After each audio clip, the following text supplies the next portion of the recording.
I just need a proper fight to touch that crown.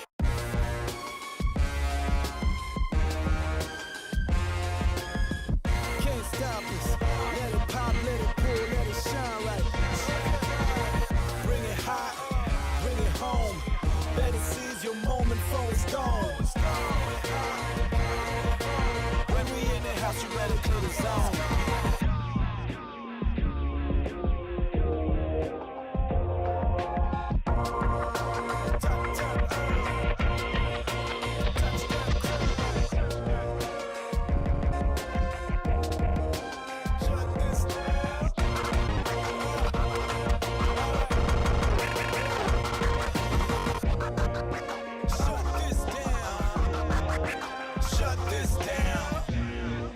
Shut this down. Shut this down.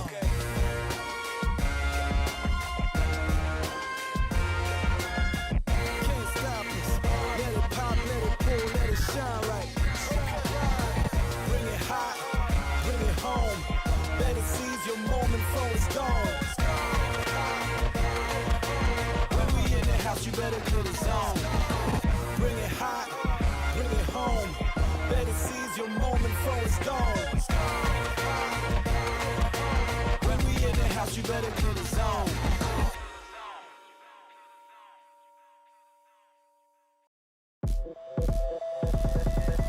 Catch it like it's game time, yeah. I'ma play it like it's game time.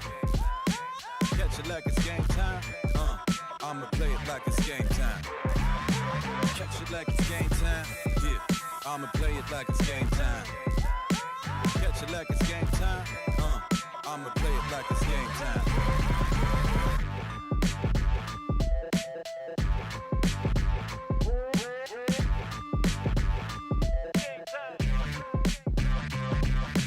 Locked in, know we about things. I'll be locked in while you be acting. Locked in, know we about things. I'll be locked in while you be acting. Catch it like it's game time, yeah. I'ma play it like it's game time. Catch it like it's game time, I'ma play it like it's game time. Catch it like it's game time, yeah. I'ma play it like it's game time. Catch it like it's game time, I'ma play it like it's game time.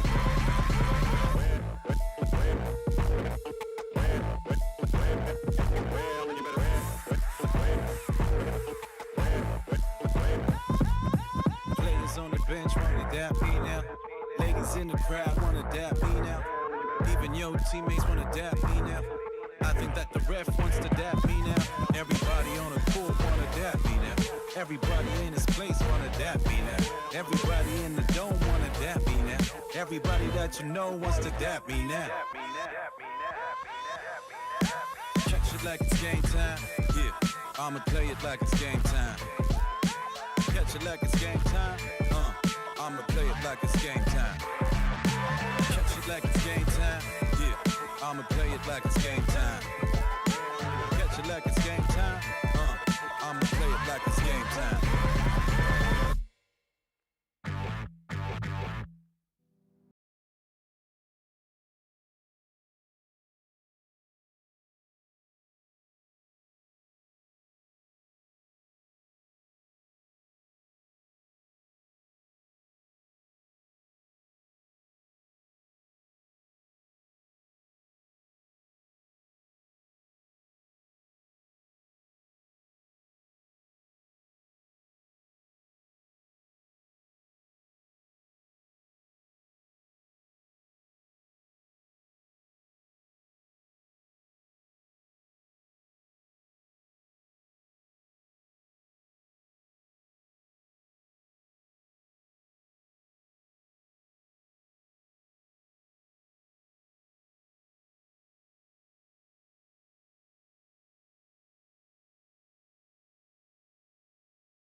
will not understand before we run. I want more freedom.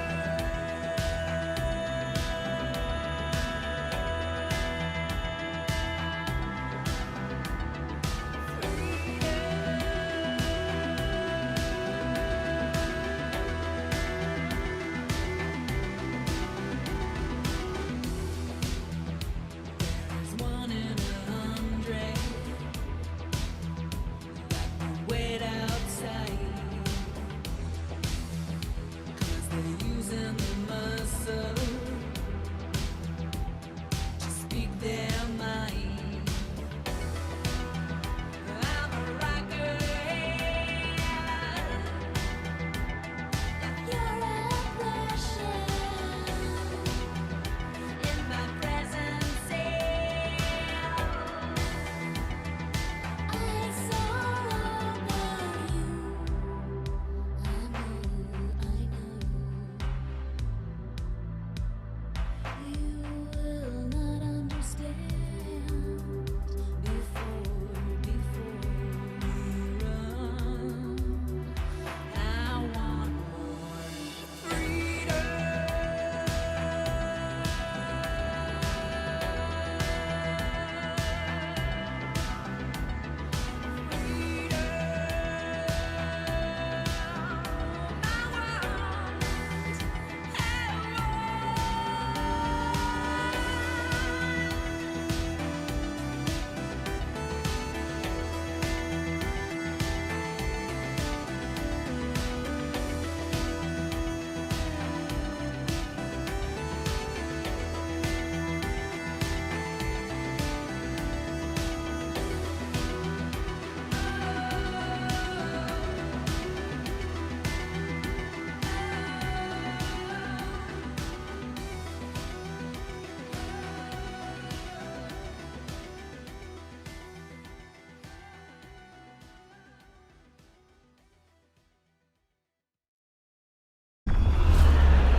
I walked where no one dared to go. No map, no light, just scars to show. Each fall curves something deep. The center of the world lead the way. Everyone was mine to make. Every sky's a line I'm drawn. Every wall is a sign I've worn. I don't just win, I carve my name into the stone against a flame.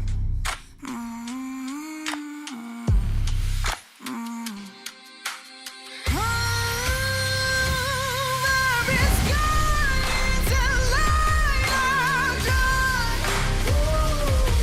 Every wound is a sign I won. Cut by cut, mark by mark, my name forever in the stone.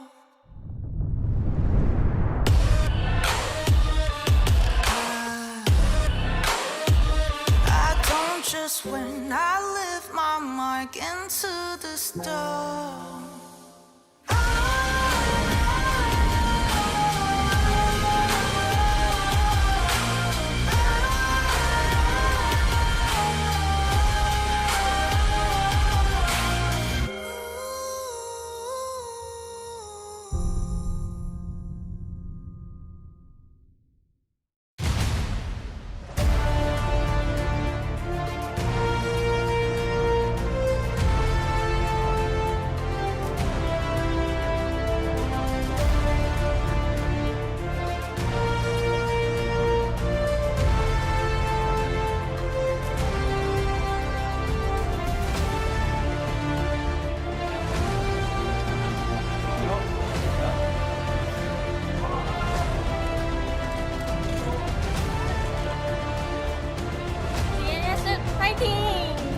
나이스 화이팅! 우! 소비 물러 젠지 화이팅! 젠지 화이팅! Welcome, ladies and gentlemen, LCK 2026. It is time for the AA broadcast once again, as Atlas and Orcs are going to take you through our first series of the evening. This one being between Gen.G and the DN Supers. Potentially one that may not necessarily be the closest that we've seen, as the standings certainly do dictate that they are perhaps quite far away from one another. However, it's not first versus last. Orcs. Yeah, that's what we'd usually expect for this matchup, is Gen.G past years have been in first place, and then DNS, if they were the last place team, which they were last year. Yeah. But this is a little closer.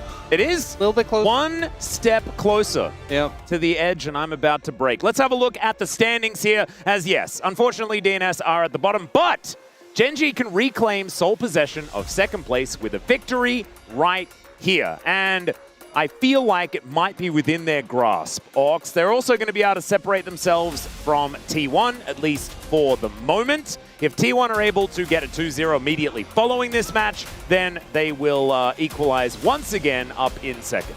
How crazy is it that we've had such a chaotic season with how teams have been performing, and Gen.G and T1, win at the top of the table, and now it's just neck and neck. It's just how it always goes, It looks like some stabilization has occurred between the two organizations, and some stabilization when it comes to top laners of teams that were previously or currently the Afrika Freaks. Dudu, in Keen's shoes, as of a few years ago, it feels, as he has been performing pretty well. You can see in the stats at the bottom there, second place in a lot of those laning statistics, just showing that he is still getting the work done. Unfortunately, the rest of the map is kind of on fire. Yeah, it's been tough, and I think top lane is that role that sometimes... Hey, it's Babu! Oh yeah, your countryman. He is indeed, although doesn't necessarily live in the same country anymore, which makes him even more like me! Haha! There we go, alongside his wife, Alex. So welcome to LOL Park, Babu. Hope you're having a great time. Castle Jun having a bit of a chat to him now, but I got to hang out with him, have a coffee earlier on. Oh, nice. Yeah, it was pretty nice. But remember the 1v1 exactly performance that he had. The man took some names. Some of those names were pretty large. Let's see what he makes of this matchup between DNS and Gen.G. Pabu, a man no stranger to the underdog story, especially on his time on Pentanet. Anyway, let's have a look to see whether dreams can be made a reality here for the DN Supers, as once again, it is going to be the Pureshik Doctor on Peter roster, so no longer are we experimenting with some diving, with some enoshing, and things of that nature. We have instead decided to go back to what was working kind of in the LCK Cup. Yeah, and unfortunately for DNS, their remaining 3 matches aren't exactly the easiest matchups. They have one team, which I think is easier than Gen.G, and then the other team is KT. So their remaining schedule is Gen.G, Nongshim, and KT. Oh, obviously, God. KT is a volatile team, so I think in that regard... Always winnable, always winnable. Nongshim is a closer match, but at this point, when they have not won a match since the very start of the regular season, they'll just try to win anywhere. I think that's the thing you have to focus on, is just you need wins on the board. Obviously, unable to make Legend Group, unable to make Road to MSI, but these scores carry over to the next stage of the tournament when we do split the Legend Rise group, so you just want to bump up your score as much as you can to make things easier for that point of the tournament. Yeah, that's the problem, is that carryover, and it is still pretty grueling as well, as all of these results here at the first couple of round robins really do matter about as much as when we get further on in the tournament as well. So it is scary times here for the DN Supers, and the fact is, their last match was against KRX. And they were able to take them down in the first match of the season and were unable to do so last time out. So as far as a dire situation is concerned, it doesn't get much more dire than this, because they are really staring down the barrel of completely winless outside of that very first match. Yeah, and it just feels tough because I think a lot of people, I know DNS were looking at that QMDRX match as the potential for the comeback, but was not to be. Even a game win would be pretty big at this point. Anything would be phenomenal because there are a lot of L's in the columns. Yes. In fact, it's not even that they're on a losing streak as far as matches are concerned. They have not won a single game since their match against QMDRX. And, you know, that was a 2-0, Ox. So they had the potential to lose a match there, lose a game there, but they didn't. So there's that. Leaving a loss on the table, I guess. Yeah. This is it's really rough for DNS. And it did look like they stood a fighting chance for like a few minutes in their games against QMDRX. But then it kind of just fell apart the same way that it always has throughout this season. Somehow, I mean, these players just haven't managed to get it together. Even though they do have some star-studded power. We have to remember, Dr. and Peter literally just came from the World Final. They weren't able to win there. However, they got there, right? And they did so by beating Gen G to put themselves in that position. Unfortunately, their top side of the map is no longer Cuz, BDD, and Perfect. It is now Dudu, Pureshik, and Closer, and they haven't been able to find the same synergy. I mean, Dr. and Peter are two players who had a better track record against Gen G than most last year. But as you said, unfortunately, it is not last year, and unfortunately, things just haven't been meshing for this team. No. I think the LCK Cup was where we had that moment of hope, and the expectation was with the changes to the bot lane, to the mid lane, this would revitalize them. And yeah, still hoping to see that. Yeah, waiting for the revitalization. Maybe today, on Buddha's birthday, it is time for revitalization for the DN Supers. Is that potentially what can get them over the line? That's what they've been waiting for. That might have been it.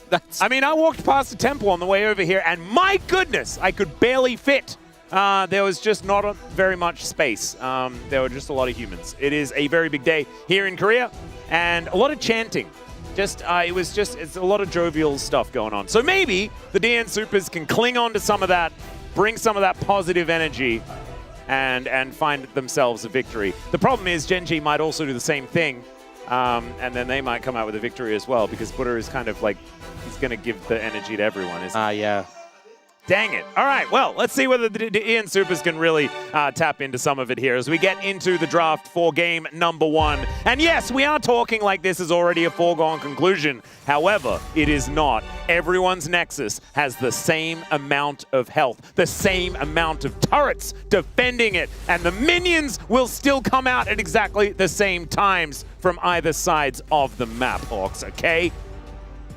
I cannot dispute anything you're saying. See? And I'm not going to try to. You can't, because it's all just facts. Unfortunately, the players controlling the characters on the map are going to be different, and that might come into play. As we have a look at some of the bans here, Orianna and the Cassiopeia being taken away, kind of looks like they're targeting Closer, but no, these two bans are just the things that you have to do. I will say, though, Cassiopeia has been a pick Closer's like to lean on, so True. I think it makes sense that they ban that away from him specifically.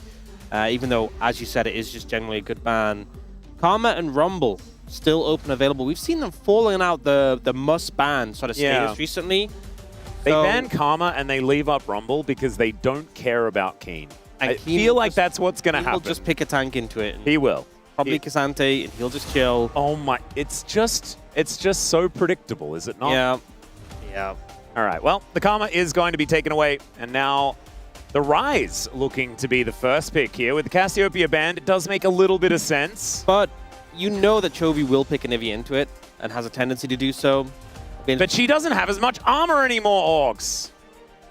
Yes. Well, he might do it. We'll see whether he is going to lock it away now. You can see we were hovering over him for a few moments before we headed over towards Ruler, and the Bard was left up. So that does feel like a bit of a big ticket pick here, as Dura has had some success on this champion. Ruler has been also gravitating towards the Jhin a whole lot more, but the Anivia will be picked up beforehand. And yeah, just an understandable pick into the Rise. I think it was Scout that really illustrated how difficult this matchup can be for Rise, but Chovy has also performed very, very well on this pick. And there's the Lee Sin for Pyosik. No surprise that he's going to lock that one away. This is something that Kanavi absolutely demolished on yesterday. And the Rumble up and available and will be snapped up by Dudu. So now it's Gen.G. Do they want to prioritize an AD carry pairing with Bard? There is a lot of them already, so I don't think you need to. Do they want a jungler for Canyon into Lee Sin, or do they want a top laner for Keen into Rumble? Sante is probably the go-to if they are picking for Keen, but it looks like they're going to prioritize an AD carry and go for the Caitlyn. Imagine picking for Keen. Crazy. Yeah. Well, yeah, So, Caitlyn Bard is pretty powerful. At this point, I think Gen.G expected to put bans towards the bot lane and focus on some of those strong pairings like the Ashe Seraphine, Lucian Milio also available. Oh, and on the other side for the DN Supers, you can just ban the Cassante away from Keen. If there are any junglers you really want to prioritize, maybe the Pantheon is something that Canyon has had a decent amount of success on. Yep, I don't know whether the Xin Zhao is necessarily the most important ban. They're not necessarily representing a whole lot of synergy with it at the moment. But the Cassante is a very obvious one, so that one will be taken away first. I mean, I also could see Canyon just going for the Skarner, which has seen more popularity, but has kind of been a pick for him specifically before that. And a lot of traveling through walls if they do pick up. Oh, yeah. That would be almost too much. They can... Chovy can build the walls and they can travel through it. Oh my goodness, the synergy! There you go. That's extraordinary. Okay, well, the Lucian going to be taken away here. Dr. and Peter not going to be going towards the Lucian Milio, as there is the Nocturne ban away as well. Your mention of dabbling into some jungle bans is going to come true, at least for the moment. So... Any Scion enjoyers? Yeah, there's a Scion available. We have seen Yorick into the Rumble as well, be fairly successful. Yorick sounds like a lot of fun, which I don't know whether Keen will be allowed to do. Instead, it is going to be the Skarner lock-in like you were talking about. The wall traversal is going to be the idea here. And Canyon has been phenomenal on this champion, and honestly has been the most active in the early game on Skarner. Yeah.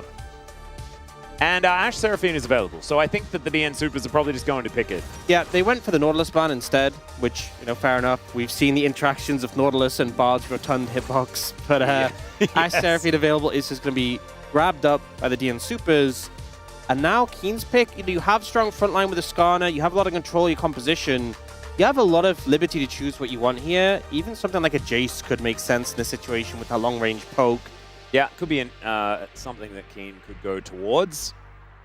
Imagine if he was allowed to have fun. And this looks like a champion that he could have some fun on. The Ambessa has been an answer to the Rumble that people have been dabbling with for a while. Hasn't found all that much success, but more recently, the Ambessa feels a bit better. Yeah, I think that's the thing, is that we saw buffs for the Ambessa because this was the matchup prior when Rumble was a bit higher priority and rarely getting through. When it did get through, we saw Ambessa into it, and it was a little bit of a struggle.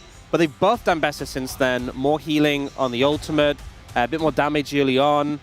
And as a result, this may fare better for Keen in this matchup. I mean, obviously, he's a very accomplished top laner. I think he had a lot of space to pick what he wanted here, but the threat of the Ambessa ultimate onto these immobile backliners like the Ashe and the Seraphine is very real. Yeah, and also a little bit more difficult to get, you know, your kick target as far as the Ambessa is concerned. You can use that public execution to sort of deny it, buy you a little bit of space, and also reposition if Pyosik was going to try and be a little bit frustrating there. So a little bit of an opportunity here for Keen to really cause a ruckus in that backline. See whether it is going to work out. Are they back again? Was that our New Zealand friends one more time? Because that would be crazy if they were here 3 days in a row. Wow. But very, very impressive if they were. If I did completely misidentify them, I apologize profusely, but I'm pretty sure it was. Never mind. Let's get on to the Rift, ladies and gentlemen. Game 1, Gen.G versus the DN Supers.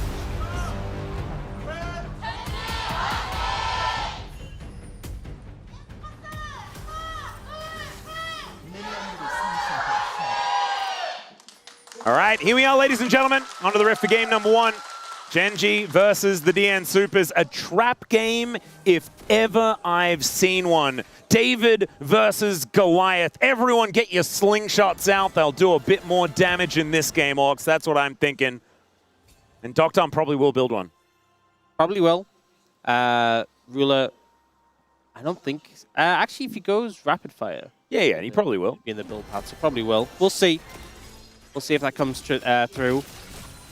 But I think, you know, we got through draft. I think DNS They haven't lost yet. they have plenty of tools. Indeed. And I think they've gotten off to a decent start in that regard. But obviously the play has been a big issue, so we have to see how things pan out from here. I mean, if nameplates were off, right? Take the nameplates off, Ox, okay?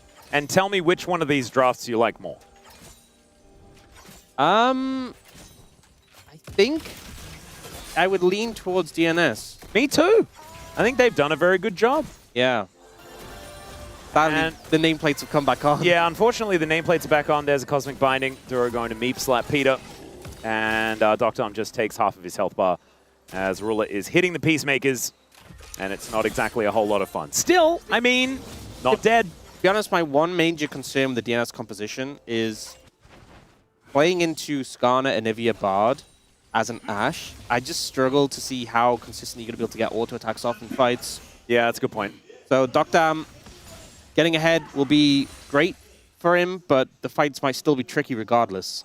And Wolf coined Kissinger yesterday. Keep it simple, Rise Group. And I don't know whether DNS's composition necessarily follows that. You know, there's not a whole lot of frontline necessarily. I feel like you need your ducks in a row. You need all of your abilities to kind of land with perfect coordination, take out at least a member or two of Gen G before the fight's really broken out, because otherwise you may not necessarily have that frontline to stand behind and get that damage through. But what's your opinion? Do you think this is Kissinger approved? I think the one element of it that I like is that the Lee Sin Rise combo is pretty straightforward to get off, and then you have a lot of team fighting tools that you can play around. So I think it's not the easiest, but also not a particularly difficult composition to pilot. It's more so just the struggles they have into the enemy comp. But when you have big engage ultimates like the Ash Arrow, the Encore, and the Equalizer, I think that meets it. Well, let's see whether it is going to work out here as Canyon is picking up rocks from the bottom of the river and throwing them at Pioshik a whole bunch. Pioshik will give up on his contest of this scuttle and will head over towards the top side to take that one down. Teleports back from our mid laner on the Gen G side. Closer is just going to mosey on over there because he only has the Ghost and does not have a teleport available. Ruler down to about 200 health. As Duro with a little bit of an angle here, but doesn't find the Cosmic Binding, just electrocutes Doctor momentarily, who does find Canyon making his way in. That's a crash into the wall. First blood over to Ruler, and the second one over to Canyon. And already Gen G find themselves 1.5k ahead. Rough start, honestly. The pressure we saw from Ruler and Duro allows Canyon just to slide in. You can see Doctor knew it was coming as well, even firing the Hawk Shot over to detect Canyon's presence. But it just doesn't mean anything if you can't prevent it. We did see them hold onto their flashes, which I guess is a silver lining, but I do wonder if maybe they could have made use of those in the dive. We'll see the replay here. They're already so low, but Ruler and Duro also pretty low. And that means Canyon has to be the one to tank, and this has to be a quick dive. You don't want any extra tower hits coming in. Peter doesn't end up flashing the stun, and we see Ruler just instantly destroying Doctor. I think they didn't play that super well, even though they were in a bad position going into it. I think it could have made been it better. more difficult. Yeah. And Ruler and Duro were like on 0 health, basically. And Canyon had to be the one that tanked it up and did so beautifully, we have to say. But wasn't a whole lot of focus there. And maybe with some flashes, it could have been a different story as Duro just going to frustrate Closer here. It's just so annoying playing against any support or just a Bard who does this when he's trying to recall and he gets stopped. And he's still going. He stopped him again. Oh, no. And he has to stick around now. And Chovia's level 6, so he's just going to be even more of a menace. And now Canyon has stolen away the enemy blue. Pioshik was over there. He took a Gromp for himself, but is now going to spot that his bottom side jungle is now missing.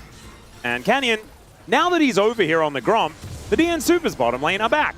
And so maybe he could kill them again. It is going to be a merciful Canyon this time, and he will slink back towards his bottom side jungle, or maybe even the Dragon Pit. We'll see where he does decide to go. But it looks like this gold lead might be steadily moving towards the blue side as far as the early game is concerned. That Peacemaker, just raw, straight into Doctor, really did hurt. Yeah. And I think the thing with Canyon is he's really flexing the Skarner's early skirmishing power and just forcing Pyoshik away, because the thing with the Skarner is he has so much early damage, which is why we kind of saw him played support even, because he just has really high base damages. And not someone you really want to tangle with that much in the early game. Yeah. Pyoshik constantly being respectful, and Canyon has now hit level 6 already, which just even more so doesn't want you opting into a fight in this situation. Yeah, Pyoshik is very far away from getting the Dragon Rage kick. Dudu is up here in the top lane, very used to this, the only one on his team with a gold lead, as the Cosmic Binding is just going to frustrate Peter momentarily. Dr. Arm 50% health, feels like he has been throughout this entire game. As the Dragon is going to be taken here for Canyon. I don't know whether anything's really going to come of it, as now Dudu looking to chase down Keen. Doesn't find the first Harpoon, but does connect the second, and then gets distracted by a cannon minion. Dragon is going to be secured here by Gen G, and it looks like a bit of a return to base for Canyon will be the follow-up play, and so no diving once again. However, Dr. Arm and Peter are just going for a reset. They're already so far behind. It's almost 1,000 gold is the difference between 80 carries right now. Mid also has a massive advantage, partially helped out by Duro, who just came in a frustrated closer. And it's also a full level advantage for Ruler as well. Yeah. On top of everything. So Dr. Arm is about to hit level 6, but Ruler's very close to level 7, and base damages matter. Oh man, this is a rough time for the DN Supers. And I was going to say, like, the silver lining is they're used to game states like this, but I don't know whether that's a silver lining. The thing is, we've definitely seen games where DNS have done better in lanes and then fallen apart later, but I think against a team like Gen G, when you're already this far behind in terms of gold, 2,200 gold with only 2 kills on the board, it's a tough sell. Well, we're going to have to find some skirmishes later or something. We do have the Scout Slingshot from Ruler. There we go. I'm pretty sure David was supposed to have that. Yeah, that's what I was thinking. Goliath. Imagine if Goliath... Wait, Goliath stole the tech, man! That's why it's such a hard matchup. Oh, no! Oh, that is so unfair. Oh, can you imagine... We have the answers to everything. If in the story, David turned up, like, ready to use a slingshot, and Goliath just had a massive one, like a boulder in it. Yeah, that wouldn't be so good. I think that, yeah, that story would have probably just, we would have passed on that story. It doesn't have the same message. And maybe there's been a few. Maybe it was just Gavin and Terry, you know, that was the story. And Terry, as it turned out, just had a bigger slingshot. Yeah, I think the message of that story really was the power of slingshots as an armament. It was actually a story designed by the slingshot sellers. and it just got in there as a result of them wanting to promote their slingshot sale that they had going on. As the arrow is going to be fired not from a slingshot, but from a bow. And Ruler is just going to watch it go by. We do have now Canyon joining in. Pyoshik will be put into position, but does manage to land the kick, but the Impale was already there. Canyon looking to try and vacate the situation, but Dr. Arm is layering down the damage, and that is Canyon falling down. DNS, they find one back. I think Canyon just feeling like he's been unchecked this entire game, thinks he can just slide in and make the play happen despite Pyoshik being there, but despite a lot of these tools being available. And the ult only connects on a Peter, which just means Dr. Arm was able to free hit. Pyoshik there with a follow-up. And DNS get a kill on the board. Yeah, and Canyon, like, he had the money for his protoplasm. So, or whatever it's called. It was a really weird interaction here with the kick on Canyon and the ult. Because the ult outline comes in, and then he gets kicked, and then it catches Peter despite Peter having not been in the original. So I guess it moved with him, even though the outline was still in place where he originally was. That was very weird. It was pretty weird, but ultimately, despite still catching Peter, not able to follow up on him, and DNS able to turn around the play. Still a big deficit in the bot lane, but oh dear, definitely helps a bit. Oh, flash out of the public execution. Good positioning there for Keen, as Duro is going to start burning. Pyoshik moves over. Gets some information here as the equalizer gets flashed on top of here by Duro. Not exactly the best, but Canyon just going to catch Pyoshik and look to try and get some revenge. Dudu is over there, though, and Peter is going to show up. A 3 versus 3 now as Gen G's health bars are looking a little worse for wear. Keen is going to move on over, though, and there's the Impale. Max range onto this Rumble, and then the Cosmic Binding to follow up. Now we've got a whole bunch of buttons being pressed as the mid laners turn up. Some circles being put onto the ground. It's where did Peter go? He sort of just popped like a balloon as the arrow is going to connect onto Duro, who is taking a lot of punishment. As Chovy's going to show up, there is the wall, and there is the stun. I don't know whether this dive is going to be successful, but our Closer is still in a whole lot of trouble as Keeney's going to push the wave in. Look, they're going to just go over the wall. Oh no, Duro is, yeah, he's going to go over the wall. Canyon goes over his own way as the stun comes in and Duro's going to pick it up. Does die to the turret, but it's going to be just an execution as now underneath the turret is Ruler. Just trying to take some pot shots here at Doctarm's plates are falling all over the place. It's almost a 4,000 gold lead. Doctarm has Ghost as well, so he didn't have Barrier, and I think if Ruler had connected, that would have just killed him, to be honest. So this play was very extended. They get the flash out of Dudu, and Dudu starts putting a lot of damage back in return. The equalizer, the flash from Duro, not ideal. Just burns a pretty heavy amount. Then Canyon comes in, lands the stun against the wall on Pioshik, and he's taking so much damage already. And then Peter, Pioshik, and Dudu are like, okay, we don't actually want to fight this, but Dudu's not in a position to get away. Just caught by the tip of that Impale. He goes down, Realm Orb comes in, but Canyon with the Protoplasm Harness is just so hard to cut through. And unfortunately for DNS, he's the one who bears most of the brunt of the damage. And it just ends up not really achieving too much. And now Closer, just unfortunately, not much you can do in this situation. Yeah, a lot of wall traversal is going to allow Gen G to pretty comfortably take this one. Duro pays for the kill steal with his life. A worthy sacrifice, though, as the Bard now 2-1-3, 100% kill contribution, and 100% death. Well, he was not actually 100% death contribution, but there is one kill for DNS, and it could have theoretically been him, but it was Canyon. Arrow is going to connect onto Ruler here, and it connected. It did connect onto Ruler here. Well, at least we know Doctarm's calibrated. That's indeed the message here. Closer has no flash, and they might look for him. Ooh, that was cute. Tempered Fate is going to come on through. He is in the bush, but Canyon is going to move on over. There's the Impale, just going to line up onto Closer, and he doesn't have his flash, so he is very, very dead. Gen G are just kind of behind turrets at 13 minutes, and there is not very much of a response. You know, this Skarner Bard combo, it kind of reminds me when Gen G were playing the Maokai Blitzcrank. Just had like the Maokai ult into the Blitzcrank hook, which is a really strong combo. Here it's the fact that they can just both fly over walls, and then Skarner slams them into terrain, and Bard can just stun after. Yep, or Bard can then set up with the Tempered Fate, and then Canyon can easily wall slam anyone that gets caught in it, and the Impale can easily be set up as well to get flashes or kills. The combo looks pretty good, and also Duro is everywhere. And so he's going to come up and kill Dudu again. Yeah, still at 100% kill participation at this point. Ruler and Duro have had a great early lane, and then Duro has just been everywhere for Gen G. 7-1 so far, 5,000 gold lead at 14 minutes. Oh man, he even gets away from Pioshik here by blast coning himself to safety. Some information about where the jungler is as well, as Keen looks to come up and grab himself another plate potentially. Yeah, Closer is not allowed to be here. He got that information last time he wasn't allowed to be here about 2.5 minutes ago. He's going to look to try and get himself out of this, but it's not going to work. As Chovy gets the interrupt, and that is Canyon just going places and getting kills for his teammates. Duro is now not 100% kill contribution though, yeah, so that's sad. There, so unfortunate. Couldn't make his way down. This is that Ash arrow. Why did...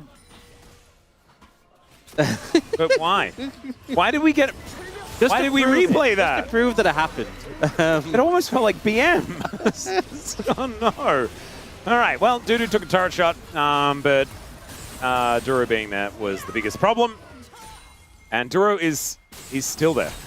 This game right now is feeling more of a fight between Canyon and Duro for POM than a fight between DNS and Gen G, because DNS is just struggling. Yeah, and now Dudu's tower is going to stop working. Chovy is going to pick up another kill as he gets a very comfortable stun onto the Rumble. And look at that flash cooldown. It just came back up. That's tragic. That's timing. Very nicely done there by Gen G. Got to give him credit for it, even if it was potentially a mistake, just an accident. Still being able to time that one really, really nice. I feel like we so often see teams get kills just before the flash. It feels very deliberate, doesn't it? I think it's always, to me, a hallmark of sharp timers, like precise timers being done by these players. You are able to dodge away from that one, so we won't get a replay of that Ash arrow hitting. Unless we do. Oh, maybe just like this is what happens when it doesn't hit. Yeah. Outcome, exactly the same. Yeah, I don't know. 9-1 though is the kill score. And Gen.G are in a very, very good position. They just picked themselves up the Rift Herald as well. They'll be able to use that to take down a couple of these turrets if they would like to. Only one plate left in this mid lane as there is nice flash. Great flash from Duro. Avoids the kick flash from Pioshik, although it must have been a flash kick. Oh, sorry, a safeguard kick. Yeah, so flash is still up. Yeah. He wouldn't have been able to flash out of a kick flash. Yeah, able to get away from that one pretty well. CC DNS trying to set up some of these picks. I think that's a big factor of what they're looking for right now is picks around with the Lee Sin kick, the Ash Arrow, just trying to find that, because in a 5v5, 3v3, 2v2, any variation where it's even numbers, they're not in a good spot. They are not winning that. Yeah, I think I'd probably want to go an extra 2. As Doctor able to ghost out of the way of the Tempered Fate. It's very nicely done. A second charge comes through for Shelly. And more plates are going to rain down from these turrets on DNS's side. They are able to deal with the minion wave. But this is already a pretty ridiculous siege set up by Gen.G as the public execution gets a flash out of Doctor. That is going to make this Ashe very susceptible. And Ruler is just, doing the Caitlyn thing where you kill all of their stuff. Yeah, it's an 8,000 gold lead at 17 minutes. For those playing at home, that is a large gold lead. That's rather substantial. Yeah. Oh, dear. All right, now, you were saying that we were getting a little bit of flack, perhaps, or maybe some feedback, that perhaps we're not talking about the game enough in a lot of our games. We have been talking about the game quite a lot because there's been a lot of action, a lot of things going on, a lot of Duro roaming around. But what was your solution? You proposed a solution to how we would change our behavior. I think just every couple of minutes we should just go back to talking about focus in on key factors of the game. So wait. We're about to hit 18 minutes. All right, so that's a couple of minutes. So now give me the check-in. So I think we should talk about perhaps how the game state. The game state is a good one. So how is the game state? Not good. Not very good. How is it for Keen? It's also not looking fantastic here as he doesn't have his ultimate. He is pretty tanky, but there is a lot of damage coming out from Doctor as Keen does manage to make it into the Tempered Fade. There's the encore, but it's flashed, and Keen stays alive, takes down the Ashe. Oh my goodness, Closer is going to try and get this kill, but it's another shield to come through from Keen, and Closer just loses interest. He flashes out of the way. Duro might be the one going down, but Keen is going to remain alive. He's going to go back in, of course he is, and then he dies. He's like, you guys, you deserve this. And we missed our window for a check-in, but it looks a little bit better now. It does look a little bit better now. We did the check-in before. It looked not good. Now it looks not particularly good, but that's a little bit better than it was before. We've upped it a notch. Yes. Oh, one notch has been gained. Maybe another notch available here as Ruler is going to get harpooned and likely taken down in trade for this turret. There he goes. You know what? They've been looking for the picks. And that is something that compositions, another thing we should do is we should talk about the compositions again. Oh, yes, that's a really good point. Yeah, so what do these compositions do? Well, DNS has a lot of pick tools, and they're looking for picks. So sorry, I got too excited. Pioshik is also able to steal away a red. Was he? No, he wasn't able to steal away the red. That was Canyon. They were sharing some pixels there. I wasn't entirely sure. Wanted to be staying positive here as Pioshik does look to engage onto Canyon. I think he did some buttons that theoretically did damage, but I didn't see it. Yeah, Canyon is pretty tanky at this point. And he's also very musically inclined and can hold up his pants. That is very true. You know, having a Bard and a Bandle pipes on the team, it's a pretty good vibe, I think. To have right now. Yeah, you could say that they've certainly kept up the morale. And thankfully, Canyon able to carry that one through. Max, we did just hit 20 minutes. Oh, sorry, yes. And so the check-in once again, please. Can you let me know how this game is going? So the gold graph came up at the perfect time to say we're still not particularly good, I think, is the However, did you see the bit where it was going up linearly to the right? Yeah. And then stopped doing that as much? There's also a neat trick I've actually developed. So if you look at the scoreboard and you just cover up everything but Pioshik, 2-0-1. That's good. Having a great performance. Yeah, the Lee Sin. And if you cover up the score lines and the items, and you just look at Dudu and the CS numbers, Absolutely fantastic. Look, He's up in gold by he's had 60. almost 20 CS. Crazy. All right, there's some positivity there. We'll check back in a minute's time, as Tempered Fate is not going to quite connect onto the targets, but Keen finds a public execution onto Peter the Encore. I don't really want to hear it again, to be perfectly honest. As Chovy walls them off, Closer is not allowed to lead via the jungle, and now Dudu has to stand and fight, but he's surrounded by Gen G players. Ruler brought his friends this time, and the stun connects from Chovy's Anivia, and that will be the end of the Rumble. That ace in the hole was pretty ambitious there from Ruler, wanting to take that kill. As Gen G, they're going to just walk on over towards the Baron. Okay, well, Arrow, just barely. Chovy flapping pretty quickly here as Pyosik comes on over to check in on his ex-teammate, and he just gets walled off. He can traverse the walls, though, with a resonating strike, but going into 4 people alone is not something that he really wants to do, as Keen is going to find him and look to take him down. Another ace in the hole comes through, and Keen will let him live. he's feeling very merciful. He really is showing mercy today. Well, I think we've got to move it back up. It's gone. Yeah, sorry, not 2 minutes, as it's 22 minutes so it on the was clock. not particularly good. Before that, it was not good. I think we're at very not good at this point, with the Baron coming in for Gen G and a 9,000 gold lead. I think that's the point we've hit. Is the next one doomed, or are we at doomed already? I think doomed is a bucket term for a lot of the notches. Yeah, okay. That's like the category. Oh, so we're already in the doomed category. Yes. Oh no. And then the levels of not good are within the doomed category. But I feel like we're talking about like animal classifications. You know, like which kingdom are we in? Oh dear. They might find a pick on a Duro here. All right, that might help get them out of doomed. Let's see whether they can make it happen. He is way tankier than he has any right to be, as the Tempered Fate is going to connect to try and interrupt the Realm Warp.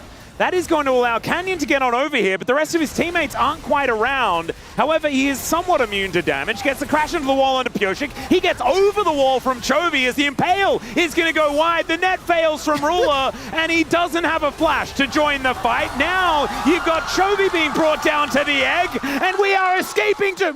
Maybe we're going to be staying in Doom. Keen is kind of just eliminating the base, but Canyon might be going down. Doctom is going to find him, and that's a kill. Over to Closer. 3 are on the floor now for Gen G. DNS, they're making their way back into this game.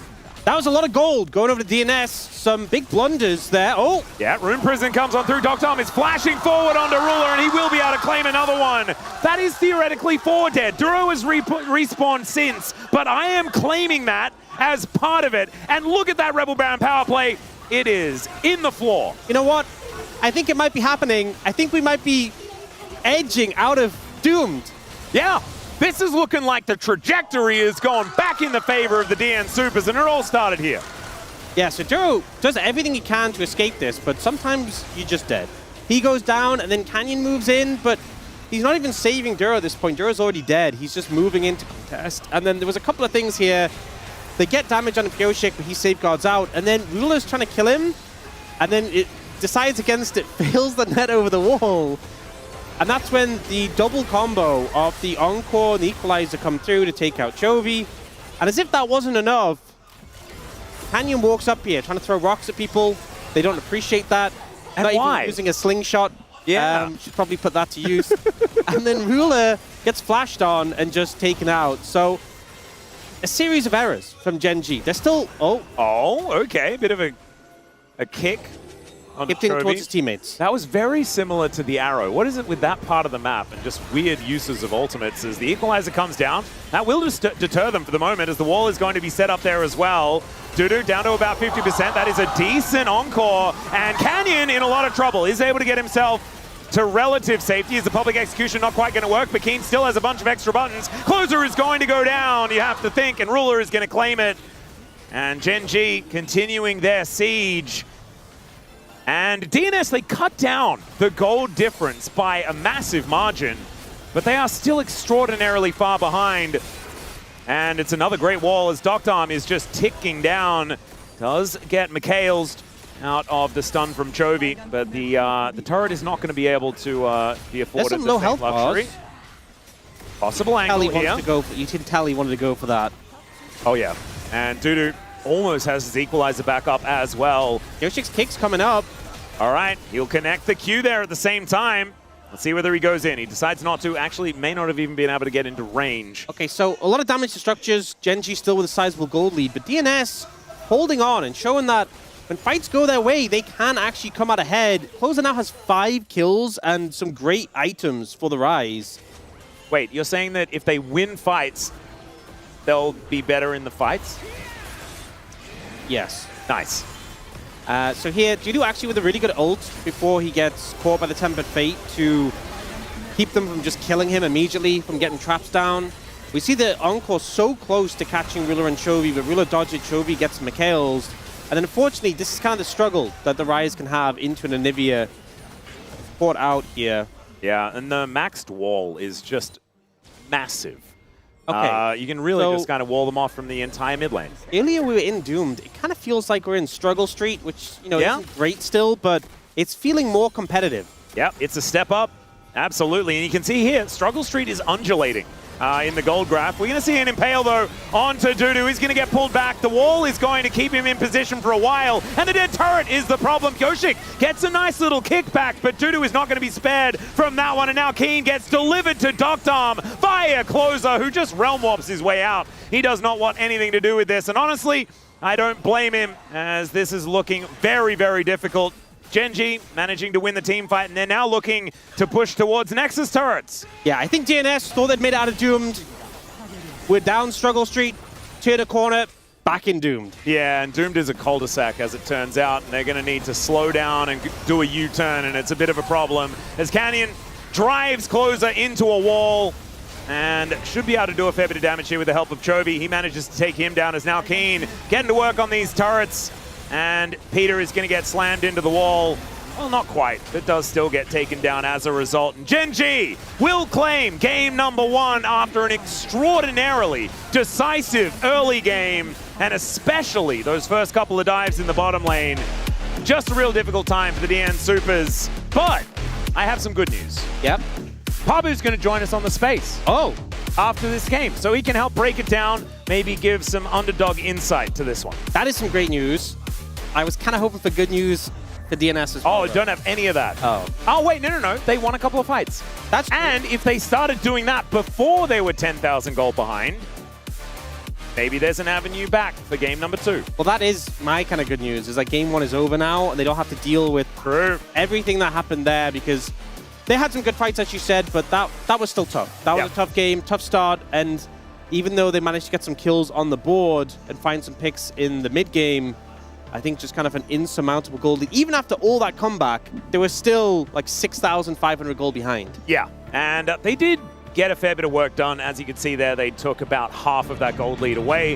Unfortunately, it wasn't enough, as Genji kind of just got a little bit more serious and set up for the team fights, as we know they are able to do. It was beautiful execution of the composition as well, though, as the Bard and Skarner combination looking great there from Genji. We are going to go to a short break. When we come back, the space featuring Pabu is going to be coming up, and then we'll have game number 2. We'll see whether the DN Supers can come back against Genji.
아니야 그냥 위로 올라갈게.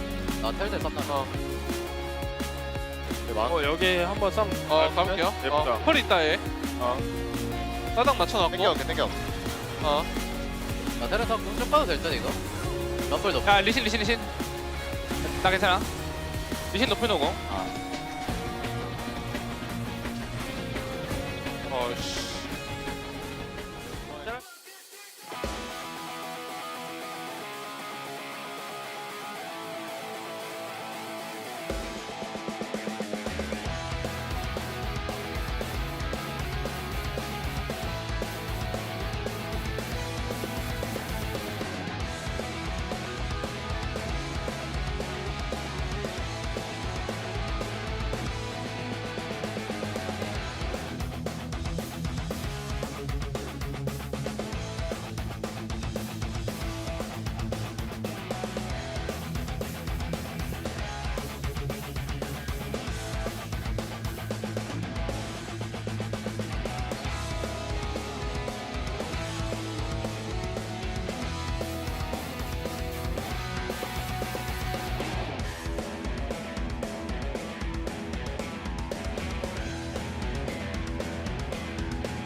Guess the thought it was not going out of my mind. There was something really going on.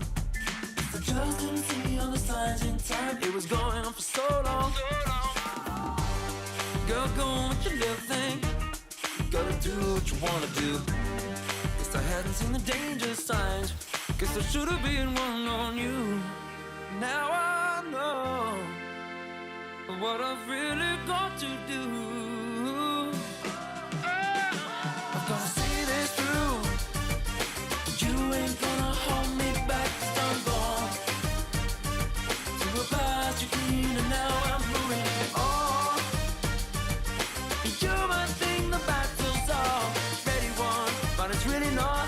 I'll prove you wrong. I'm gone and I'm moving on. Fire my bed, you tried to put out, but I lit it up, yes I lit it up, yes I lit it. You said it's on me if I feel put out, but your time's up. No way, can you feel it? Girl, go on with your little thing. You gotta do what you wanna do. Guess I hadn't seen the danger signs. Should've been one hanging off you.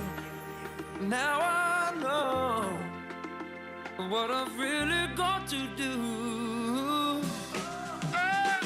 I've gotta see this through. You ain't gonna hold me back, 'cause I'm gone to a past you clean, and now I'm moving on. You might think the battle's already won, but it's really not. I'll prove you wrong. I'm gone and I'm moving on. Gone and I'm moving on. I'll prove you wrong. I'm gone and I'm moving on.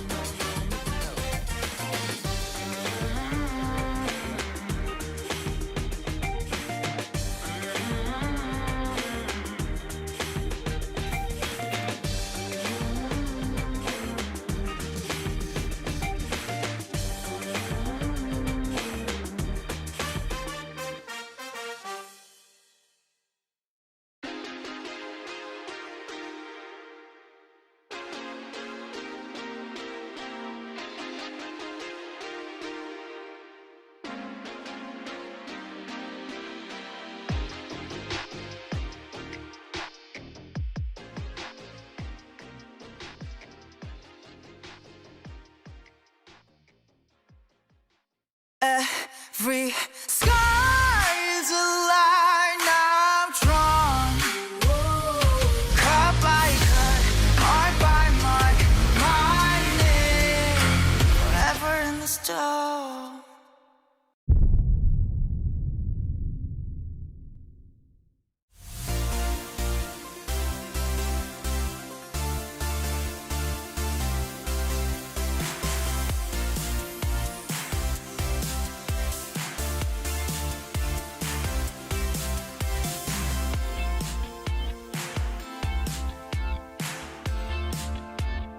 DNS to the sword with yet another history-making loss for the Supers. It is 1-0 Gen G. But speaking of history, we have a history maker of our own here on the space, the man leading the only team out of the Ost region into the group stages as a Riot-sanctioned event. It was Pentanet back in the day. It's Pabu joining us. Pabu, welcome, brother, to the space. Thank you. Lovely to be here. Yeah, man. Again, just looking at some of the accolades up there, your storied career. Tony was thinking about it. He's like, wow, he started before me or around the same time and is still going on in the competitive space. Crazy. What's it like being a lifer here in League and now doing coaching in the EMEA region? It really is crazy to have lived almost half my life as a professional gamer. It's quite some time. It's really fortunate to be able to do this, that this scene still exists and is still supporting people to play the game full time is pretty sick. We wanted to go down memory lane because we do have some young viewers that don't know the history of your gameplay. As back in 2018, look at that. Wait. Baby face faker. Whoa. Ooh, the crossfade. Who's that? Show the hair. Who's he? Look at the hair. Look at the moves. The Darius. Oh my god. Oh my god. Pabu, solo kills, Faker. What was that? Easy. That was a crazy time. Honestly, I think I was surprised that he fell for like the oldest trick in the book. Was you walk in the bush one way and then you just turn around and he fell for it. And I'm like, wait, it's Faker.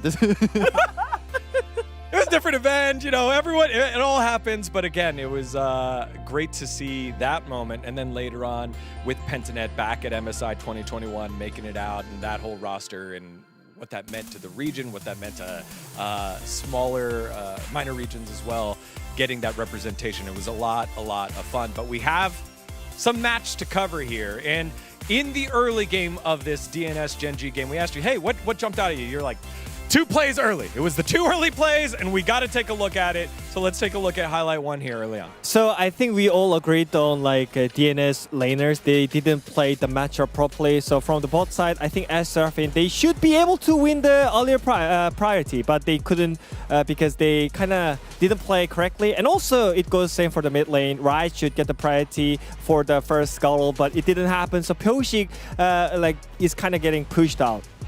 Yeah, I think also Pyoshik performs the biggest sin in the book where he's going to cross the top side here, and now he just completely leaves his bot lane out to dry, and they're going to get dove, and the rest of the game is just going to look entirely like this. Skarner is living in his bot side. Lee Sin never gets to play the game with his bot lane, and I don't know, it's just in 2026, your bot lane is so important to you. You cannot let them out to dry like this. You cannot leave them, so I think this was pretty tough to see. Yeah, I mean, it's just the biggest the importance just connected between the teammates, right? Make sure just communicating between the bottom and the jungle.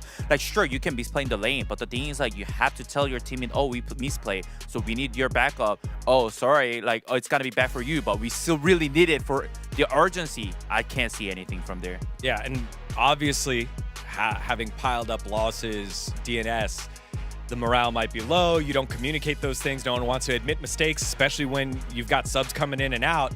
But that's what happens. You become vulnerable to getting punished. They do there. But then that's not the only place where maybe Pyoshik and the rest of DNS could have communicated to get themselves out. You wanted to take a look at the Skarner pathing after that dive as our second highlight here, because he just lives on the bottom side of the map. Yeah, Canyon really knew the assignment in this game, which is just bot lane, bot lane, bot lane. Lee Sin, he takes his Grump here, he's like, okay, whatever, I don't care. He's just going to smash his camps, he's going to get into bot lane, he's going to get 2 beautiful, deep pink wards, and for the rest of the game, Skarner's going to be in here, always taking control of this bot side space, and it's just impossible for his bot lane to play. And if they can't set up the combo, it's cooked. Yeah, exactly. I think the point is that this play kind of connects from the previous play as well. So they didn't like have a comeback at all after that first play. So I think like it kind of clearly shows that like early game plan is so much more important. So you gotta be able to like communicate about what's your pre-plan before you get into the game. But if you are not doing that, then this happens. You know, you've had great insight as a player, now as a coach. When things are tough, you're not communicating as much. How do you try to pull yourself out of a rut like this, knowing both your experiences as a player and as a coach? Yeah, it's pretty tricky. I've been in this position a lot. I think the big thing is that you need to just get down to like the fundamentals of what your champions want to do and just make sure those happen most of all. Don't overcomplicate it. Is you pick Lee Sin and Ryze. You stand next to each other, Ryze clicks W, Lee clicks Q, and then you can kill somebody. It's the same with Ashe Seraphine as well. You put Ashe Seraphine next to each other and you click your spells together, then Lee Sin clicks Q, and then somebody dies. It's like, you just have to sacrifice all of the complexity in the game and make sure the raw basics happen. Let's go win fights. Pabu, everybody, that was just all that information that short amount of time here. He's such a professional coach, man. I'm so happy, you know. All right, thank you so much here for joining us, Pabu. Let's send it back on over to the casters for game number 2.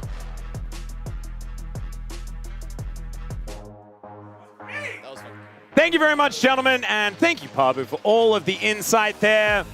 As I don't know who this is, but it is someone who is wanting DNS to come back in this series, and I think all of us just want a more competitive one. Do you know what I want, Ox? I want your every 2-minute update to involve a change in the circumstances that is not Struggle Street and not Doom.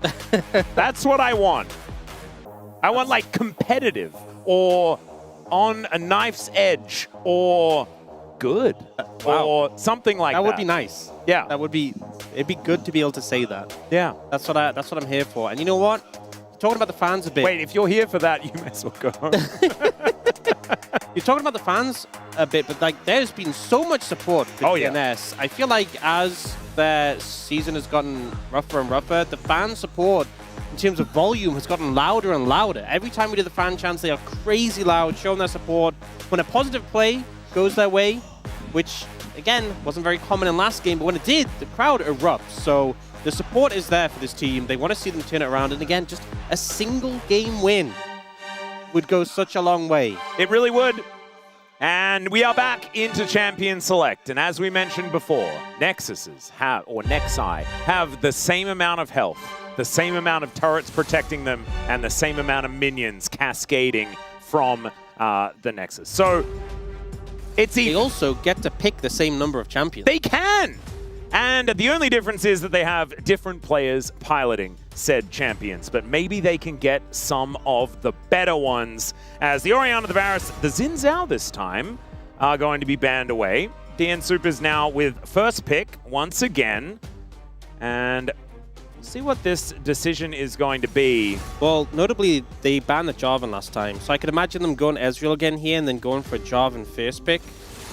No, they're going to ban the Jarvan. So Ezreal being left open and available this time. Karma, I think, needs to be banned in this situation. But I guess you could deny it if they go Ezreal, you go Karma. But they did ban Karma last time, and we'll see if they go in that same direction here. Oh no, the Jhin Karma answer to the Ezreal. But instead, it will be the Karma banned away. And just have to see what is coming through afterwards. You know what they were talking about on the space, Pabu saying in particular that the team just needs to break it down to the simple things your champions can do and execute on that. One of the things that ran Rise Group last year was the Annie Wukong, and I think if that's what they're going for here, that is pretty straightforward. You just press your ults together, you engage, you just pick a target, kill a target. And all sorts of compositions work well. Let me bring you back. Genji won't they're going to deny it? They're going to deny the Kizaja from the DN Supers? Oh, this is so rude. It is going to be the Lucian picked up here, wanting Emilio, but they don't have it yet. And we'll see whether the DN Supers do decide to deny that one. We have seen Emilio paired up with a couple of other things. Yeah, I mean, Emilio value is pretty high into Annie as well. So yeah. I wouldn't be super against if they pick it up. And as much as Lucian Nami is still a thing, definitely feels like it's weaker than the Lucian Emilio. So we'll see if they opt to go for it. Instead, going for the sign on the top lane, trying to give a stable pick. Whoa! To Judo, and Akali comes in. Not the most fun playing Akali into Annie, but it's a closer special, and definitely feels like they're trying to pick some tools that can shut down a Lucian when it comes to those team fights. Yep, and Akali being alongside the Wukong is definitely much better than playing into it. So not having to worry about that one for the moment is definitely a good thing. The Milio was incredibly face-up and was going to be locked in, but does mean that they can now protect the top lane matchup and make sure that Dudu is as comfortable as possible on this Scion. Not entirely sure what Keen wants to play into it, and obviously there are quite a few things that do work, and there are a few schools of thought that you can take into a Scion matchup, but we'll see what they do decide to take away, as the Nautilus is going to be denied as well, as the DN Supers do want to lock away an entire bottom lane. Well, one of the things that people have been playing a lot into Scion recently has been the Ambessa, and that's been taken away by Game 1, so definitely getting some help in that regard. Thank you, Fearless. Yeah, gonna take away the Gwen in this situation. An oldie, but a goodie. Not throwing any more bans towards the jungle. There's still the Nocturne potentially available, the Pantheon, the Vi as well. So I feel like a lot of options there for Canyon to lean on. And we'll see Genji banning away the Nautilus. There's still Jhin, Ezreal, who have stronger early lanes. You could go for the Lulu to deny like Yunara Lulu.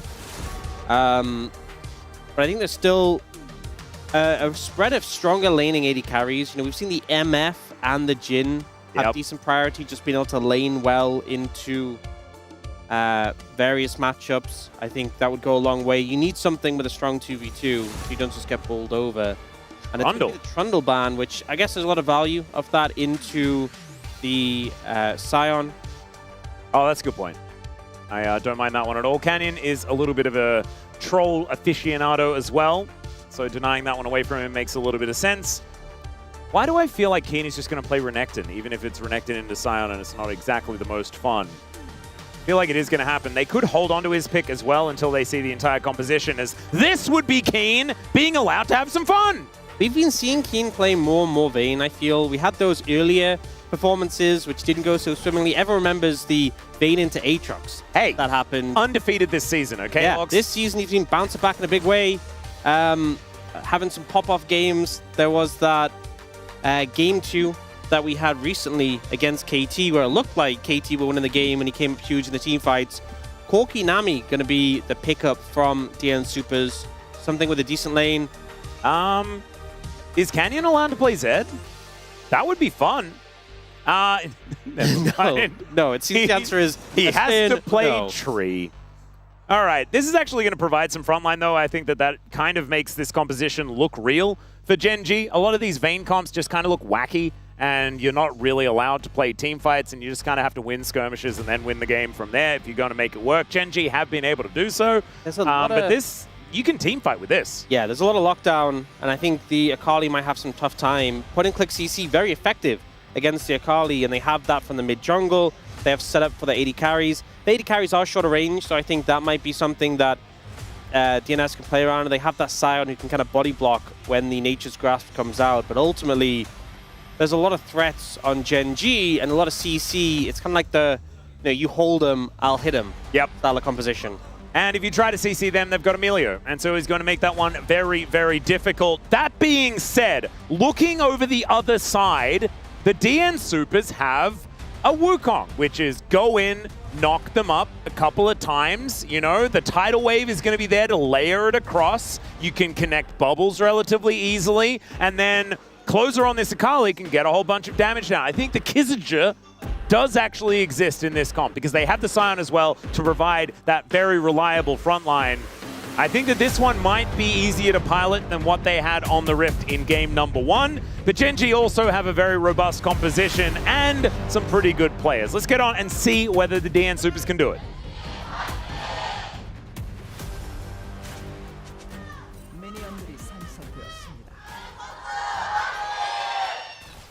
All right, here we are, ladies and gentlemen, onto the Rift for game number 2.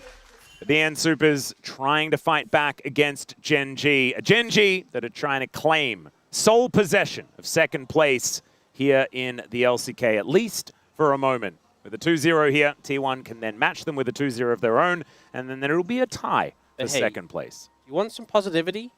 Yeah. Right now, DN Supers on pace for a perfect game. Oh my goodness! I'd never thought of it that way. I do have a counterpoint. Yeah? Genji, if you see, also on pace for the game. Oh, true. Yeah, I didn't. Yeah, so, I mean, it does kind of depend on where you're looking. So, yeah, we'll see. We'll see whose perfect game is going to stay alive for the longest, as right now, Ruler getting a bit of a shield and is able to get a fair bit of harassment down onto Doctarm for the moment. But no real catastrophes just yet. And I think a lot of what we're going to be looking out for is going to be happening in the jungle matchup. And that jungle matchup isn't necessarily the most dangerous in the early levels. Obviously, Maokai can, lock people down with a Twisted Advance Bramble Smash sort of combo and things like that if he gets into a lane early. But Pyosik is not going to be ganking anyone until he hits that level 6. That's when he gets any form of CC. And Canyon has taken first strike. He's looking to put little landmines around the map and really try and make some money off it. He's looking for the super saplings. Also, we're seeing the popularity of cut down rise massively. Wow. He's getting a lot of harass down though, but I think 5 people there had cut down with them. We're seeing this rune so much more often, and the numbers it puts out is kind of crazy. Especially when you have Canyon, who's going to be going those like quite poke-heavy saplings. And Chovy's going the trifecta of Deathfire Touch, Cut Down, and Scorch. Just so much free damage in the runes, which is making it a little bit difficult for Closer to survive. The Akali's always weather the storm, rely on Second Wind, Orange Shield to keep healthy. But when extra damage is put in the game on the back of runes, there's like a threshold for, you take damage, you sustain back up, you take damage, you sustain back up. Oh, good bubble is going to connect onto Ruler here, as the Fire Kick will even out the trade quite nicely here for Gen G. Once again, Canyon will be able to claim the first scuttle. And this time, we'll see whether Pyosik is going to pass the Pabu test and actually back up his bottom lane. And it looks like he is, at least for the moment. Yeah, make sure... Wait. Will he cancel the back? That's the question. He hasn't yet. He doesn't. And so Canyon is here. And we'll be able to clear out this ward as well. Does spot him on his way over. Canyon already picked up the bot side scuttle. Oh, he's just going to throw saplings down and be annoying. Oh, dear. Well, Doctarm is not going to back. They do have vision, so they will be able to see when Canyon comes out of the brush, but he still will come out of the brush. And he still will do exactly what he did in the last game. He does make his way forward with that Twisted Advance. Flashes out of the way. This time needs the heal from Duro, but he gets it. And let's see whether Duro is just going to start this one up and give the double kill to Ruler. He will. I've seen this before, Ox. Yeah, I also saw this before. Canyon, the only one from Gen G to burn his flash, also happened last game. Doctarm and Peter, they still have their flashes. So it pretty much exactly the same as last game. I thought that they were listening to Pabu and they did the learning. Well, it's a good bubble for Peter even. But unfortunately, the heal that comes out from Duro... Yeah, it was summoner heal, right? Yeah, allows Canyon to stay alive. And then they reset the turret aggro, so the turret shots... The fact that Duro can take 2 and just walk away, resetting the ramping. Just really well played by Gen G. Clean dive. And even if he couldn't take 2, he had flash, so it was going to be fine anyway. Didn't actually have to use it. Doctarm and Peter hold on to their flashes once again. Very similar to the last play. So, it's a rough start for I would say so. Gen G. Last game was also... Sorry, a rough start for DNS. Last game was also a rough start for DNS. Yeah. I was waiting for, like, the but. No but. All right. It's 5 minutes. We missed our update window. I'm just assessing. You've got a minute, or at least 45 seconds until you do have to get your thoughts in order. Because wait, look at the graph. Oh. Look at the way Game 2 is now. It's basically exactly identical. On top. Yeah. It's exactly the same. They dove at the same time. All right. I've got the positive. So if it does continue going the same way, Gen G decide to do happy gaming at around 20 minutes into the game. As now, Canyon takes a lot of damage. Pyosik goes down to basically nothing. Ruler also looking a little worse for wear. The DNS, they get underneath their turret. No one dies, and the bubble is going to go wide here. Duro at full health, just looking to be a menace. We'll be able to kick Doctarm aside for the moment, and plates are just raining down here in this bottom lane. Yeah, looking a little tough right now. No one died, though. No one did...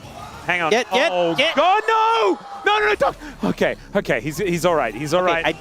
And the train looking to come through and help out. That is Duro flashing away. Dudu gets in there. The fire kick is decent. Closer is rotating around as well. This should be a dead Melio. And Dudu walks away. Let's Closer claim it. And that is one kill back over to the DN Supers. This was different to game one. Yeah, bring up that graph again. So able to find an opportunity to punish the aggression from Ruler and Duro. They were really going hard and trying to punish them on the tower. I don't know exactly what HP Dr. was at. When I looked down, he was at 8 HP. But he'd regened a little bit by then, so he was, my gosh. That is like the least health possible that you can have and still be alive. That's 1, right? Yeah, I mean visually, it was like barely even a slither. And here they find Duro, so that's a positive. Gold for Closer, gold for the Akali. There you go. Which is needed because he was falling behind in lane, although not as much as I thought potentially was going to be the case, considering Annie has a lot of harass. Ruler once again going to get exhausted. Sidesteps the bubble nicely, though, as we can see, relentlessly pursuing his opposition in this bottom lane, and will hit level 6 to gather the culling and look to soften up these players. But not going to quite do enough. My concern there is the trade was about even when Ruler was exhausted and they didn't use barrier and heal. All right, potentially a problem. For the DN Supers looking at the non-ideal culling cooldown.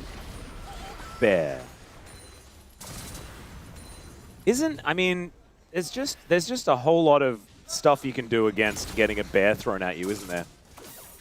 As Chovy going to pull Tibbers back, not going to allow that 50 gold to go over to Closer. And Closer is considering going back home, but does need to catch this wave. Chovy is going to let Tibbers help him out with. Out of our current pool of mids, I think Annie is just... Oh, we missed another update window. Oh, we did. Ox, you said we were going to change. Yeah, I'm trying. It's just hard to keep tabs on every 2 minutes. Yeah. Are we on struggle street right now? It's kind of feeling that way. 2k gold lead at 8 minutes. It's certainly large. As Pyosik comes on over, does take his Grom. Level 7 here, so has Cyclone at the ready. But it looks like Ruler and Duro will create enough distance to keep themselves safe. No dragons being taken just yet.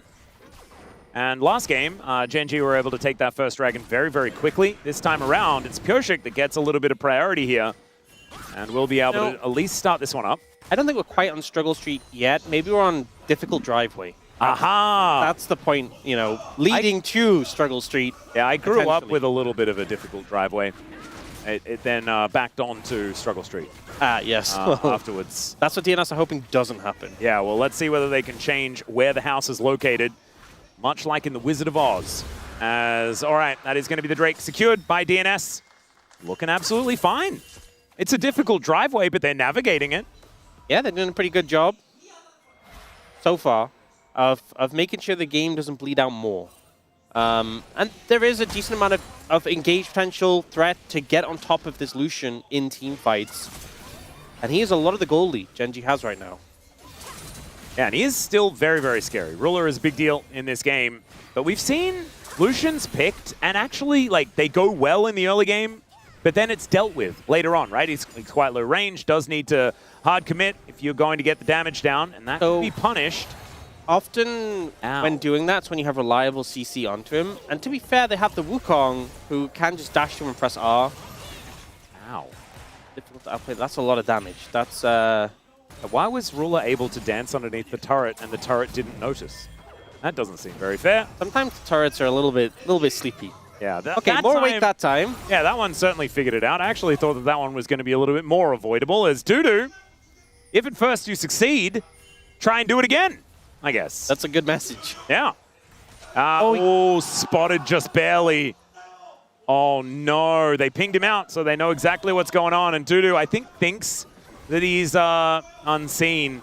But unfortunately, Gen.G knows exactly what's going on. It's a Lucian. It is not the easiest target to Cyanol. I think they're kind of banking on the fact that Ruler and Duro were so aggressive. And now that they're not walking up, Dudu just has to TP top. Yep. And there is the tumble to the side to avoid the colossal smash there from Dudu. Dudu's not been having a fun time in this lane, as you don't, as Silent Vayne. Probably could say something like, I'm absorbing pressure, or something like that. As thing Bear to comes say. down once again. Flash out from Closer. Just doesn't want anything to do with this. as Flash Twisted Advance is a range you need to be very wary of, and he was aware of it. Made sure he got out. Keen, very quiet game so far, but has just been farming like a lot. Yeah, that's all you need to do until you get to the late stages of the game, where you can just turn up and be a Vayne in team fights. So far, so good. Does now have his Hex Plate done. As Canyon and Pureshik sharing some blows here with the defense of their bottom lane, but there's the Brambles coming out. The Nature is grasping as the Fire Kick actually doing a bunch of work, but there's the Cyclone as well as the answer, and it's the Nami that locks down the kill onto the tree. Pureshik able to make his way out as well, and the DN Supers even out the kill score. I know we were saying this was just like game one, but Canyon overextending on a tank jungler in the bot lane and dying, that literally just happened in game one. True. Wait, is it just the same game repeating?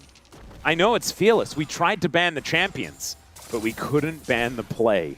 Yeah. Maybe we should start like fearlessly banning like map rotations. Yeah, like saying, okay, Canyon, after game one, you're not allowed to dive that bot lane at level 3 again. Yeah. You actually have to like, you have to go to different camps in a different order every time. I like how we got the overlay of the different gold graphs from the two games at that moment to kind of illustrate it's a little bit different. And this looked okay from Gen G to start it off. But I like Yoshik's move of using the clone to block the Nature's Grasp and then just turning that damage round onto the Maokai. Wukong having a lot of burst available. Yep. And Maokai's not very tanky at this stage, right? Does want to rush Liandry's first, then builds tank items, but at this point, you're the most susceptible. And even though Pureshik doesn't have the Trinity Force completed just yet, it is able to be enough to take down the Maokai. And he was spending a lot of time focused around bot lane, has fallen behind a little bit in terms of farm compared to Pureshik, which is a big difference from game one, when on the Skarner, he was kind of just leading the charge and a good amount ahead in terms of farm. The gold lead's still only 2,000. Yeah, hasn't moved. It's not up and to the right like it was last time for Gen G. We're not going towards Struggle Street right now. Nope. It's a difficult driveway, but like we were saying, they're getting through it. Yep. And as this like gold lead remains, and it is actually dwindling somewhat, you're going to have to come up with another name. Oh, yeah. And you've got 25 seconds to do so. 25 seconds? Yep. Oh, the pressure's on. Yeah, that's when we'll get back to you for the update. We'll leave Orcs out in the field trying to do some research, figuring out exactly where this game is at. No, you're out in the field, Orcs. You're not allowed to say things, okay? Oh, sorry. Not yet. You got another 9 seconds, and then you'll be able to say some things. I'm going to say some things about what Ruler's going to try and do to close it here. As Canyon moving up as well. Shuriken backflip, not going to connect. And now over to you, Orcs. I'm thinking Mellow Motorway. Ooh, that sounds like a Yoshi game. That does. I would play that game. Or a Kirby game, maybe? Yeah. I know that, what was it? Yoshi's Woolly World had a mellow mode. Which is like no difficulty at all. You're just chilling being Yoshi. It's the best. Oh, fantastic. Yeah, if this game continues at this rate, they'll be able to get onto the Mellow Motorway. All right, well, let's see whether that is exactly where we're going or whether the navigation is going to tell us to take a turn that we do not want to take. As teleport in from closer towards this top lane. But it is still going to be some money going over to Gen G as the Drake is going to be secured. I believe that is Dragon number 1 over to Gen G. No, it's Dragon number 2 over to DNS. And it is a Chemtech Soul. Unfortunately, Orcs was too busy brainstorming like road names. And he didn't actually stop the Chemtech Soul from coming on through. That culling actually doing a whole lot of work here. As Canyon looking for an angle, yeah.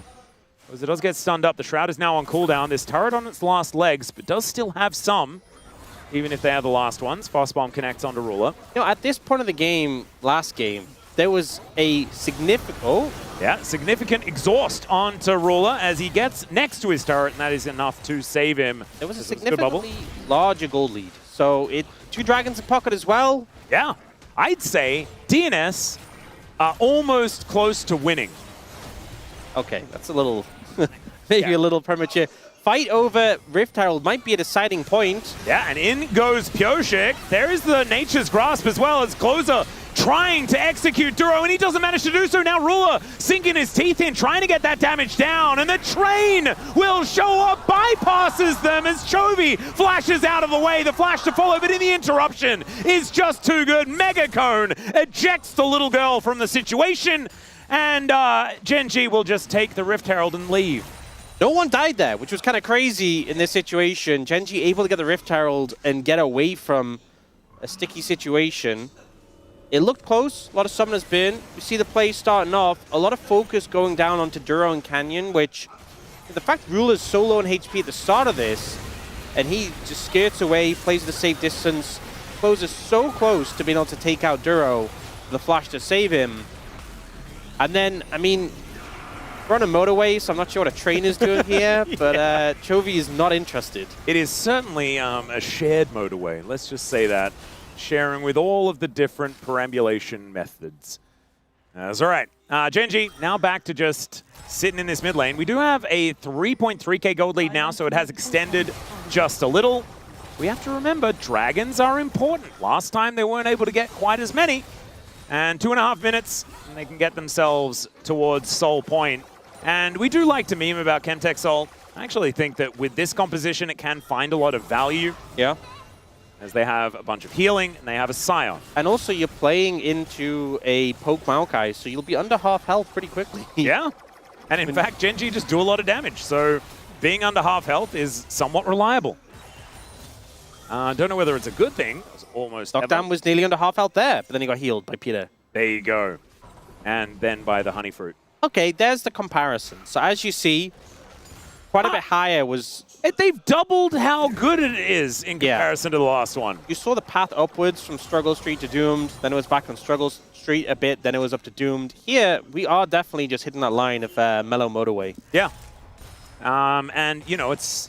They also can just turn off to the difficult driveway if they want to, right? And they need to get there before Struggle Street is even a conversation. Yep.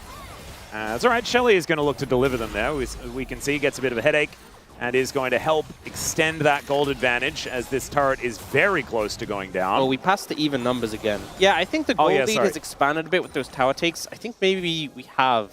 Maybe we could do a late update? Maybe we're on difficult driveway at this point. All right, so difficult driveway is the 18-minute. That's the 18-minute call. Yeah. All right, good to know. All right, Pioshik is looking to try and drive us back somewhere else, though. Entirely sure where, as Peter takes a lot there from Ruler. 2-item spike coming on through for the Lucian is a big deal. And Genji just playing this one a lot more close to the chest. Is what it feels like. Yeah.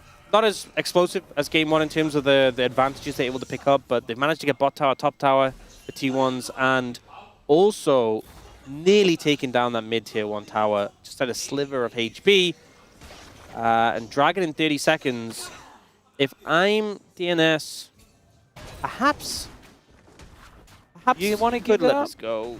I mean, you could, but also I feel like you do want to accelerate, don't you? I think the big thing for me is that Dokdam, he's close to the Mirror Mana, but he's not there.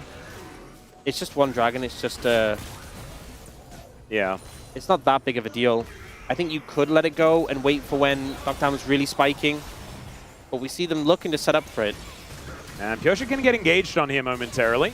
Does use the warrior tricks to defensively in order to get out of this battle. I mean, right now, Closest is pushing top, so if he wants to get some plates, get some gold there, that could definitely be a game plan to go for.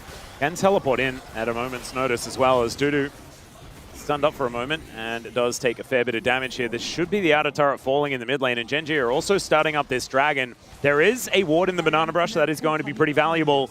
With the Drake falling down, Genji claim even more control of the map, and Pioshik has to walk over all these saplings, takes a bear to the face as well, and it's going to get it turned on him. Chovy goes down, Dokdam collects the kill, the Drake goes over to Genji, and now Canyon gets over the tidal wave with a twisted advance. The culling just finds the air though, and Closer looks to get into the backline. Can he get revenge as Duro a decent sidestep? Ruler getting behind the rest of his teammates, and Closer takes down the Melio this time. Ruler though is on full health, and he's looking for a pentakill, as he always is. Pioshik going to be going down. It's a double for Keen though, and he says, I'm sorry, it's a triple or nothing, and he may not even get that as the bubble is going to connect onto Keen. These 80 carries are running rampant. It's a double apiece, and Genji will claim the advantage once again. Even though the start looked good for DNS, unfortunately they didn't have any tools left in the tank to deal with these carries from Genji, the 80 carries. Chovy gets focused down here very quickly, but they burn a lot of Pioshik's health bar, they burn the Wukong ult, and Dokdam ends up in a position where he's already super low HP, so they start to turn around the fight. But once again, it feels like so much of their efforts are focused on Taduro. And although they get him, Rula's still free hitting, Keen's still free hitting, Dokdam's still super low, the health bars have been whittled down, Judu goes down, and then Keen is just free to chase down these kills with the movement speed from his ultimate.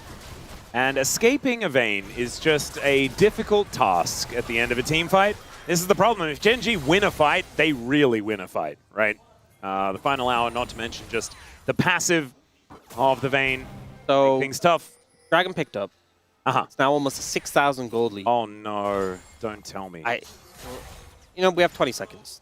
All right, okay. Well, yeah, don't tell me because it's not time. But also when it becomes time, I don't want you to tell me. Oh dear, I'm really scared of where we are. I really liked the mellow motorway. Even the difficult driveway reminded me of home. The mellow motorway is a long way away. Yeah. We are on Struggle Street right now for DNS. No. We're back to Struggle Street. It's a pretty big gold deficit. You look as well at the difference between lanes. Look where all the gold is. It's the Vayne and it's the Lucian. That is not what you want. Yeah, I feel like that's sort of precisely where Gen G would like to have their fun. Yeah, and Dokdam does now have the stacked mirror mana, which I feel like is something he would have loved to have in that last fight. Yeah, he would have in fact loved to have it like spawning from base. His Keen is going to be in a little bit of trouble here. Gets taken out. Good pick from Pyoshik to punish this Vayne. I'm not entirely sure what Keen was doing. Okay. There. Looking for Scuttle Crab, it seems. Uh-huh. Well, good pick up there from DNS. I feel like last game, a lot of their advantages when they came back into the game, we're looking for these picks. And it was about exactly now in the game as well. Yeah. Closer is going to get set up on. Gen G decide not to go in on that. The rest of DNS making their way over. Man, this turret is just taking a lot of damage, and it looks like DNS are not going to be able to stop it from going down, nor can they really safely get to the minion wave to take that out either, as there is a Corki sieging in the mid lane at this point in time. Actually going to be able to take a plate or two, and there is also Dudu on the Scion trying to make things happen in the bottom lane as well. Kane will finally respawn, but I think DNS utilized that time with only 4 of Gen G on the map pretty well in order to get a lot of these lanes in a better position. Yeah, I agree. And closing down that gold lead a moderate amount has made things a bit better, a bit more bearable. They do have some big item spikes that came in. One thing I'm worried about is Rula. If he hits the IE right now before we get that dragon fight, it's going to be really hard to deal with him. This was Keen just one of the Scuttle Crab, and he doesn't even get it. He gets smited. Yeah. Devastating. At least if he died for the Scuttle Crab, he could say, well, I may have died, but... Exactly. No, not even that. No, a little bit unfortunate. Pyoshik hits 2 items off the back of that one as well, as the Sundered Sky is now done for the Wukong. He's pretty scary, actually, in this game. Only down by about 150 against Canyon, who has gone full AP, by the way, outside of his shoes. This Maokai is really trying to do damage. Yeah, I mean, those saplings are really going to hit. And it's going to make it so difficult to get in a position where you're threatening flanks with things like the Akali or the Wukong. They are just continuing to pile on pressure, and Keen on this Vayne is a bit of a difficult matchup for closer on the Akali. Yeah, 25 seconds on the Dragon, and we did see Rula pick up the Infinity Edge, so he is incredibly strong right now. And has the largest gold lead on his team, has the most gold on his team as well. As, yeah, he's able to just walk up with impunity. The extra range from the Emilio certainly helping out here as... Oh, what? Okay, well, goodbye, I guess. Closer comes in, decides not to do anything. Wait, is that just one sapling? Was he at full health? Back to full health now. Oh, there is a bit. That's a bit more damage to the sapling. Yeah, I would say that he's not at full health now. But Tibbers is also at an empty health bar. It's just not going to save the Drake take, as now Closer gets condemned into the wall, and maybe to death as well, although he does flash to get himself out of the way. Pyoshik now looking to try and turn this one into an engage, but Keen not going to be bamboozled this time as he flashes out of the way. Closer goes in, and he goes out via the Death Chamber, and now Chovy does have flash, and we'll see whether he needs to use it. Looking for a Q angle, and the red buff! He just uses the red buff to chase after him. So close. Chovy holding onto the flash there was crazy, by the way. It's not autoing down. I mean, Annie has such a long auto range. And it's funny, because the auto range was nerfed Remember when like support Annie was the thing forever and the way that they gutted her was to just remove the auto range? Still feels like that auto range is kind of silly. Yeah, I think it's 600 still. 625. 625. Wow. Yeah, even higher than I thought it was. That's much higher than Lucian's. Substantially. Maybe Annie should be the one building these 80. Yeah. Heck. Then we see how the fight plays out. Oh, no, never mind, we don't. Oh, wait, Doctom is just dead. Good bubble there from Peter after the fact. Okay, they picked up Baron. They got a second dragon. Gold leads 7,500. Oh, no, where are we? Wait. Oh, we missed the window. Yeah, we missed the window. How many updates have we? We've not missed a lot of updates. We've been slacking on these updates. We really have. If we were doing weather forecasts, we'd have been fired by now. Absolutely, and I actually think that like those that gave us the feedback saying that we should probably be better at like sticking to the game and things like that. I mean, I think we failed them. I'm not going to lie. Yeah. As Ruler gets so much shielding. Yeah, he saw Ruler being pretty low on HP and thought, I can kill that. And then Duro pressed a lot of his buttons, and they were very good buttons, and that stopped him from dying. And now they have to deal with the siege threat from Gen G. DNS don't have great ways of dealing with waves. Yeah, the range is somewhat low. Doctom does have long-range rockets, and there's a tower falling down. Oh my god, Doctom's health bar! He just came from base! Oh god, okay, well this bottom outer turret, inhibitor turret is going to fall, and the mid is going to follow suit as Keen just stuck around. 3 items have been completed here for Doctom. But as you said before, he would have liked them a whole lot earlier. As Canyon going to get engaged on. Remember, this is a very attack version of the Maokai, and that is going to be closer going in and going out very quickly. Pyoshik is going to do the same thing as the rest of DNS. I mean, at least they have a Scion to stand behind, but I think Peter and Doctom are still in a whole lot of trouble because Dudu's health bar just evaporates. And yes, this is hit doomed very, very quickly. You can see it's 28 minutes onto the clock, and Chovy finds the double stun. Ruler will go down, but not before taking the entirety of DNS with him. And there is the 2-0 and second place here for Gen G in the LCK. Getting the 2-0, definitely going to help them. Now T1 have to match that if they want to keep neck and neck with Gen G in the next series. Ultimately, DNS had some moments, but there were few and far between. It was just mostly domination for the side of Gen G. That level 3 bot dive that happened in both games kind of haunt Doctom and Peter and was very effective in setting up the bot lane for success. Yeah, they must feel like they've already had a nightmare about it because it did happen exactly the same way twice. And that doesn't often happen in real life. And so you'd think that maybe we imagined it and it just came back to haunt us again. But no, that's just how it worked. Maybe they think they're in the Matrix. Yeah, I felt like I was in the Matrix. You did make a lot of like motorway references, and I just had the Matrix Reloaded going over and over in my head. You know that one good scene from that movie? Yeah. Yeah, it was a good scene though. As this guy was also pretty good. Chovy having a great game one. I think a little bit more of a muted Annie performance, but it's Annie. What are you supposed to do? And POM, I think, is kind of a difficult one. I know that you have given your vote over to Ion already, but do you have any hints for us?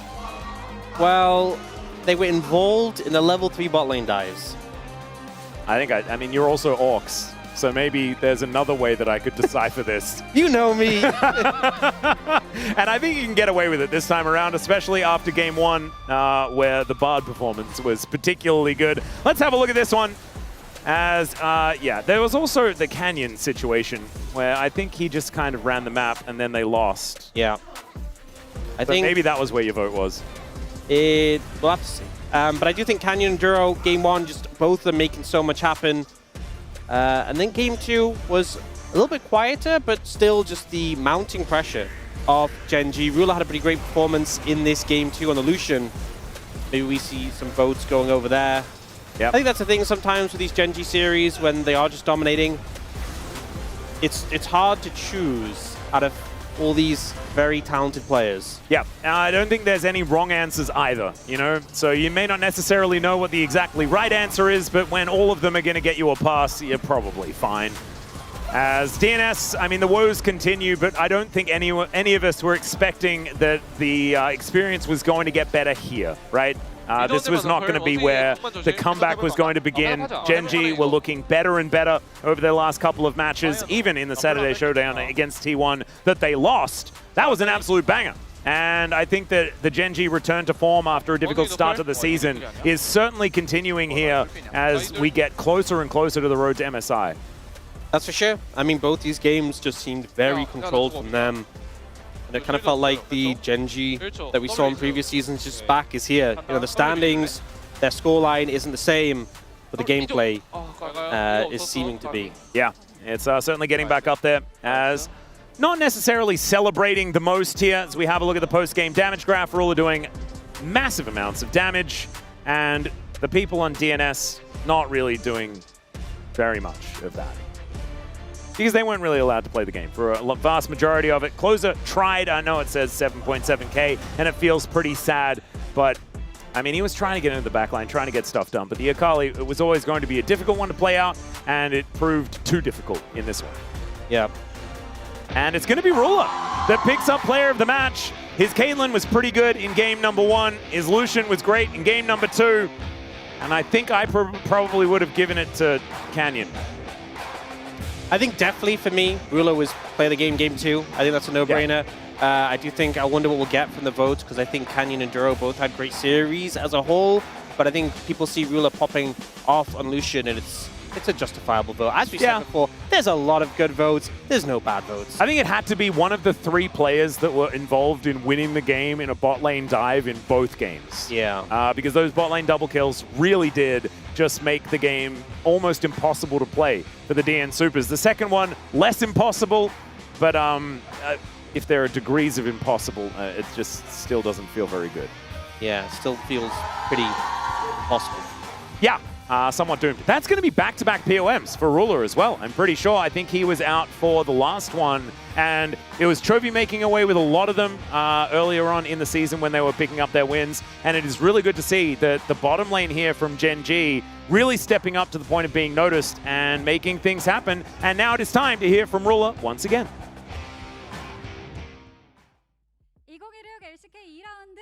Thank you very much, guys. This is Dear for the POM interview translation.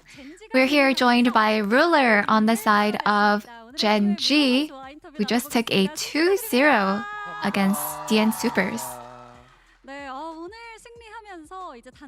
With that victory, you have reclaimed the sole second place.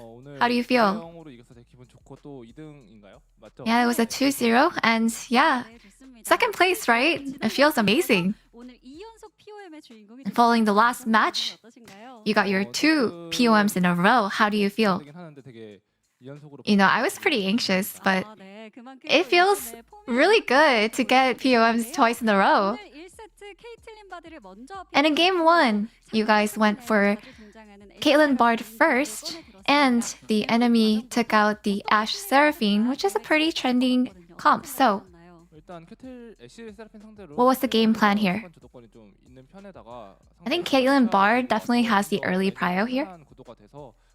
And it really creates a good matchup for us where the laning phase becomes pretty easy. So I think it was just, we play out the way we normally do.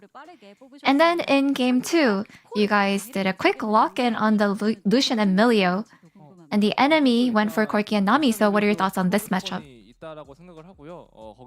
I think Lucian Milio also still has the early prio in bot lane.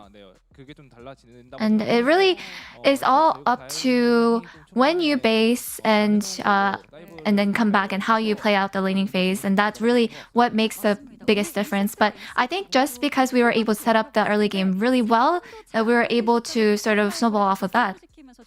And in game 1, it actually looked pretty tough to break through the enemy Lee Sin and Ryze, but with the Skarner's counter jungling, you guys had some successful dives. So at what point do you think the gap started? You know, this was the situation where we really wanted to go ahead and take the lower river scuttle first, and then after that, I think the enemy jungle just has to stay on top side, and after that we were just trying to do some mind games. So when the enemy was going up, we just really wanted to capitalize off of that to dive, and it was a successful one. And Ruler, what are your thoughts on the bot meta when a lot of people are considering the early dives as quite crucial? Yeah, I think a lot of the matchups that we are seeing actually is very crucial for you to be mechanically skilled when you play out the laning phase. So I think that's something that we always talk about in like the bot dive and everything too. And so how do you feel about your jungler Canyon with all the dives that he has been doing? Honestly, he's so reliable. Whenever Canyon plays Skarner, he's always been really good, and you know, his play is just quite delicious to watch. So I just hope that he keeps on playing Skarner. You know, for a bot's perspective, it feels amazing.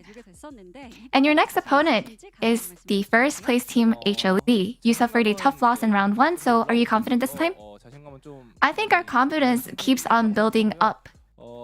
So yeah, I think we're pretty confident going into that match. And I think compared to round 1, we'll definitely do a lot better. So, you know, you can expect a entertaining match. And that is all from Ruler, and back to the space. Welcome, Pabu, and thank you. Thank you, dear Ayaya, as again, it is back-to-back POMs for Ruler. Gets the job done. Another day in the office here against the DN Automotive Supers, who are still looking for some consistency, and they did find it in both giving up the same exact bot lane dive that Gen G were like, okay, thank you very much. You're going to leave your bot lane alone. You're going to take my grump. I'll take 2 kills on the bottom side of the map. Exactly. I really like the game plan from Canyon and the bot lane. I think they literally did the same thing in the game 1 and game 2, and it worked literally the same way. And the game was really a lot much like cleaner than before. And now we're witnessing the Gen G Classic once again, like when they were undefeated last year. Yeah, they make the game so easy. They just play lane, you know, call the jungler, just dive at 3-minute window, and do it again. Add on another Drake, just counter jungle. I don't know. It's just easy of the League of Legends. Yeah. DNS kept it close, but that gold lead was still a 2,000-ish gold lead as those fights were going equal. And then eventually that gold lead is going to lead into the victory here for Gen G. So we take a look at the POM votes. With the way of Ruler, with the help of bot lane voters, okay. Okay. I mean, you see the bottom voters. Canyon getting. I mean, I don't know. Yeah, man. I mean, you know, it's like I don't know. Like if the positive way that how I say it's like, you know, chicken first or egg first, you know. True. I didn't know Huni was a philosopher. I mean, but the thing is, we are the knowers, and like all the analysts agrees on it, you know. And True. I think that gameplay from Canyon was speechless. It was so good and clean. There's nothing negative, by the way. It's just speechless gameplay. That's all I can say. This is gonna get screenshotted, and then they're gonna be like, "Wow, what did?" You could have said, "What do you mean?" Words can't contain how great this gameplay was. All right, your comment is so bad. Yeah, you can make my graphic later. Huni, what was yours? Mine is, I wish my jungler was Canyon. Sorry to my old teammate, my jungler. Sorry, but imagine if Canyon was my jungler. Yeah, I mean, as a top laner, I think no one really like wants like your jungler to gank top lane. Like if your jungler just wins the game by himself, and you like all you need to do is like just take care about your 1v1. But like I was actually watching the game. If I'm top lane, I'll just pick Galio, which is from top, and do nothing. Oh, game 1, let's go. It's easy. Dang, shots fired at Rainover. That was messed up. I'm sorry. I'm sorry. But I'm just saying, you're not Canyon. Ox, let's take a look at what he had. He voted for Duro, a Justice for Supports vote. You took me down a magical journey on the mellow motorway. He's kept doing it like in this kind of way, you know. I mean, I'm okay with it. Like it's pretty good, yeah. Again, Duro and the Bard really dodging out on those Scion ults. Again. What else we had here? Are you watching this, Prince? That dive happens because the bot side did such a great job. Helios maybe letting his duo partner. Then I think he should vote for Ruler then. Yeah. Why did he vote for Canyon? I don't know. Yeah. The coordination between teammates. We're having a tank for dinner today. I don't get it. All right, maybe it's a like weird translation. I don't know. I don't think so. I feel like I don't want to give the translation. I kind of want to know like why he actually. I don't know. I could see Umpty in the hallway being like, I think we're having a tank for dinner today. Why do you say that? What? Chat. Doesn't that back me up? That back doesn't me make up. any sense. Back me up. Yeah. Overcoming tough times. All right. I like that one. So the class of a veteran overcoming tough times. For sure. Like he had the tough times like during the earlier season, like the laning phase didn't go well, but he's doing great, so it's good. And apparently we got the Korean comment from Umpty, and it's like today I'm a chef of the tank champion. Yeah. Like basically. So because he played the 2 times. Yeah, 2 the tanks. tank, the Maokai with the Sconner, so like today I'm a good tanker, you know. Yeah. That's the main. I see. Definitely not eating the tank. I mean, I don't know. I've never eaten tank before. Maybe that's a question. What does a tank taste like? Survey says. All right, we pulled 50 League of Legends players. We'll learn that one later. Let's groove. Roo la la. Another one. Another one. singing one. Roo la la. We don't have Yankos here. Yeah, that's to true. Sing it. Yanko's one was so banger yesterday. Yeah. You know, Cloud Templar's been doing a lot of music stuff lately. I wonder if he's been heading. I think he's just to trolling. the Ode Pump. I think he's just trolling. Okay. All right. I tried to put contexture in there. Let's take a look at the standings after this one. Gen.G climb up the leaderboards here on the left side, jumping past KT because of the point spread. And the DN Automotive Supers have their record 15 losses in a row, negative 28 point score. It has been so tough for this squad, trying to figure out head coaching, trying to figure out what bot lane, what support, maybe the jungler. It's just tough. All right, like I think we should end the desk before we flame too much on DNS because we have 2 toxic people on the desk. You know, like we talk a lot of positive things on Gen.G. Now we can talk about DNS, but you know, like if we start to talk about DNS, we need like 24 hours to talk about. You know, like we have so many things. I just want to tell them, just talk to each other. Yeah, talk to each other and maybe go to sauna. I don't know. Like I don't think playing League gonna help them. You know, like they're just having crazy losing streak at this point. Definitely do something besides the league. And also like those plays that they're making is not like we cannot even see that from solo queue. Like we're getting. All right. We're getting. That's what I'm saying. Let's end up here right here. That's what I'm saying. No. I was like, okay, with you want to be the host and be like, let's not talk about it too much, except maybe don't play this thing, and maybe talk to and you know this looks like. There you go. What did? Okay, show him. I made him stop. Thank God. I helped him. All right. It's because we've got so much positivity brimming for our next series. It is the reigning world champs against the fighting spirit of the Giga Chads, Hanjin Brion. And there may be 2 kind of crazy stockholders that may or may not have predicted against the world champs. We'll find out how that one goes.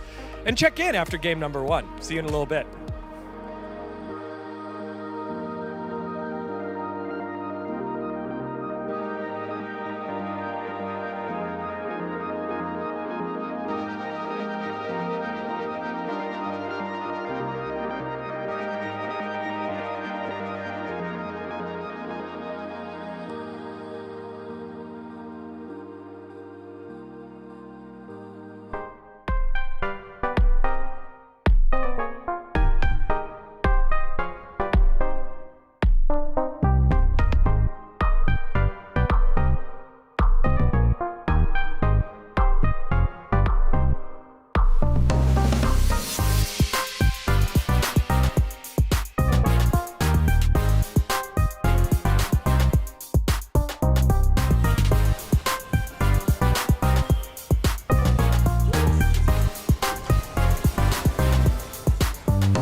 just when I leave my mark into the stone.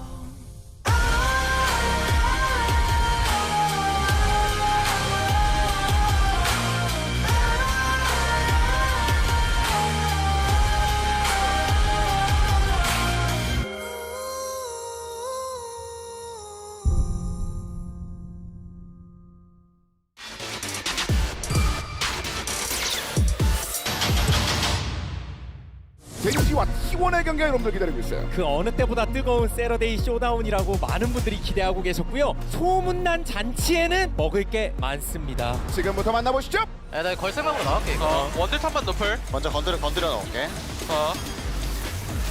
쉴드 깔게. 쉴드가 갔다. 소파하면 돼, 소파하면 돼. 계속 걸린다 이거. 바로 한번 써야겠다. 하나. 좀 볼게 이거. 야, 역으로 봐야 돼 이거. 천천히. 일단 용 치면서 봐야겠다 나 계속. 에이 노플이야. 얘네 용 치고 있어. 용 먹으면서 천천히. 나 더블 되거든. 이거. 야, 애니비야. 확인. 나가자. 오공공공공공공공. 오. 왜 좋아. 끝에 나왔어. 리신 넣어. 나 리신 먹게. 나 맞아. 50 사이언 없지. 저거는 안 나가겠다. 아래쪽 이번에 깊게 들어가 본다 정글. 오케이. 그래서 캐틀 강 나오면 캐틀도 볼 거야. 캐틀 있어요. 야, 이거 되냐? 가자. 간거 같긴 해. 나 마지막에? 오긴 했는데. 나이스. 더 갈만한가? 발언으로 전개 나올 것 같아. 그래 실망하겠다. 막자 이거. 야 앞에 나가 있을게 이거 나. 터져 기다려. 이거 태가 이거 천천히. 시각을 봐야 돼. 싸움 얘네. 빼면서. 이번에 가자. 야 럭스 볼게. 나 좋았다. 그냥 위에 살 생각해. 여기 계속 봐도 돼 이거. 나 W 쳐. 애니비아 봐. 애니비아 노플이야. 쟤 노플이야. 나 물리긴 했는데 안 좋아. 오른 볼게 한번 우리. 애니비아 잡은 거. 나 이거 리신 쫓아갈게. 애니비아 잡았어. 나 바텀에 얼굴 보이고. 얘네 펠 다 돌았고요. 탑에 뒤텔 되니까 그거 생각하면서 쌍각 줘야 돼. 야, 이번에 애니비아 한번 봐도 되나? 봐도 될 듯. 봐도 돼. 하게. 야 캐틀 아래쪽이다. 처음에 쭉 들어가자 이거. 탑대. 천천히 가죠. 탑텔. 우리 밑에 삼볼 수 있나? 미드 쪽 가야 될 것 같은데. 미드. 쪽 가봐. 나탑 괜찮아. 시간 많이 끌어. 미드 빼. 여기 뺄게. 미드 쭉 빼. 우리 애니비아 잡을 거야. 나 애니비아 잡을 거야. 괜찮아. 쭉 빼. 사이언 쪽 봐야 할 듯. 사줄만 더? 싸요. 나 살짝 봐줄 수 있나? 네. 우리 사이언은 잘만 해요. 탑은 나 죽었어. 바로 그대로 갈만하지 않아 이거? 나 그냥 바로 떼어볼게. 마크는 안 되고 그냥 앞에 싸움으로 나가. 밀어내야 그때 천천히. 오른부터. 오른부터 볼게. 나 괜찮아. 애니 털. 바로. 바로. 싸우면서. 이런 좀 애매. 이거 뒤부터. 애니 너플이야. 2000. 오케이 해서 야 빼야 돼. 리신 노플. 쌈바. 리신 노플. 미리 잡아서 천천히 빼면서. 그냥 빼면서. 덫이 안 보여. 캐틀 진짜 겁나 세다. 이거 조심해야 된다. 이거 용 나갈 수 있나 이러면? 나가긴 해야 돼. 용 치는데 얘네? 이거 용 줘도 야, 되니까 도와줘 싸움가 크게 줘요. 야, 오른부터. 나 그냥 낄게. 싸움가 크게 줘요 이거. 안 좋아. 빼면서 오케이. 저기 조금 맞았고. 미칼이야. 나 죽긴 했어. 나 가인 받았고. 오른 거 한 번만. 옆에 애니. 오부터. 맥혀줄게. 나 맥혀 없어. 야 빼면서 그냥 사이언 시체 만들고 싸워야 돼. 싸워야 돼. 나 캐틀 볼게. 캐틀 펄 있다. 캐틀 로플. 캐틀 맞아. 진노플. 나 만화 없다. 빨리 야, 럭스. 내가 빨리지만 말고 더 핑크 많이 넘길게. 더 조심. 괜찮아. 천천히 줘요. 밀어봐. 나 만화 빨게. 야, 이거 몸 넣어줘 그냥. 캐틀 맞아야 돼. 잡긴 했고. 천천히. 진노플. 우리 수원이 맞아. 천천히. 이거 티버 그냥 보낼게 먼저. 티버 보낸 거 좋다. 여기 캐틀 있어. 캐틀 일찍 갈 거야. 캐틀 찍었어. 애니비아 텔 애니비아. 캐틀 있어. 천천히 잡아. 나이스. 이거 우리 캐틀 딜강 안 나오면 빼줘야 돼. 오케이.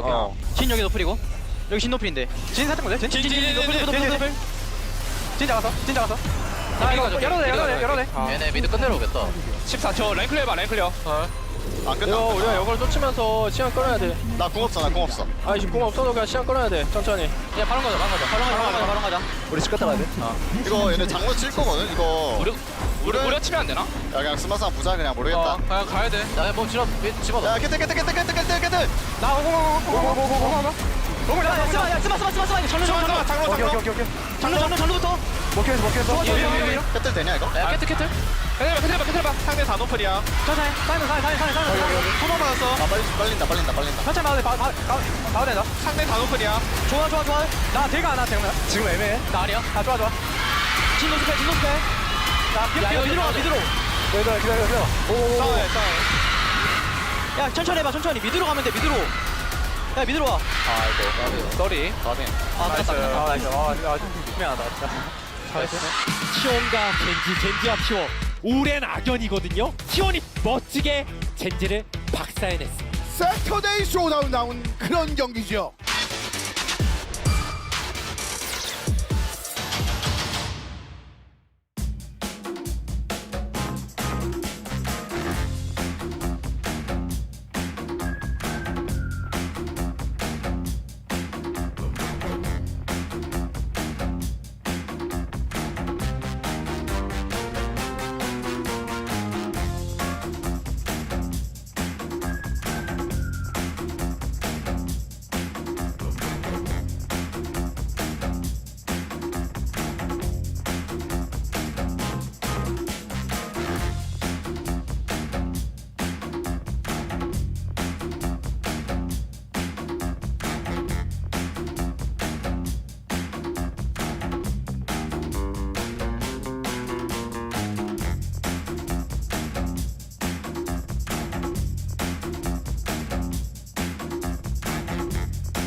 Guess the thought it was not going out of my mind. There was something really going on. I just didn't see all the signs in time. It was going on for so long. gotta do what you wanna do. Guess I hadn't seen the danger signs. Guess I should have been one on you. Now I know what I've really got to do. I've gotta see this through. You ain't gonna hold me back, 'cause I'm gone.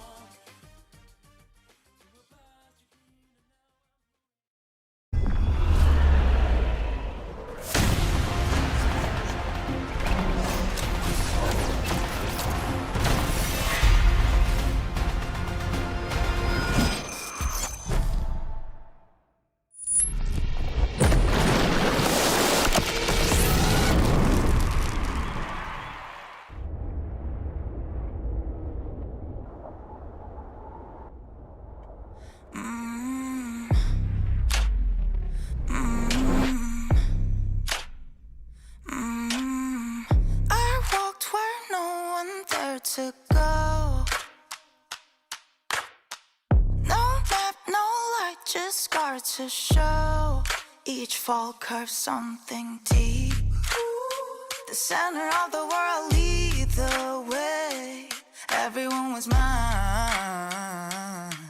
to make.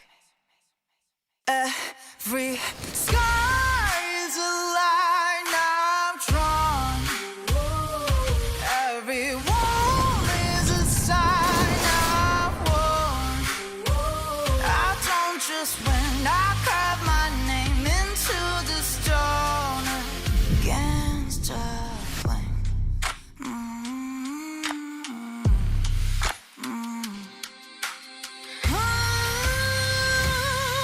Every sky is a line I'm drawn. Every wound is a sign I've worn. Cut by cut, mark by mark, my name forever in the stone.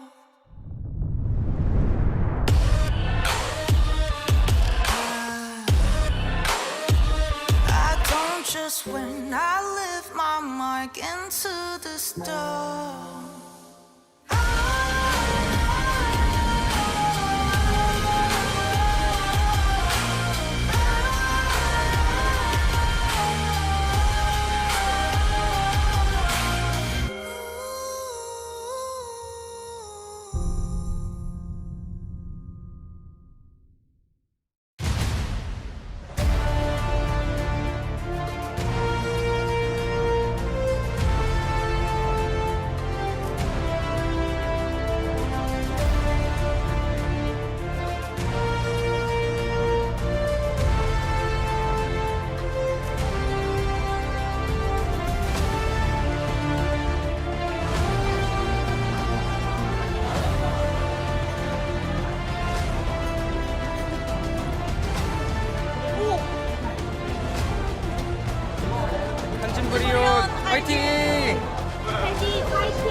Welcome back, ladies and gentlemen, to LCK 2026. I'm Alice, joined by Ox for the AA broadcast here as we bring you the final series of the night. And this one, probably the one that you've all been waiting for. The first time these two teams met, it was an absolute banger at the Inspire Arena for the T1 home ground. And they're looking to see whether they can do it again here at LOL Park. It is Bro versus T1, and the Bros need this. If they want a chance at Legend Group, they have to win today. This is a big match. Sometimes we have these matches that are really cool because it's hype. Maybe the last time they met, it was really intense. But this one specifically, the stakes are very high. Bro, with a win here, it just changes their fates quite a bit. They still have to do more winning on the back of that, but it's substantial. Yeah, it certainly is. They also have to rely on D+, doing some losing. But this is the first of the very, very difficult road ahead of the Bros, as I believe they have Genji and Life Esports still waiting for them next week, which could be a bit of a roughie. But as you can see here, Rise Group not locked for either D+ or for Hanjin Brion, and Legend Group the same way. And Brion have got some space to climb. You can see 3 matches behind right now in comparison to D+. And if D Plus keeps losing, if the Bros keep winning, they can get there. They are not mathematically eliminated, to quote Wolf. And there's two things at hand here. So one is obviously catching up to D Plus and overtaking them for the Legend group. The second is if Bro win this series, they will secure road to MSI at a top 6 finish at minimum. Obviously still hunting for that top 5, but getting into road to MSI is obviously a big deal as well. Will make it so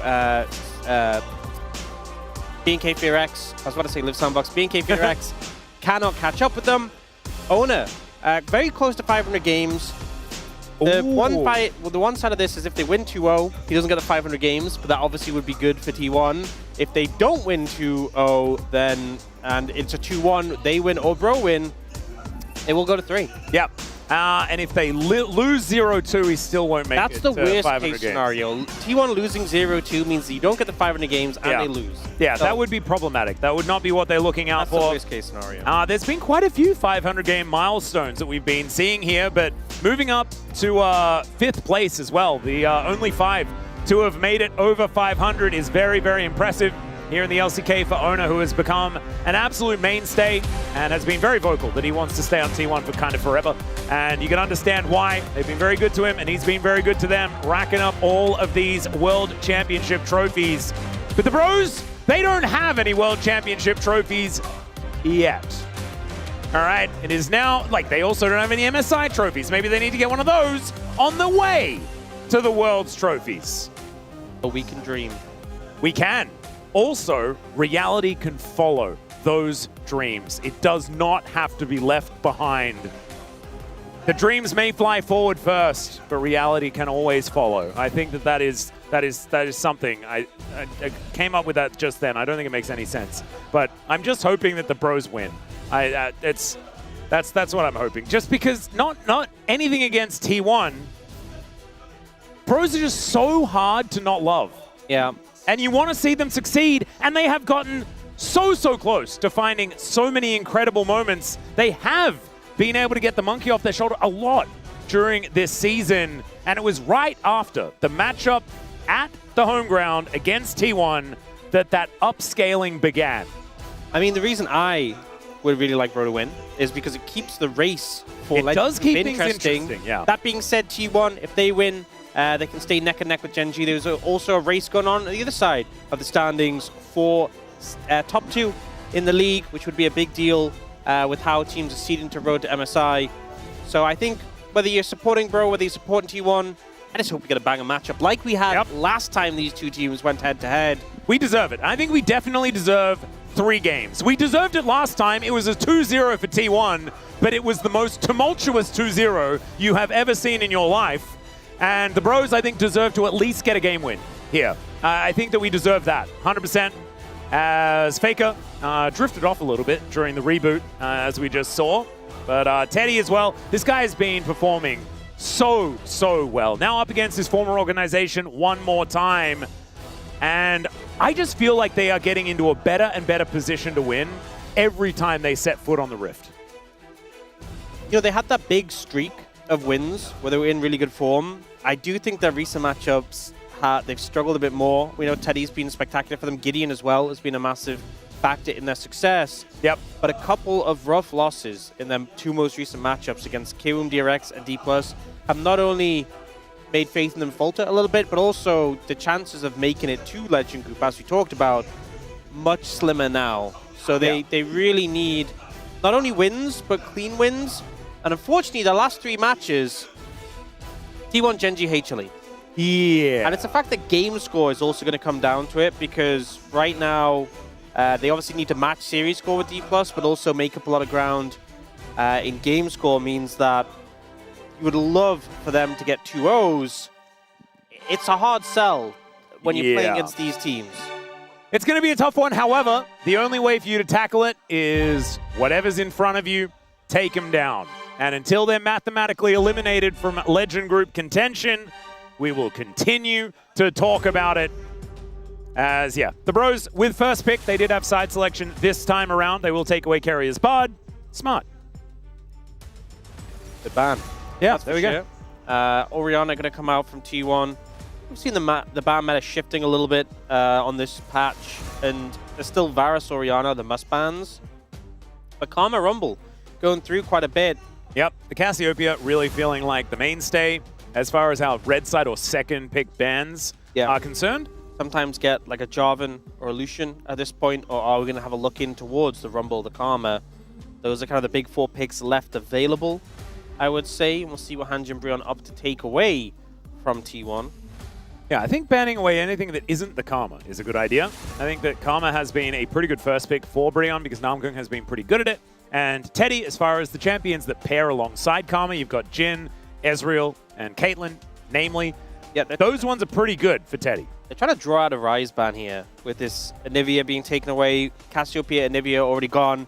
Really puts emphasis on that Ryze first pick. So, Ascending T1, are you going to ban this? It'll give us something else in return. The Jarvan is the problem there. Maybe you just leave Jarvan up and then you get the free Ryze. They go for the Karma.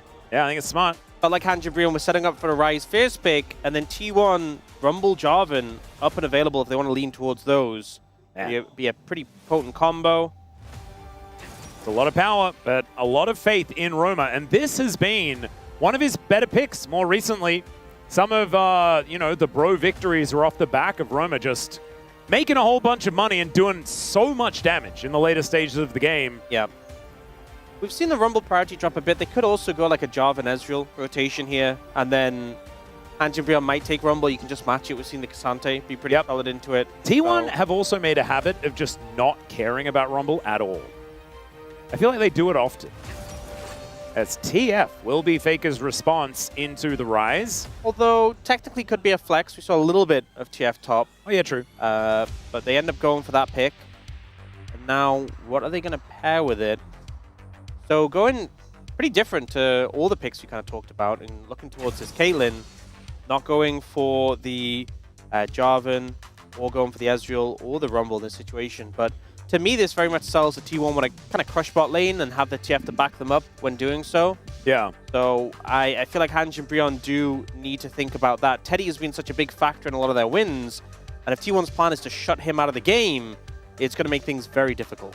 Yeah, and now they're threatening a Lux lock-in as well, as that has been something that Carrier has been just incredible at utilizing alongside Pace. Caitlyn, the Lee Sin, though, has sort of snuck through just a little bit here. Gideon is going to get his hands on it, something that Owner has certainly made his name on, and received a couple of buffs and has looked pretty strong. I didn't see it pick up a win in our last series, but it has been a good pick for a lot of players, as there is the Rumble to be locked in. This might help deny the Lux lock-in here for Carrier, if they do want to answer the Rumble now. Yeah, Lee Sin Ryze, really strong combo. And do they want to match the Rumble now? What do they feel like they have more answers into? Do they want to prioritize the Jarvan for Owner? But then again, there's Jarvan, there's Xin Zhao, there's Nocturne, there's a lot of picks open that you could play in the jungle. They're going to prioritize the Lux. They want to have that Caitlyn-Lux pairing. Yep. I feel like it makes sense, especially since Bard is gone and Morgana's just not really played that much at the moment. And it really solidifies the fact they're going for heavy emphasis on the bot lane. Hanjin Brionne haven't gotten to pick anything for the bot lane. They're going to start banning away some with the Cassante, taking that away from the top lane matchup, which you've seen picked to pretty decent success into the Rumble. There's still, though, you could just take the Sion into it. You could take the Ambessa and be a bit more proactive. We've seen the Yorick as well. I think Doran has a range of options, but Cassante has been that more popular one. I find this really interesting that the Nautilus was banned away. I would have expected like Ziggs Mel immediately banned, right? Because that's what Hanjin Brionne have been using in the past in order to dodge lane as much as possible. The Lucian is going to be the ban away here, as there is a bit of a grin from Carrier as well.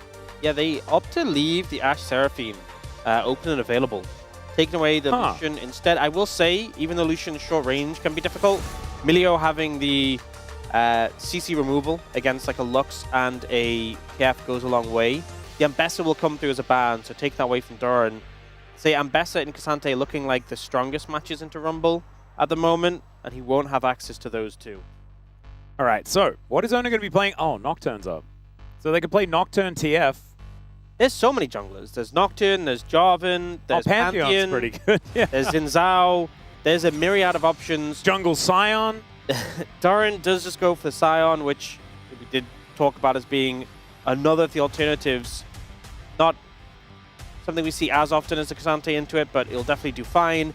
And it also just further emphasizes T1 are focusing bot. You have Sign on the top side, so he's going to be fine on his own devices. And now, Hanjin Brion picking up the Jin, looking for a support to match. Now I'm going hovering two of his picks he's had a lot of success on. And he will go for the Pyke. So going for the pressure, the kill pressure. Pyke also has a lot of innate sustain to shrug off some of the poke for the other side. There will be a lot of harass from this Lux Caitlyn, but the pressure, the ability to find kills, definitely there. I actually kind of love this Brion composition. It's like very pick compy, but then once you actually start the fight, the fire raining from the sky, right? You've got Romer able to realm warp in there. Gideon can run amok, you know, getting kicks and things like that. If you kick someone along the equalizer, they probably just fry to death on their travels. And you can start fights by just fishing with the Bone Skewer. It's kind of cute. Also, so much of T1, their draft has been focused around this bot lane. Hanjin Brion have a lot of tools that can make Caitlyn and Lux's life uncomfortable. A lot of pick potential, a lot of single target ability just to remove a champion from the Rift. I think T1 very clearly want to get Pays ahead, and Hanjin Brion have a lot of options to take him out of the game.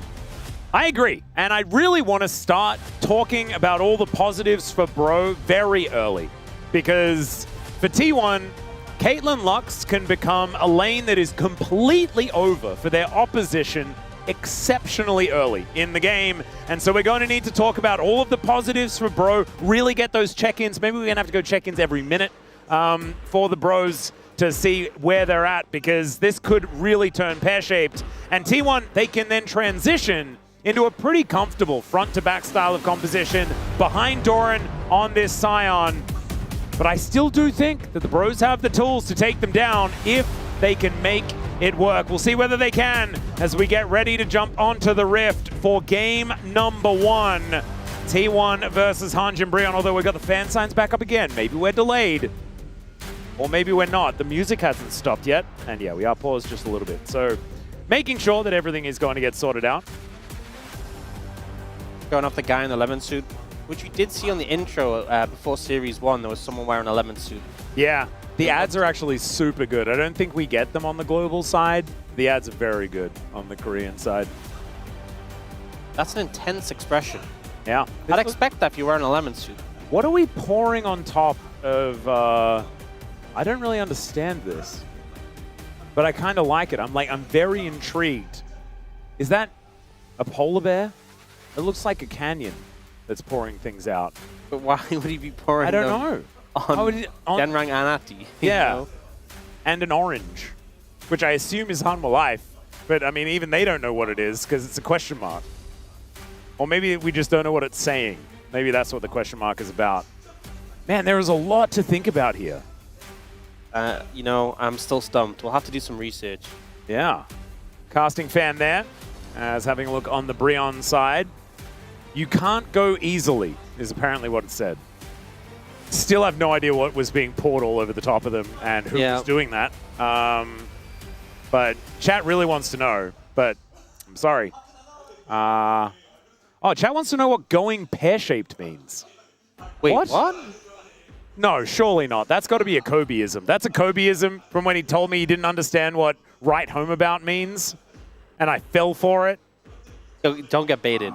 Yeah, I got baited. It was 12 years ago, okay? I was a young boy, you know, just first heading out into the realms of esports, okay? I didn't know any better, and Kobe made me look the fool. 12 years, just long enough to get you again. Yeah, well, there we go. Doran debuted 2,500? Wait, didn't he hit that just in their last match?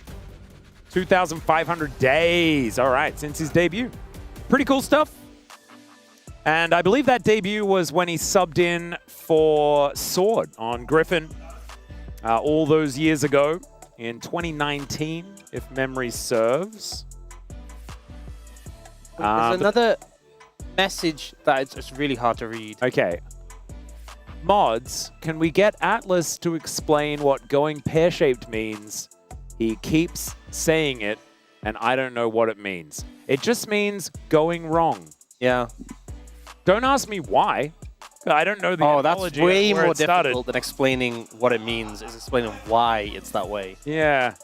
Maybe it's about, something goes pear-shaped if like it gets like a pipe. Like if a pipe is about to break or explode, it goes pear-shaped first before it explodes. Maybe that's where it came from. I actually have no idea.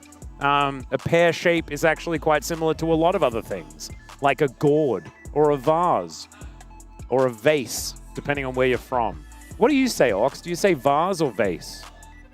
Oh, I feel like I always do this. When someone asks me, I'm like, what do I say? Is it schedule or schedule? Who am I? Okay, not that one. I say vase. Yeah, so do I. Yeah. I feel like it also sounds nicer.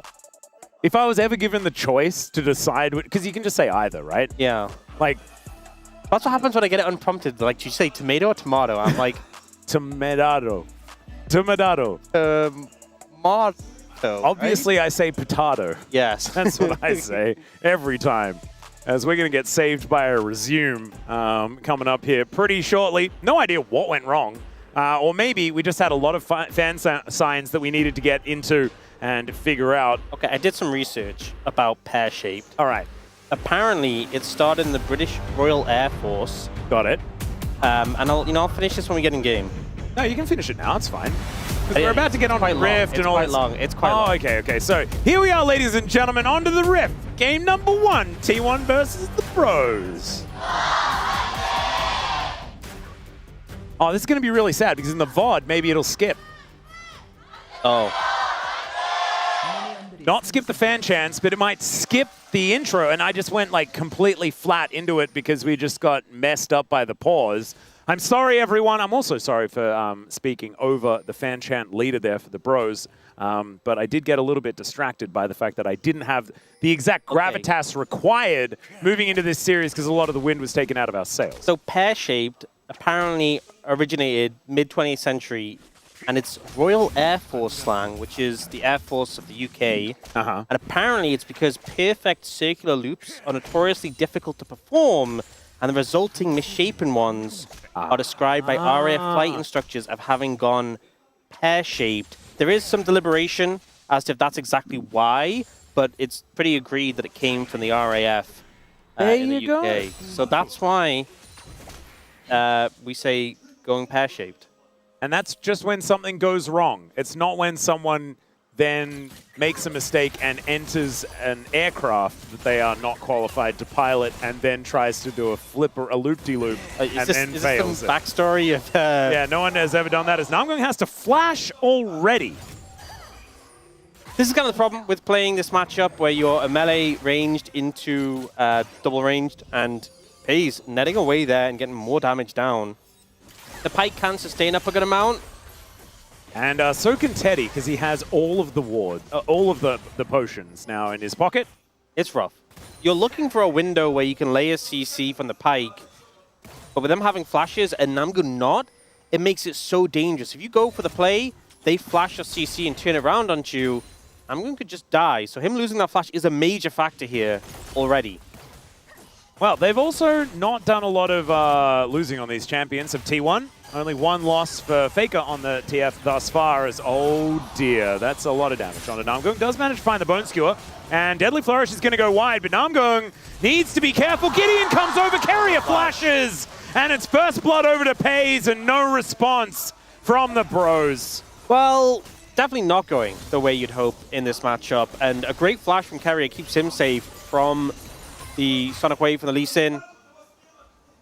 Gideon doesn't lose much from going over to try and help out, but it's a little sad that he shows up and just isn't quite in time to help out and save the play for his team. Yeah. We'll get a replay off this. I don't know whether I want to see it, Ox. Yeah, a little late on the dash to get away from the binding. And then here, also the root from Teddy doesn't connect, and he can't walk up here to help get a kill on Carrier because FaZe is so healthy and auto-attacking him repeatedly. Yeah, and the one positive for the Bros is that there are now no flashes on the T1 bottom lane.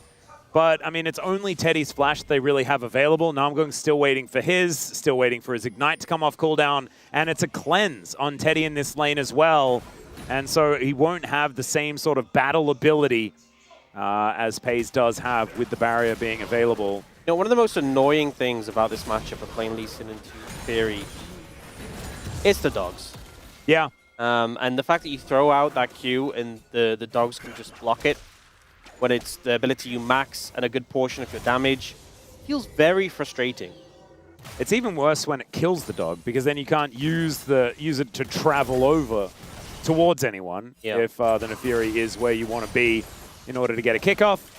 So yes, can certainly be very, very frustrating, similar to that of an Elise, as we used to see that matchup all the time in the jungle.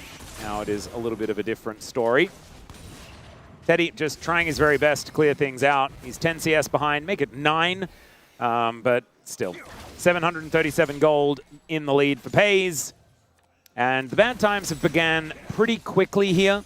We did make it to 4.5 minutes. Unfortunately, we missed the 4-minute check-in. We'll have to be back at 6 to let you guys know exactly how this one's going. Yeah, hopefully Bro's fate changes a little bit before then. Yeah. I don't want to be naming any more streets that are difficult, you know. Honestly, that's the thing. We've already named the difficult streets. We could be naming the good streets. Yeah, exactly. And the naming part is the most fun. Yeah. I might even give up on all of this, like the reacting to the feedback thing after this, just because we've got all the naming out of the way. Like, what's the point? As Romer is going to get stunned up by a gold card. Owner is making his way in. Carrier there as well. Some daggers will land on the Lee Sin, who is dealing with the doggos, but I don't think anyone's going to be dying in this mid lane. And having a look here towards top side, casting evens out the farm pretty nicely. I mean, Doran's doing pretty good in this matchup. All Yeah. things considered, we've seen some Rumbles have gone for like the Fierce Strike option in order to just print gold in the matchup, but casting going for Deathfire Touch, and despite that, Doran's still holding up and keeping even is pretty positive. Has gone for the Swifties, and it's helping him get out of the range of these Qs quite nicely on the casting side of the matchup, so maybe things are going to improve. We see a lot of the time the Roar the Slayer into the Decimating Smash come through, and the Swifties helping with not only running out of the, dodging both of the skill shots, but just the slow is reduced if Roar of the Slayer does catch you. Yep. Gideon going to be taking the first dragon here. Looks like there's not going to be oh, never mind. There's a Destiny to come in as Faker.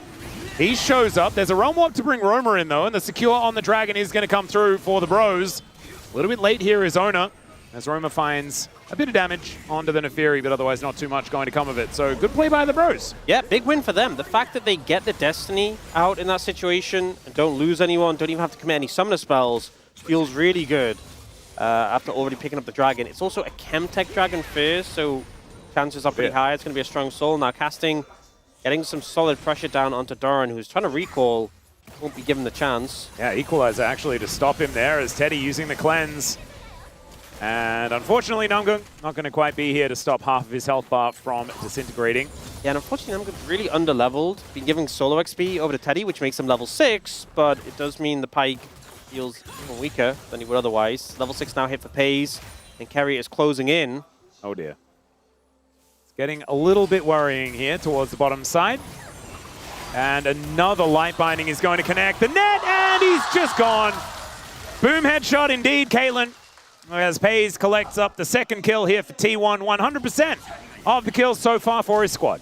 Yep, now he's going to be in such a strong position in this matchup. Namgung he's trying to fish for these plays, but you get hit by one bit of CC, that light binding from the Lux, and you're just dead. Yeah, it feels like the fish got the line and then pulled the fisherman in to the ocean and ate it. And the thing is, as the Pyke, you're never really getting much tankier. Yeah, build squishy items. That is how Pyke works, isn't it? Yeah, you're not building tanky stats like a lot of our melee supports do.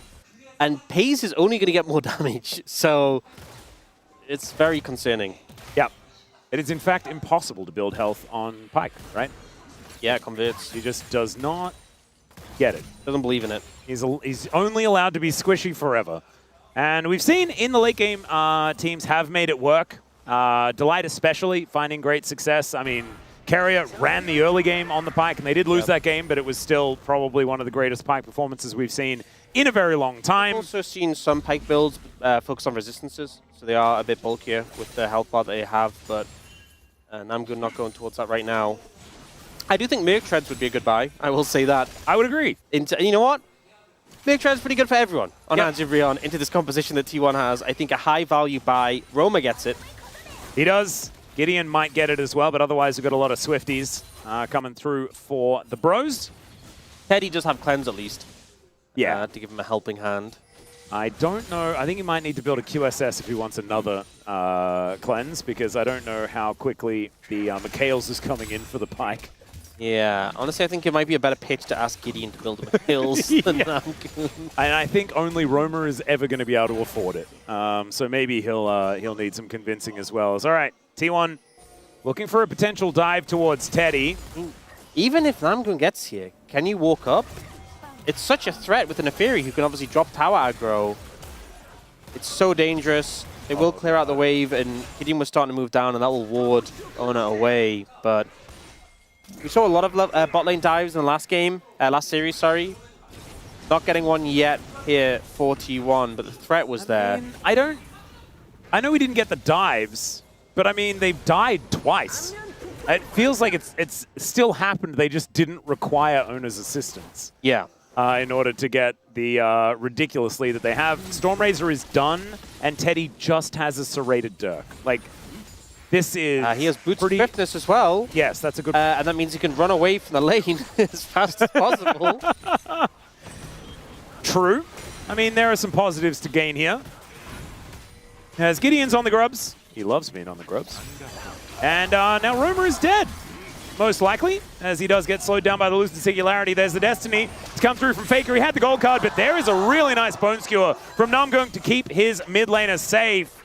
And I told a lie. Roma was not dead. He was, in fact, just fine. And Gideon gets the grubs and gets out of there. Beautiful. Hanj and Brion securing what's important with those grubs for their jungler. Pays? Huh. He's just going to kill him. He's dead. Yeah, I think he's... Oh, he doesn't have ult yet. He's still going to kill him. Yeah. Deadly Flourish is going to miss. He just wanders past and murders the Jhin. What's really tough here...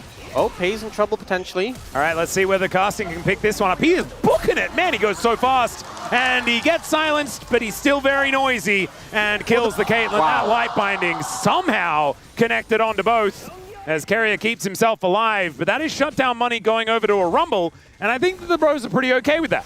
Yeah, I mean, a big influx of gold for Casting, definitely positive. But I will say, we've often seen Teddy be the main focus point for Hanj and Brion for their success. He just got solo dove by a Caitlyn. Yeah. He's not in a good spot this game. I would agree. And now he's going to set up the curtains onto Faker, who flashes out of the way. Teddy manages to hit that one, and most of them, to be perfectly honest, as we have a Realm Warp coming in. Kick out, and that's going to guarantee the second Drake for the Bros. And yeah, this Caitlyn is massively fed, but the Bros have got double Drakes, triple grubs, and if we choose to just not look at this. The trap behind the tower. Yeah, and then he saw the trap in the gap. Trap. And so he's like, I'll just not step in that trap, but there was the one hidden behind the tower. Hayes does end up going down here though. Flashes, but still slightly on the equalize after the flash, and then Casting just charges him down, burns through him. This binding was kind of crazy. Yeah, that's sort of mind-blowing. Yeah, it's not the most meaningful of bindings. We've seen Carrier get some fantastic, super meaningful double bindings, but it just felt like he was showing off with that one. Yep. And now T1 are going to take down this outer turret on the bottom side of the map and move to about a 2,500 gold lead or something to that tune. 2,100. I got a little bit overexcited. Oh, are we talking about the team gold lead or the Caitlyn gold lead? I mean, they're the same. Base. So actually, Caitlyn's gold lead is a little bit bigger. Oh, I tell a lie. Lead, so. Oh, Lord. Yeah. Even Carrier's lead is kind of absurd, but especially when like Pyke is designed to make more money. Yeah, I was going to say it's going to reduce in a second as the roll quest comes in for Teddy. So now it's only 1,800. Only 1,800 to 13 minutes. Got it. Well, I mean that's good. That's good news that it's not worse than that. As here's the train. Doesn't quite find Casting. Here's the ulti comes through from Ona. He is able to go untargetable, and he might need to do so, although Doran just tanks up the turret for forever, and they kill the Rumble. The fact he has no armor built at this point, and he can just tank up the tower for that long, just kind of shows what Sion can do. So much health already on this champion, and very easy for Ona to find dives like that. Just ult in, put in all your damage. If he needed to take aggro, he could drop it, doesn't even need to. And Gideon protecting Teddy here, who went for a little bit of a push towards his bottom side, did get a few plates for himself as well. It's going to help even out that gold just a little bit more. Remember, it was 2.2k. Now it's 1.6. We're dropping at 600 gold. It's now less than T1's total gold lead. See? Really nicely done. They have also, like T1, that is, managed to halve Casting's lead by killing him towards the top side of the map. So a lot of equalization going on here, not just the Rumble. As we do have some recalls coming on through for the bros. 2.5 minutes on this next Dragon. It's a Cloud Soul. T1 is so good at getting Cloud Souls, by the way. If you have a look at their stats, they are just probably the best team at it, just statistically, you mean for no reason. Cloud Soul spawning in their games, or them securing the Cloud Soul when they get a Cloud Soul? No, it's Cloud Soul just spawning in their games. Right. They just get more of them spawn. I guess they're keeping it breezy. Absolutely. Wanting to run around, they just don't skip cardio. All right, they are now just going to be taking away vision from the bros right here. They don't have a lot of vision towards the bottom side river. I think T1's saying it's Gideon Grubs, not Gideon Herald. Yeah. And denying the area around there. Well, there's the Destiny. And the train doesn't really do too much of anything there. Gideon now still looking a little bit rough, though, as they are just going to set up the siege. And no Herald, no problem, I guess, as that has just spawned now, but they already get most of the health bar off this turret. Yeah, it seemed a little overforced there with how close they were to the turret, and there's a pretty heavy disadvantage to that play because we saw the solo laners of Hanjin Brion pushing heavily, and now they have TP. Doran just TP bot. You're down a member if you opt to go for this Herald. And look at Casting as well. He's got so much vision here towards his bottom side. He can kind of just wander his way up. And Doran doesn't have ulti, so he can't even drive his way towards this Herald fight as Gideon, oh dear. That is a lot of damage that he just took. And T1, I think they may have successfully just moved them away from this Rift Herald, even though they didn't really have the men to do so. They forced them away, and they bought time for Doran to reset and make his way over here. So now they have the manpower needed, and Hanjin Brion aren't even going to opt into contesting this, despite the fact that if they were decisive and were able to find and engage, then they could have had a numbers advantage on the play. Yep. But instead, Doran gets some alone time in the bot lane, and they still manage to secure the Herald. Well, Casting is going to head back down there and utilize the tempo in order to pick up maybe this turret. They got the Herald, and it's Dragon in 20 seconds. Yeah. This is a combat Herald angle if I've ever seen one. Let's see whether the owner is going to use it that way. As I had it on my mind that maybe the bros were going to focus their attention towards the Dragon instead. Already had decent vision down there. The gold lead is about the same. Hanjin Brion have a lot of tools for exploding the sort of squishy backline of T1, like the TF, the Kayle, and the Lux. If you go in aggressively, it's like the Pike release in, and they jump in a Herald as you engage, devastating. Yeah. And it looks like Hanjin Brion don't even... Oh, no TP coming in from Casting. They're looking for this. Yeah, double teleports coming on forward, actually. As now Gideon gets over. They're not going to be able to take this Dragon, but the Equalizer placement is decent, but no one's there to hold them in place. And now the bros are going to see what they can find. Gideon safeguarding his way around. There is the ult in from Doran, but the follow-up is a little bit slow. Teddy trying to find the angle, has a fourth shot, and down goes the Scion.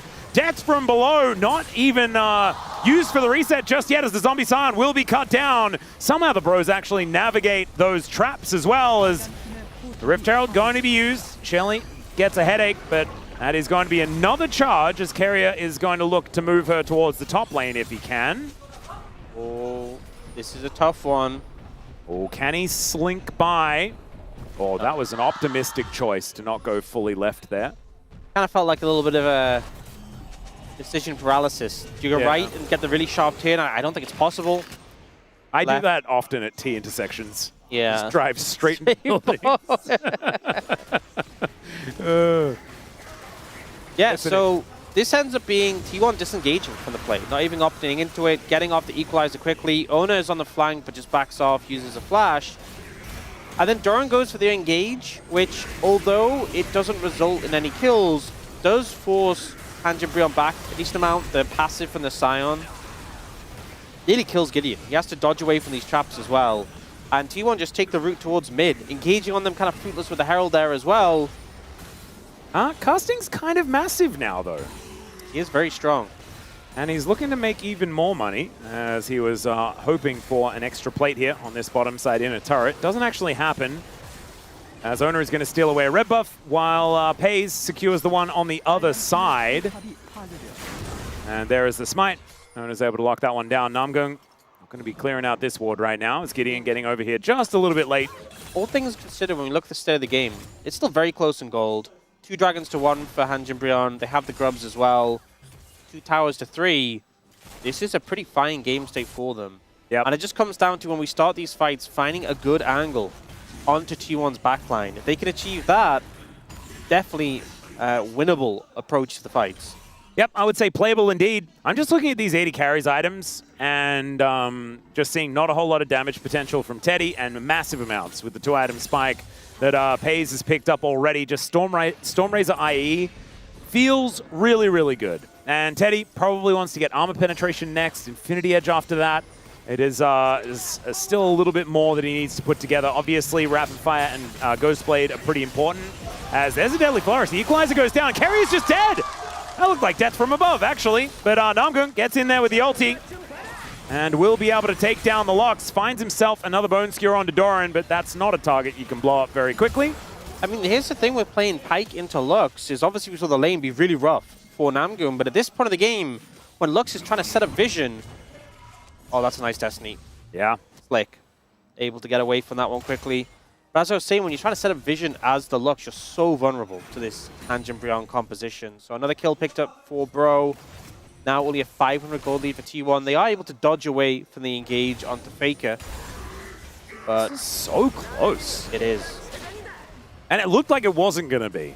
Because we were talking about it even in the draft, right? Like, Pays and Carrier have played this Caitlyn Lux lane very similarly to the way Groomer and Carrier played this lane, which is almost unplayable for their opposition. That was exactly what happened. But since the laning phase ended, the Bros have actually caught back up by a lot of gold. Like, the swing has been 1.5k since the early game. Yeah. And the Bros still have their 2 Drakes that they'd put together. Yes, there was the denial of the soul point. They can go for another fight in 1 minute's time. And I don't know whether the Bros are going to be in a worse off state after that 5 minutes just passed. Honestly, Roma nearly has his Rod of Ages stacked, has the Saras. I feel like 3 items for Ryze is really a big point. But Roma feels strong, Gideon has 2 items, Casting has 2 items. There's a lot of powerful champions on Hanjin. Here, just a great, almost max range hook there from Amgun, and he's the one who finishes off the kill as well with the ult, so a lot of gold given over. Yep. Total there. Bit of extra money also going to his teammates as well to get those bags of cash with the ultimate coming on through. As Faker up here towards the top side will be clearing out some minions. And yeah, look at this. Like, it looks a little bit like a frequency graph, and the frequency has gone down as the game has gone on. The Bros keeping things back to calm. Yeah, and it's the fact that not only are you bringing the gold closer, but the gold has less value as the game goes on. It's kind of like the Summoner's Rift inflation. Yep. So even if they maintain the same gold lead, you'd feel better about it as the clock progresses. But the fact they've made it smaller, the gold lead pretty negligible at this point. I think the major thing is where the gold is, because although having gold in the Rumble is fantastic, the Scion does pretty fine with a lower budget. Yep. Whereas 180 carry having more gold than the other does feel pretty bad. And Teddy is relatively close to the Infinity Edge, as we can see here. And he's going the Infinity Edge and not... Yeah, so Doran will not die unless Casting is hitting him with everything. Yeah, but I guess better the IE than the Stormrazor, and then he might be getting LDR like 7th item at that point. That's true. And then Collector 8th. As Bro will just Realm Warp their way back towards this mid lane, but they haven't dealt with the top side as Faker is just taking down an inner turret as we speak. The Destiny going to come through yet again. He can gate away. Although, does have to flash first. Bone Skewer pulls him back, and then there is no more CC, so he just presses R. Yeah, really well played there by Faker, flashing away from the flash of Namgoon. Oh. And then Gideon looking here. All right, TP just came through. They want to fight. Yeah, Casting looking for the angle here. Doran is taking the long way around, and he does have to start the train to get himself out of there. The curtains are being called. The equalizer comes in, and T1 just walk away. Yeah, I think the plan there from Bro was if they can get enough damage down, we can go Baron. That's the call that's being made. Fortunately, they were just outranging the end of the Jhin ult, and Casting's equalizer, they're able to move off it. Kerry has Shrelliers as well, so I think that movement speed a big reason why they're able to disengage so quickly. Oh. But you can see the logic behind what Hanji and Brion were going for, just didn't manage to pull it off.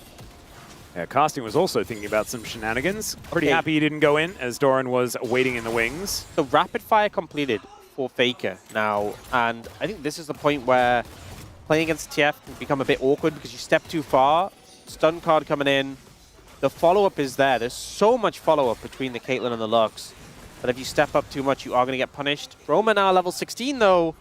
This Rai is definitely online. He really is. I think that Gideon needs to finish his Merc Treads. Absolutely. As Namgung in a little bit of trouble here. He did complete his, as well as his Umbral Glaive. As T1 back on the Rift once again, and back on the front foot by the looks of things as well. Owner with 2 items now completed. And Doran just going to come up and bring the hammer down on the inner turret. And the gold lead extending once more here for T1 as Pays snared by the Deadly Flourish.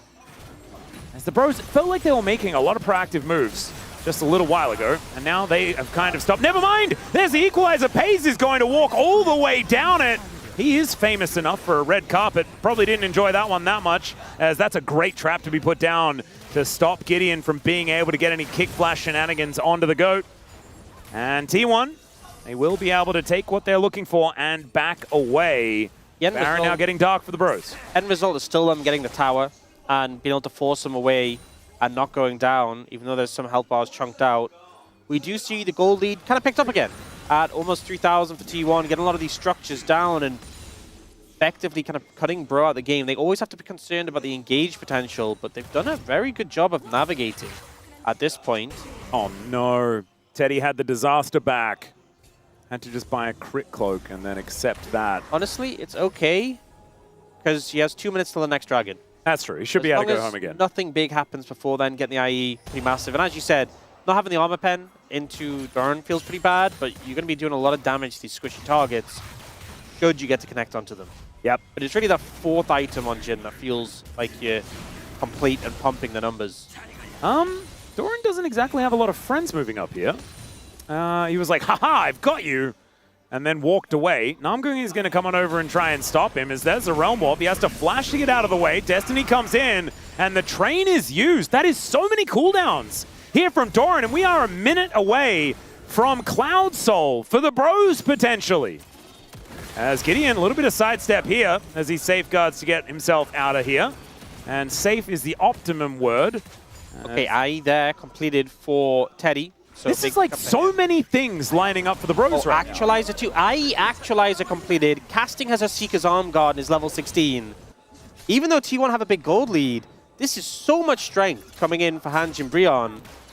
And it might matter not at all, right? As Namgung may just die here. Now, Ace in the hole, not quite enough damage, but almost was. He's fast. He can go to base and then reset. Unfortunately, he's got 3 wards in his inventory, so it would have been ideal if he could have placed them. Oh dear. The final spark does come on down. Not caught shopping this time around is Namgung.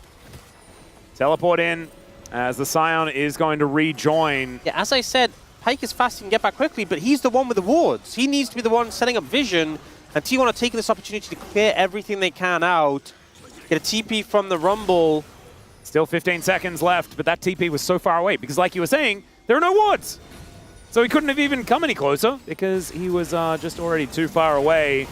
And it's all right, Gideon taking a lot of damage here. Bone Skewer onto Doran, but moving the tank closer as the train comes on through the double knock-up. And there goes the Pyke. Romer is so much of the team's damage, and he is executed. And Doran, I mean, really finding the angle here as, okay, good kickback onto Owner, but Gideon is now so incredibly low casting, has to break his arm guard, and now just wants to try and kill Paze, gets very close as Carrier gives him the shield. That deadly flourish, my gosh, that was close. As Owner as well, going to soak a few of these bullets, but Doran, he's happy just to wander through it.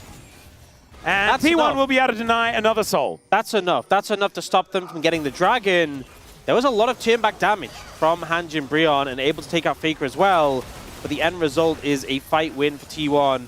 And here, Doran is such a big presence. They don't have the damage to cut through him right now. This ult, though, I think Roma just has to flash this. Obviously, nothing Namgoon can do. He was stunned, didn't have flash available. But Roma getting hit by that, and a great setup from Doran just ensures that Bro in a bad position. And if you look, despite the fact it's now a 5v3, this is kind of showing the power that Hanjin Brion still had despite that. Like, Faker gets just shot down by Teddy, casting just so much damage.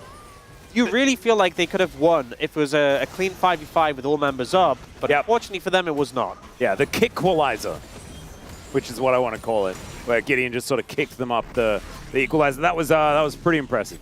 Looked like it did a lot of damage. Now it's 1,600 gold lead for T1. It's grown a bit, and a big thing was when we were talking about the item spikes for Hanjin Brion, they'd like hit their 3 items. Now though, T1 have started to complete their 4th in the case of FaZe. This is where it feels the worst, when he has that completed 4th item. It being Bloodthirster as well means you need a lot of damage to cut through him when he's always going to have that shield up and available. Yeah, I'm a little bit worried for the Bro chances from now. But 5,000 gold at 30 minutes into the game, that's not too bad. Not great. It's not great. We're still probably heading towards Struggle Street, but we're not there yet. Yeah, I think probably on difficult driveway right now. Oh, perfect time for the update. Yeah, difficult driveway is where we are. Not yet left onto Struggle Street, and still a chance to make it to Mellow Motorway. Oh, I just love Mellow Motorway. Really does remind me of Woolly World. It's okay. Destiny comes through. Faker, not really pressing the button just yet. Just keeping an eye on the Bros. Playing for Vision will gate to the mid lane. 3 minutes on the Dragon. I think the main thing we're focusing on right now on both sides is the Baron, as T1 have a bit of a penchant for getting over there and starting off fights, or at least just taking away Barons. And Owner just sort of plodding his way around his jungle. We'll be able to get through this relatively comfortably before heading back and seeing whether they can threaten around this one. The Bros do have a lot of vision on the Baron, though, so they're not too worried about it for the minute. Keeps using the farm alarm and ulting to lane to pick up minions. He has overtaken casting in terms of farm at this point. Yeah, it's kind of crazy. You look at some of the CS numbers, 375 from Pace. It's 31 minutes into the game. I feel like a lot of this mid-game play from T1 has been around just stacking up farm, playing through the sides, getting those resources. And that's what's allowed them to generate this pretty substantial lead. Now, though, TP coming in, they're setting up for the Baron. And remember, Gideon has no flash. Obviously, as a Lee Sin, you have a lot of ways for getting over the Baron pit walls, but does make him a little bit more vulnerable if he wants to contest this, and they do start it up. Oh no, the little popcorn chicken got in the way. He wanted to try and bone skewer a Scion.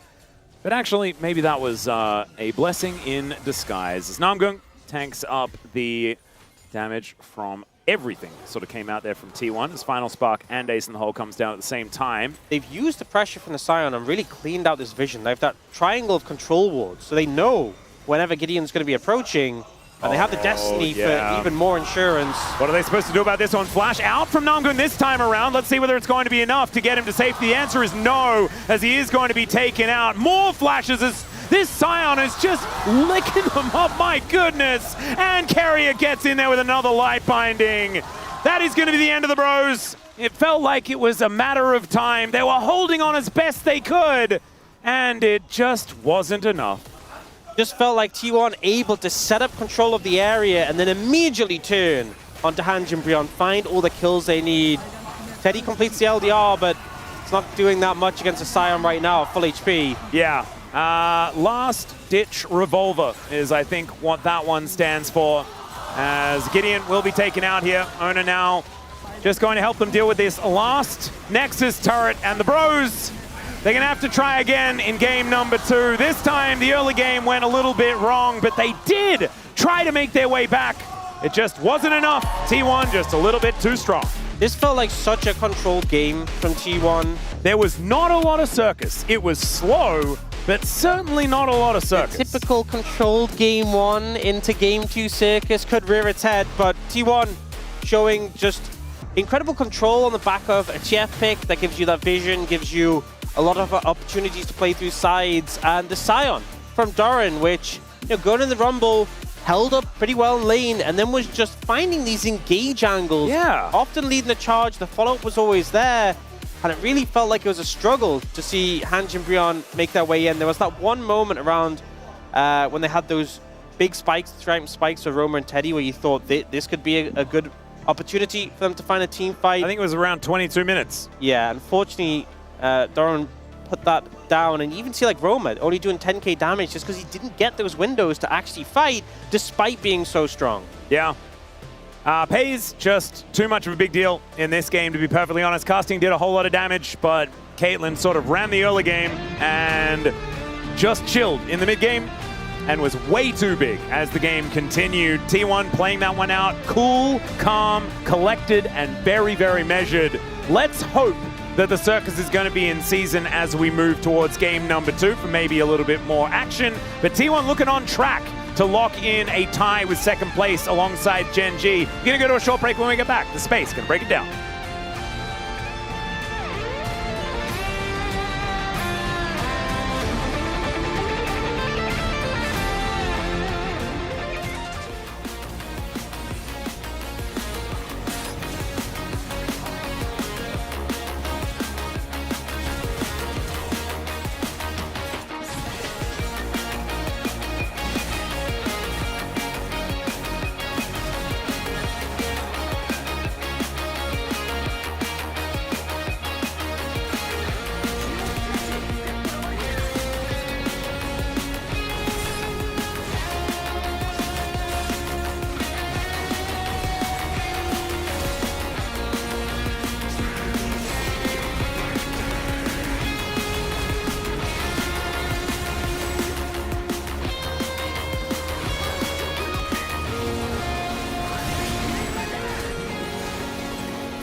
리시랑 좀 놀고 싶어. 미들자는 뚫려?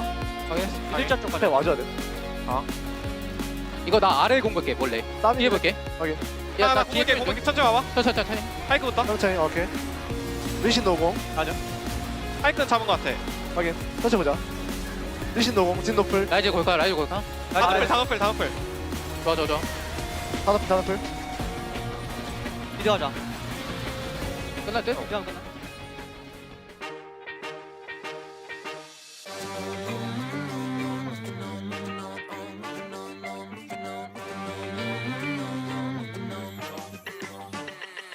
Guess the thought it was not going out of my mind. There was something really going on. I just didn't see all the signs in time. It was going on for so long. Girl, go on with your little thing. Gotta do what you wanna do. Guess I hadn't seen the danger signs. Guess I should have been one on you. Now I know what I've really got to do. I've gotta see this through. You ain't gonna hold me back, 'cause I'm gone to a past you clean, and now I'm moving on. You might think the battle's already won, but it's really not. I'll prove you wrong. I'm gone and I'm moving on. Fire my bed, you tried to put out, but I lit it up, yes I lit it up, yes I lit it. You said it's on me if I feel put out, but your time's up. No way can you feel it. Girl, go on with your little thing. You gotta do what you wanna do. Guess I hadn't seen the danger signs. Should've been one hanging off you. Now I know what I've really got to do. I've gotta see this through. You ain't gonna hold me back, 'cause I'm gone to a past you clean, and now I'm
Every sky is a line I'm drawn. Cut by cut, mark by mark, my name forever in the stone.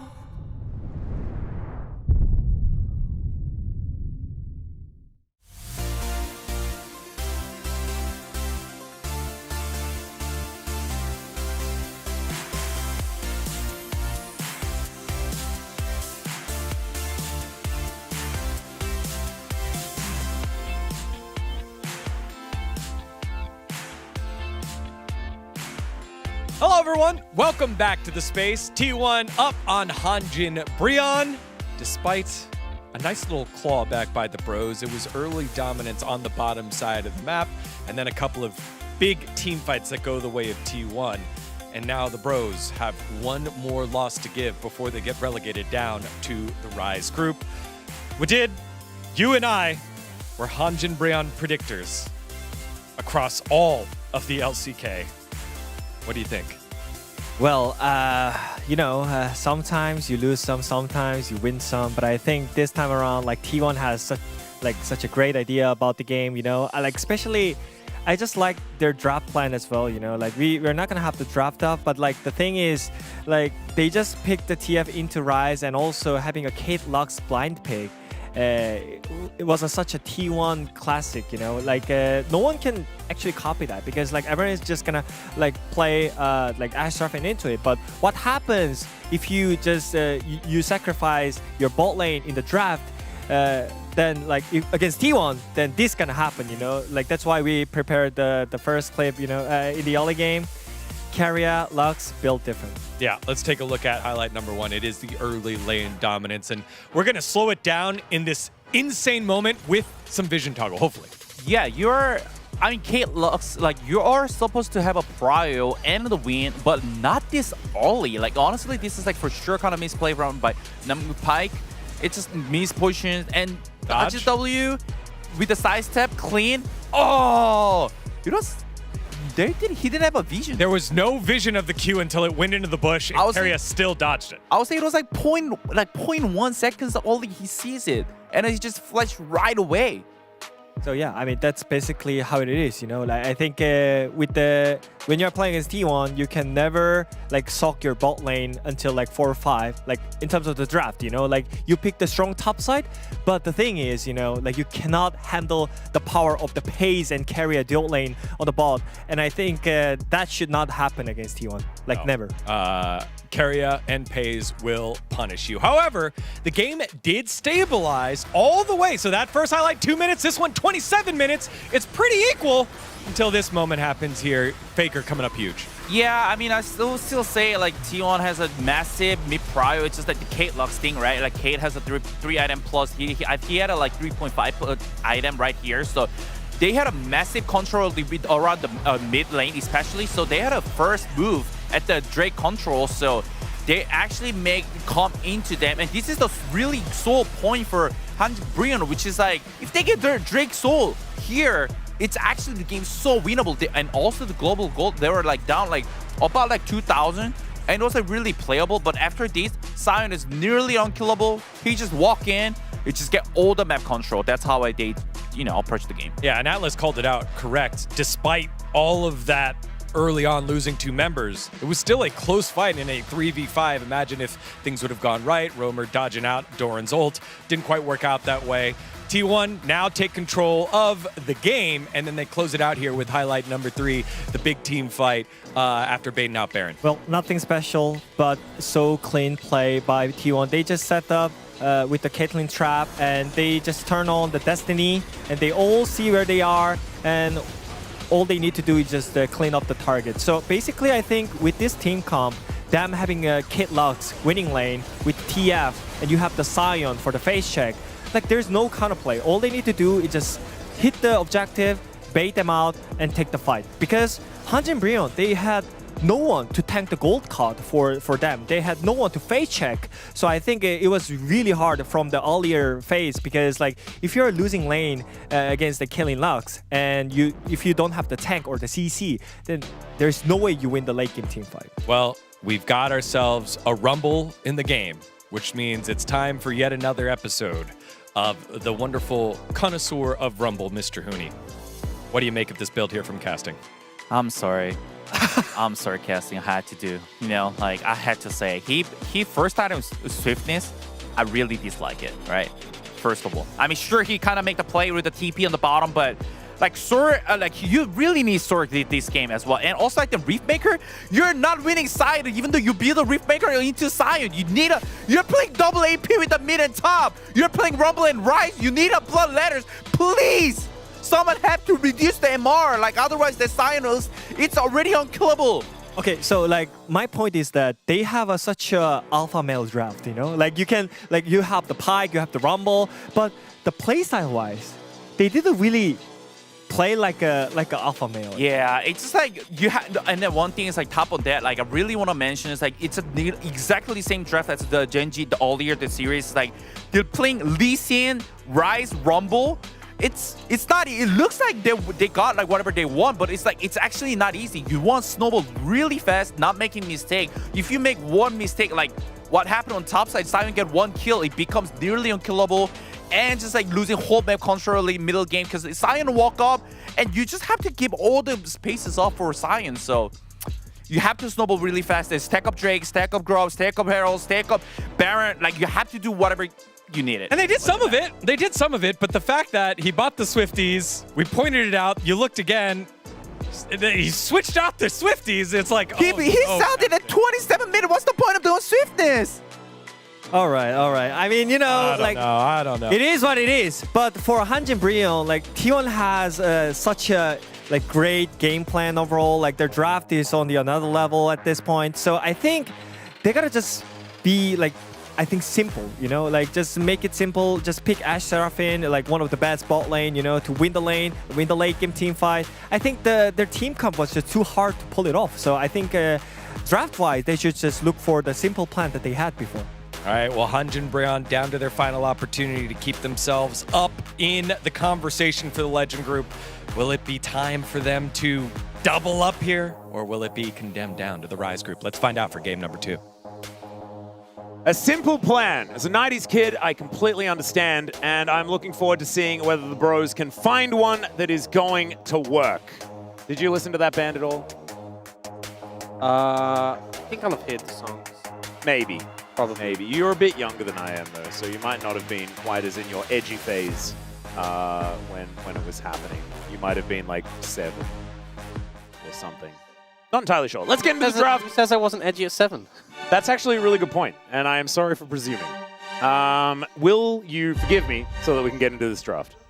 Yes. Okay, thank you. The Bard going to be banned away once again. Last time, the Orianna, the Cassio, and the Karma were the bans on T1's side. It is going to be the same setup as last game. Varus and Anivia were the bans for the bros, and I think that Anivia will change. Yeah, that was definitely set up for the Rise. I do think that Hanjin Brion, they had some good tools in the draft, but that can almost make it more frustrating when you lose the game, when you think, you know, we had the tools, we just weren't able to execute. The Karma comes in as an earlier ban here from T1, so still the potential of going for that Cassiopeia pickup, but they are retaining their third ban, because just ban it then. Yep. The Lulu taken away this time. Okay. Interesting. I think it's going to be a Jarvan first pick this time. That's what I'm assuming.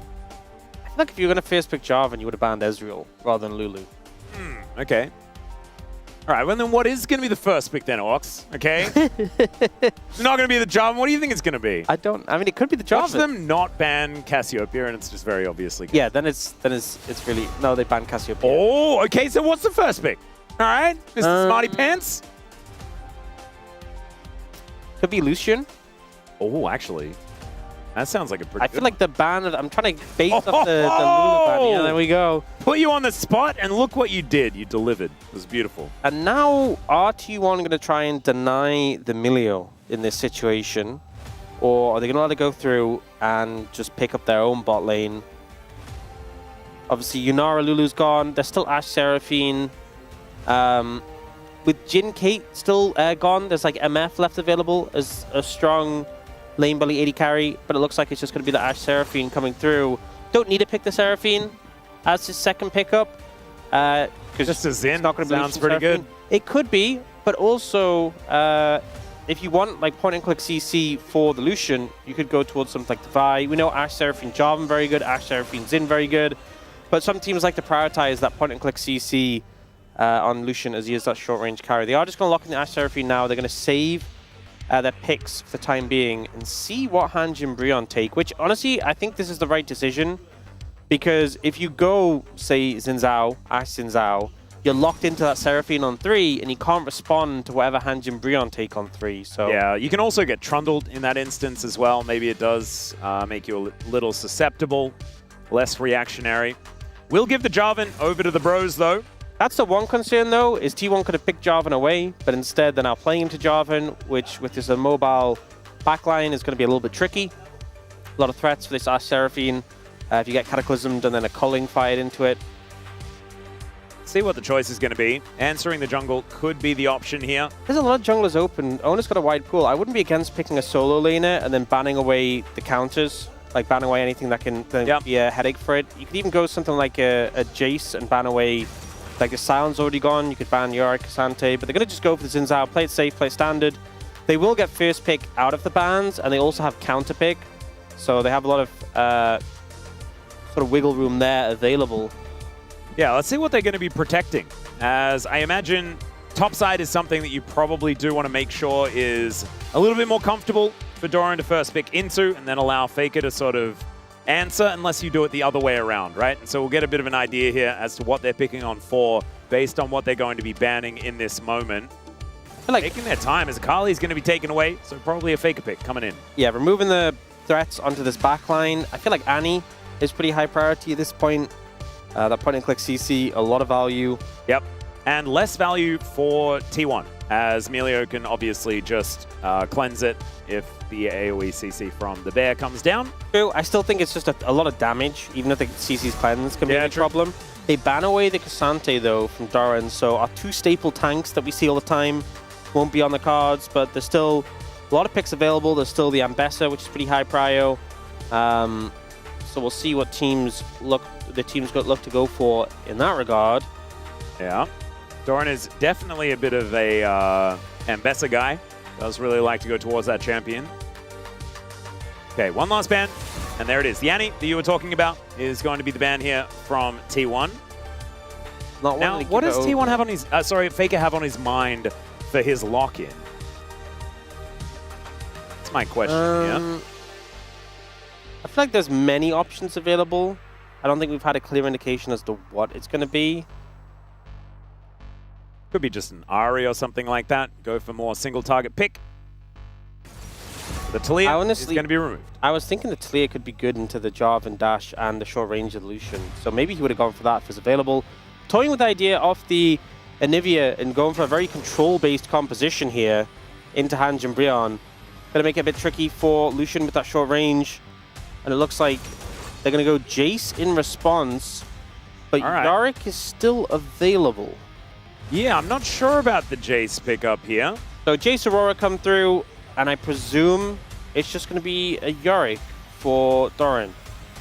Yeah, it feels like a bit of a no-brainer. They are taking their time thinking about it. But let's see exactly what Doran does want to do here. And yeah, the Yorick just feels pretty comfy. It feels like a very control-based composition for T1. They have so much CC they can throw out from the bot side of the map. They have terrain they can build with the Yorick and the Anivia. For Han Jin Brionne, I think it's going to be tricky. Your goal is to get onto that backline and punish them, the immobile picks, but I feel like it's not going to be the easiest thing to do, as a lot of your champions are short range. It's only really that Jace Shock Blast that operates at a longer range, and I think that's going to be conditional on casting having a good laning phase when he's been counterpicked. So I think T1 feeling pretty comfortable about how things have gone this time. I'm interested in the bot lane matchup because we've seen a lot of the Ashe Seraphine into Lucian Melio matchups actually go in favor of the Lucian Melio, but I do think that's down to execution. I'm wondering how Paze and Keria play it. I imagine it'll be much tougher for Teddy and Namgoon to come out of that bot lane smoothly. Yeah, I would agree. I also think that this is going to be a big test for Gideon to be in the right places at the right times. I think he's got a lot of lanes that he really needs to help out. I think his attention will be required towards the top side to try and put Doran down a little bit. We have seen Jace has actually come out on top against Yorick, but they need a lot of help in order to make that happen, become too big in the mid game for that side laning to actually be effective. And the bottom lane needs no introduction. You mentioned it already. They need help down there as well. We'll see where the Jarvan is going to go as we get on the Rift for Game 2.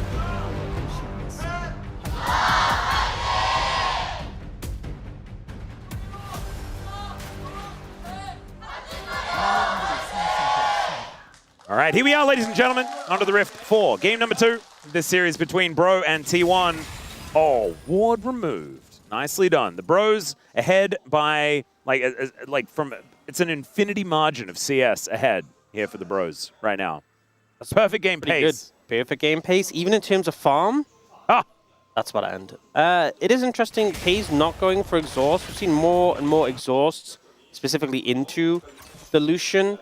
I was wondering, because when we had Lucian, Nami, Zeri be a thing all the time, the way it developed was Lucian started going cleanse to cleanse the exhaust. I was wondering if we'd start to get that development because, you know, if the enemy AD carry goes exhaust, you can cleanse it. Cleanse has good value anyway into things like Ashe Seraphine, but so far we aren't getting that.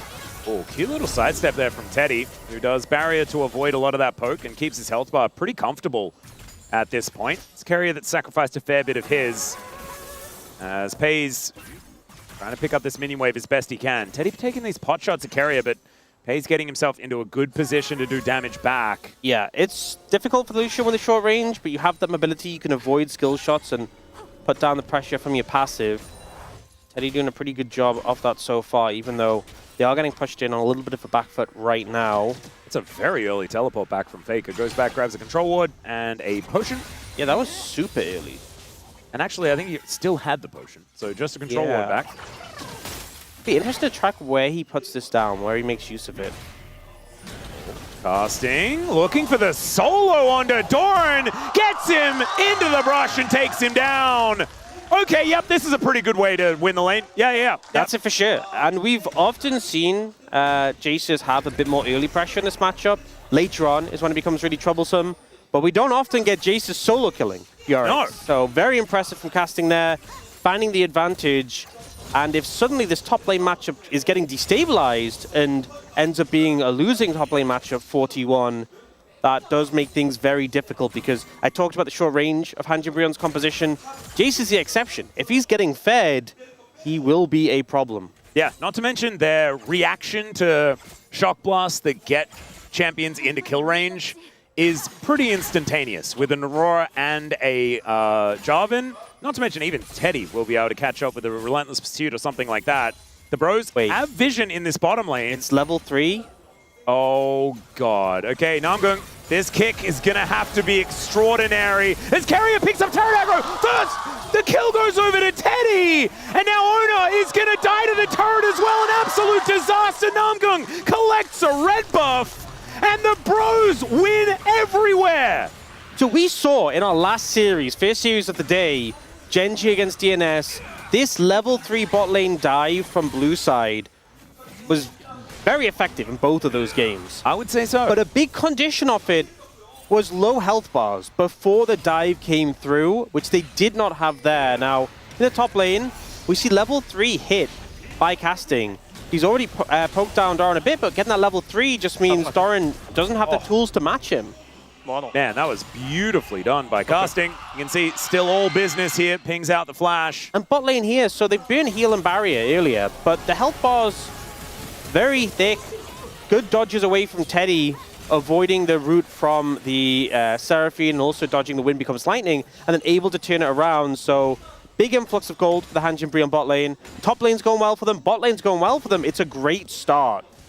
It really is. And Carrier had flash that whole time. Decided not to use it, I think. Thought that he was just definitely dead regardless after that turret shot did come in. But very unfortunate here. And you mentioned already that Lucian Milio can win this lane. Yep. And they definitely can after what just happened. Oh, yeah. As Caulfields is now put together here for Teddy. But Namgung just got a whole lot tankier with that Kindle Gem done. And man, 1,000 gold, the lead here for the Bros in this early game. Obviously, doesn't really speak to how this game is going to conclude. But still, this is exactly the start that the Bros were looking for. And they kind of needed it, right? Especially in the top lane. You can see now that Doran has been able to even out the farm once again, but he is still down 400 gold. Serrated Dirk in the back pocket of casting. And we'll be moving up here to continue trying to win this one out.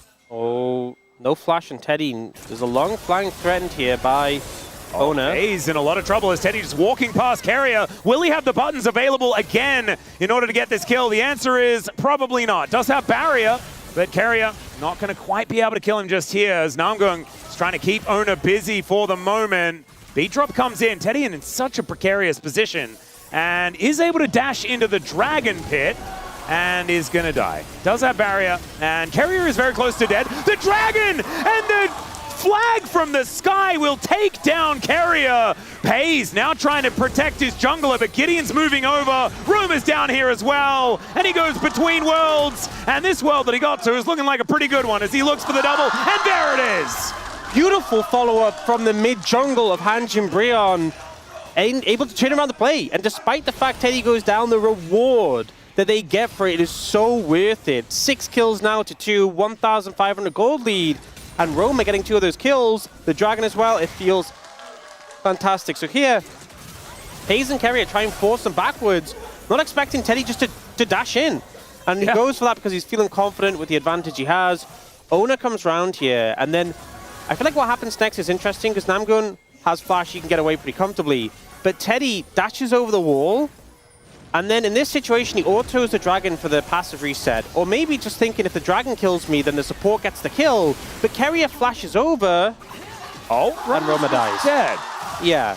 Okay. Oh, dive in the bot lane. Yeah, we're going to look for it. Cataclysm comes down. Pays is very, very dead, but he does have the barrier to buy some time, and he kills Teddy!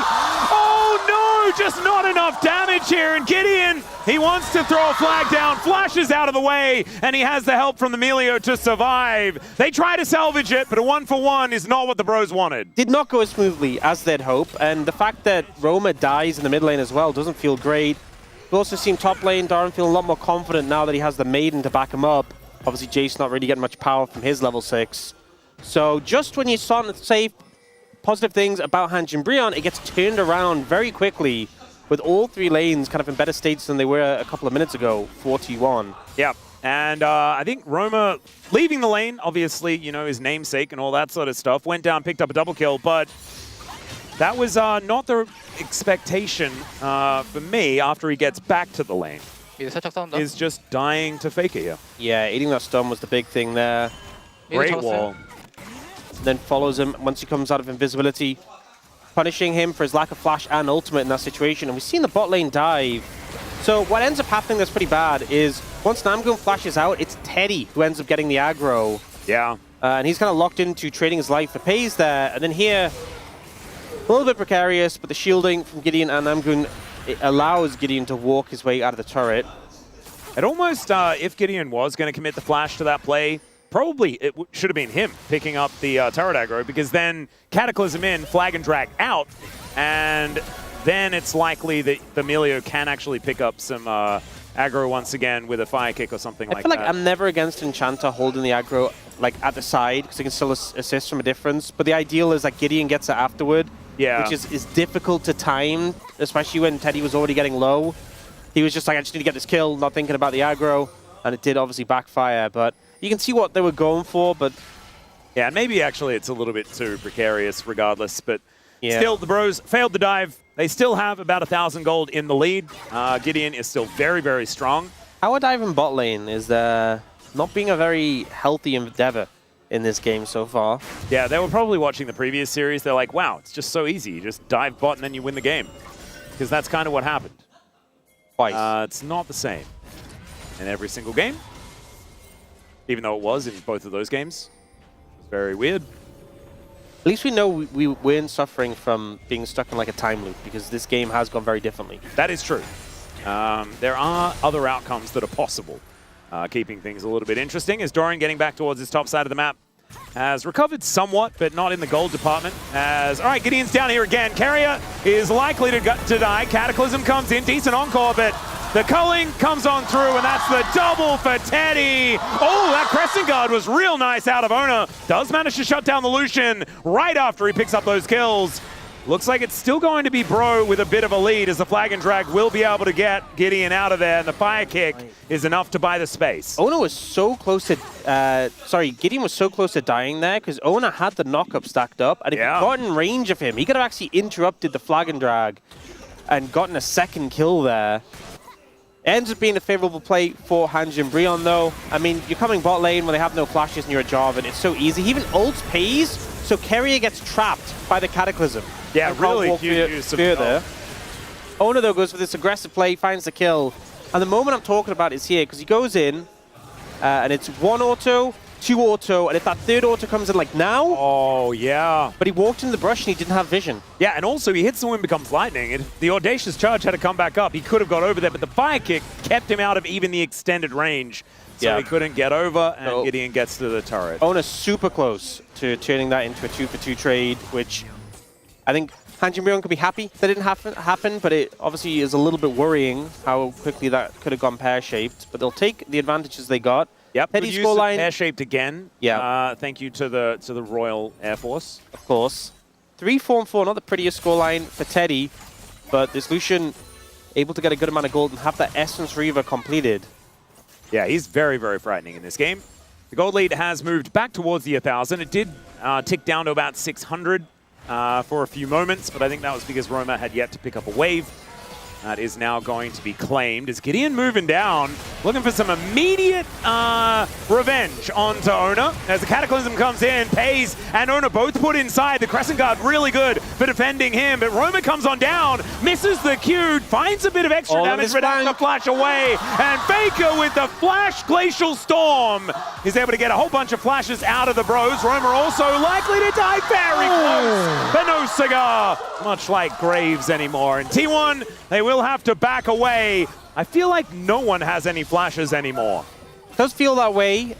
Teddy is staying, by the way, and Carrier has ultimate. Yep, and he's also the only one with flash, as now Teddy is, not able to get out of that one. I'm not entirely sure what he thought was going to happen, but this is what we kind of thought was going to happen.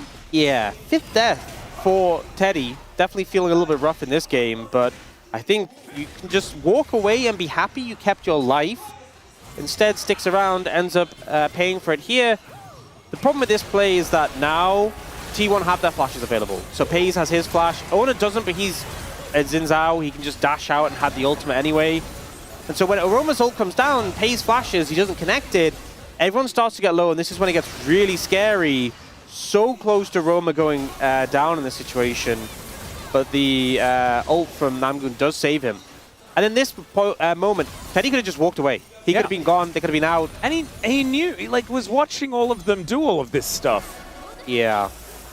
And I think sometimes you have those games where you're focused heavily, you have a lot of deaths, and it's just hard to make the optimal decision because you're just kind of out of it a little bit.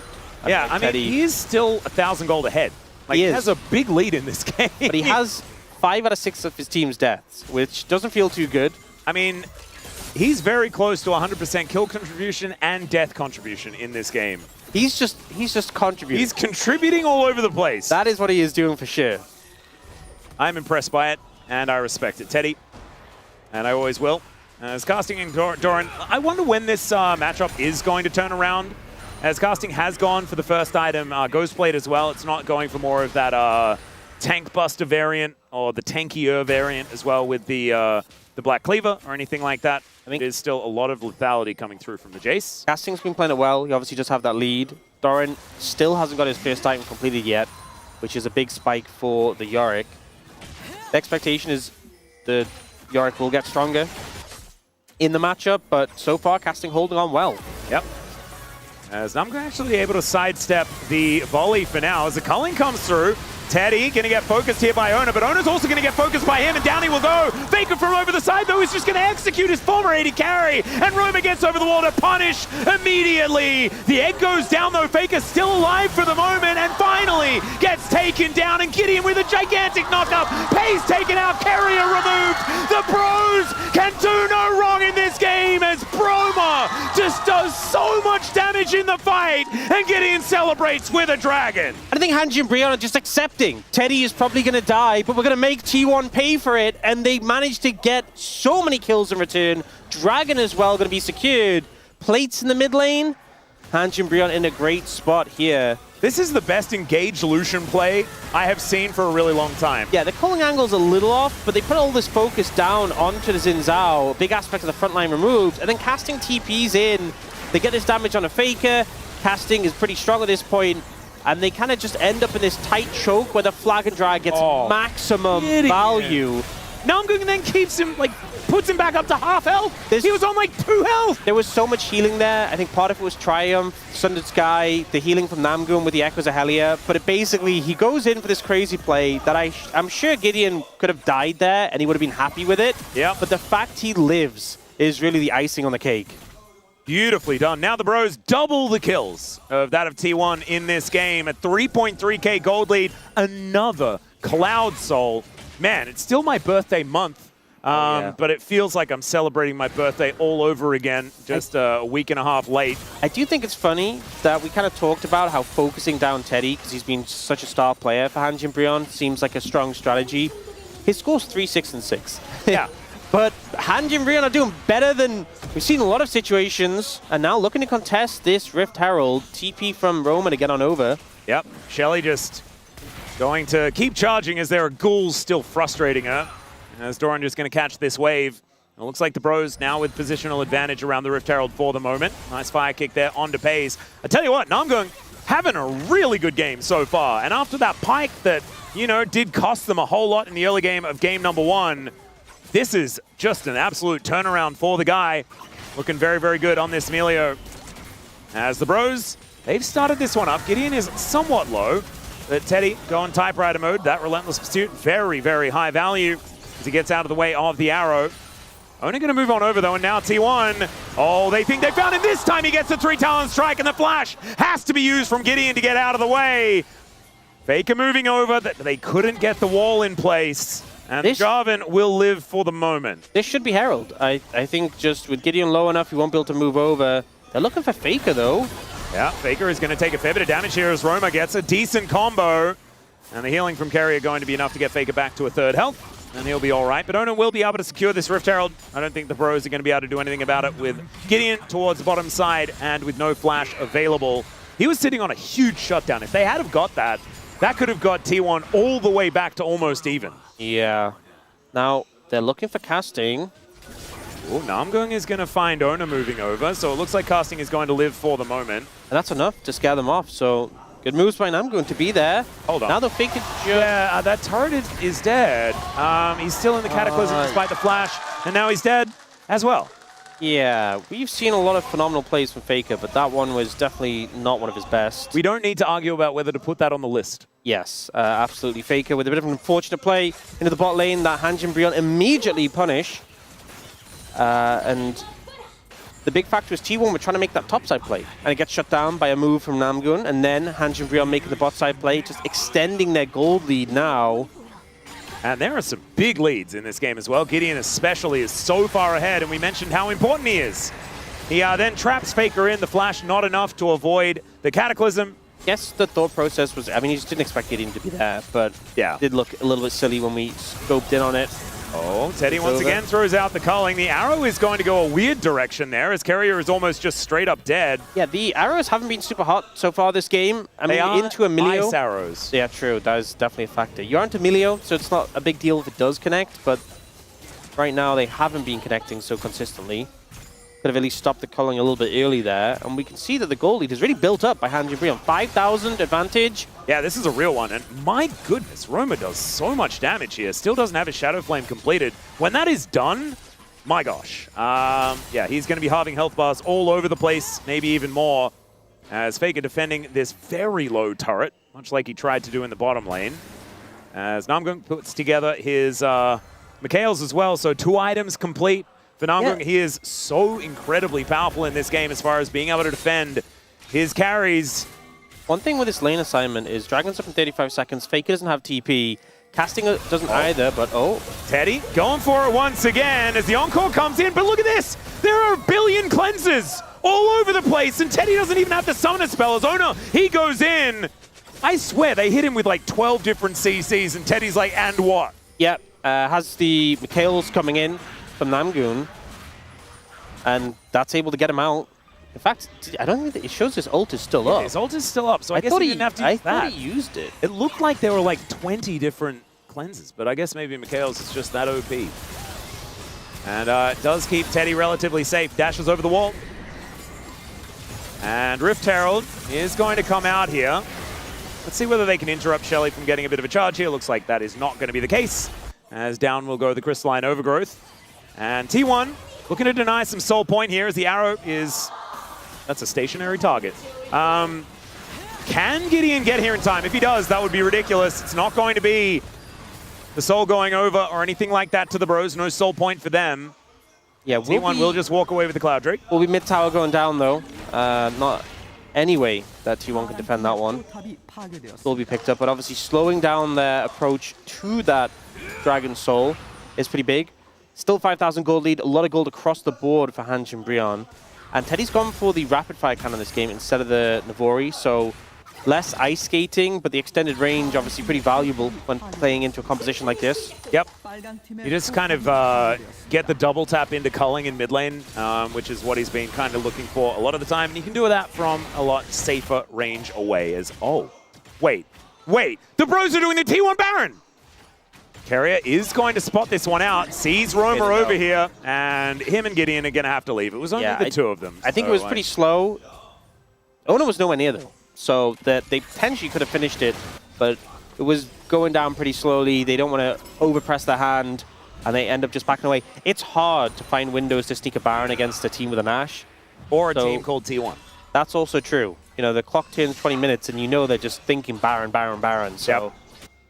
It's all that's on the mind. But it is still that 5,000 gold lead. The bros haven't been able to extend that any further. And I think playing around the next Drake is probably going to be a good one, as well as looking towards some of these Baron attempts for the bros. It's casting now with his 2 items completed. Got some Swifties on top of it. And still looking to chase down Doran here, holding onto that advantage. 2 items to 1. And there it is. It's just steps. You know, these are the bro steps towards winning. Yep. Hoping to make a step up soon to the next one, but I think for now, just picking up waves as we lean towards that 3rd dragon. Gideon with the most gold in the game. That is the team captain right there. Yeah, and Ona the most gold on his team as well. Jungler's getting a lot of this income. And that is maximum bounty on Gideon as well, 700. So 1,000 gold to anyone that's able to take him down. Interesting. Everyone has a bounty on Hanj and Brion apart from Teddy. I wonder why that is. I wonder how many times Teddy's bounty has been claimed. Yes, perhaps. I feel like that number could be somewhat high. As Roma went down very, very low. Namgung is in a 1v1 with Faker. Teleport's coming in all over the place. A teleport from Doran is coming down at the same time. Shock Blast onto Ona there. So that was an odd series of events, but Namgung is going to be able to survive. If he was playing Pyke last game, you could 100% see Pyke making that sort of play. Oh, yeah. The flanking Melio with really the, is on the an Mega Fire Kick. adventure, Yeah, it's a wild one to attempt. That tower's pretty low. It really is. Casting is also in a bit of a similar state. You're wondering how low it is. It's that low. Yeah. All right, this one gold lead is falling away. Yeah, and a lot of structures taken down. All the tier 1 towers gone from the game. Oh, wait. 10 seconds. And I'm going to have to get a bit of an assessment as to where T1 are in this game. You know, I think right now, T1 are on... Are they on Struggle Street? I don't know. Or are they on Difficult Drive? I think it's probably Difficult Drive. I don't think it's the Mellow Motorway. No, definitely not. Not Mellow Motorway. But I think maybe Difficult Drive. At the moment, I think Difficult Drive. They got those 2 turrets, Difficult Drive, but edging onto... the Struggle Street? Onto Struggle Street, yes. It's dangerous. But this next fight in a minute, ample opportunity to get back to the Mellow Motorway. And like, T1 are very, very good at doing a U-turn in a difficult driveway. Oh, yeah. They have done that many, many times before. We'll see whether they can do it again. We've seen them seemingly drift into mellow motorway. They have the turning circle of a tank, my friend. They just kind of spin.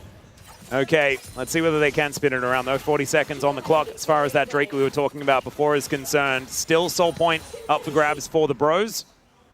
Doran just going to walk back towards the top lane, casting no teleport and is up there. Does need to start rotating down if they do want to contest vision around this objective.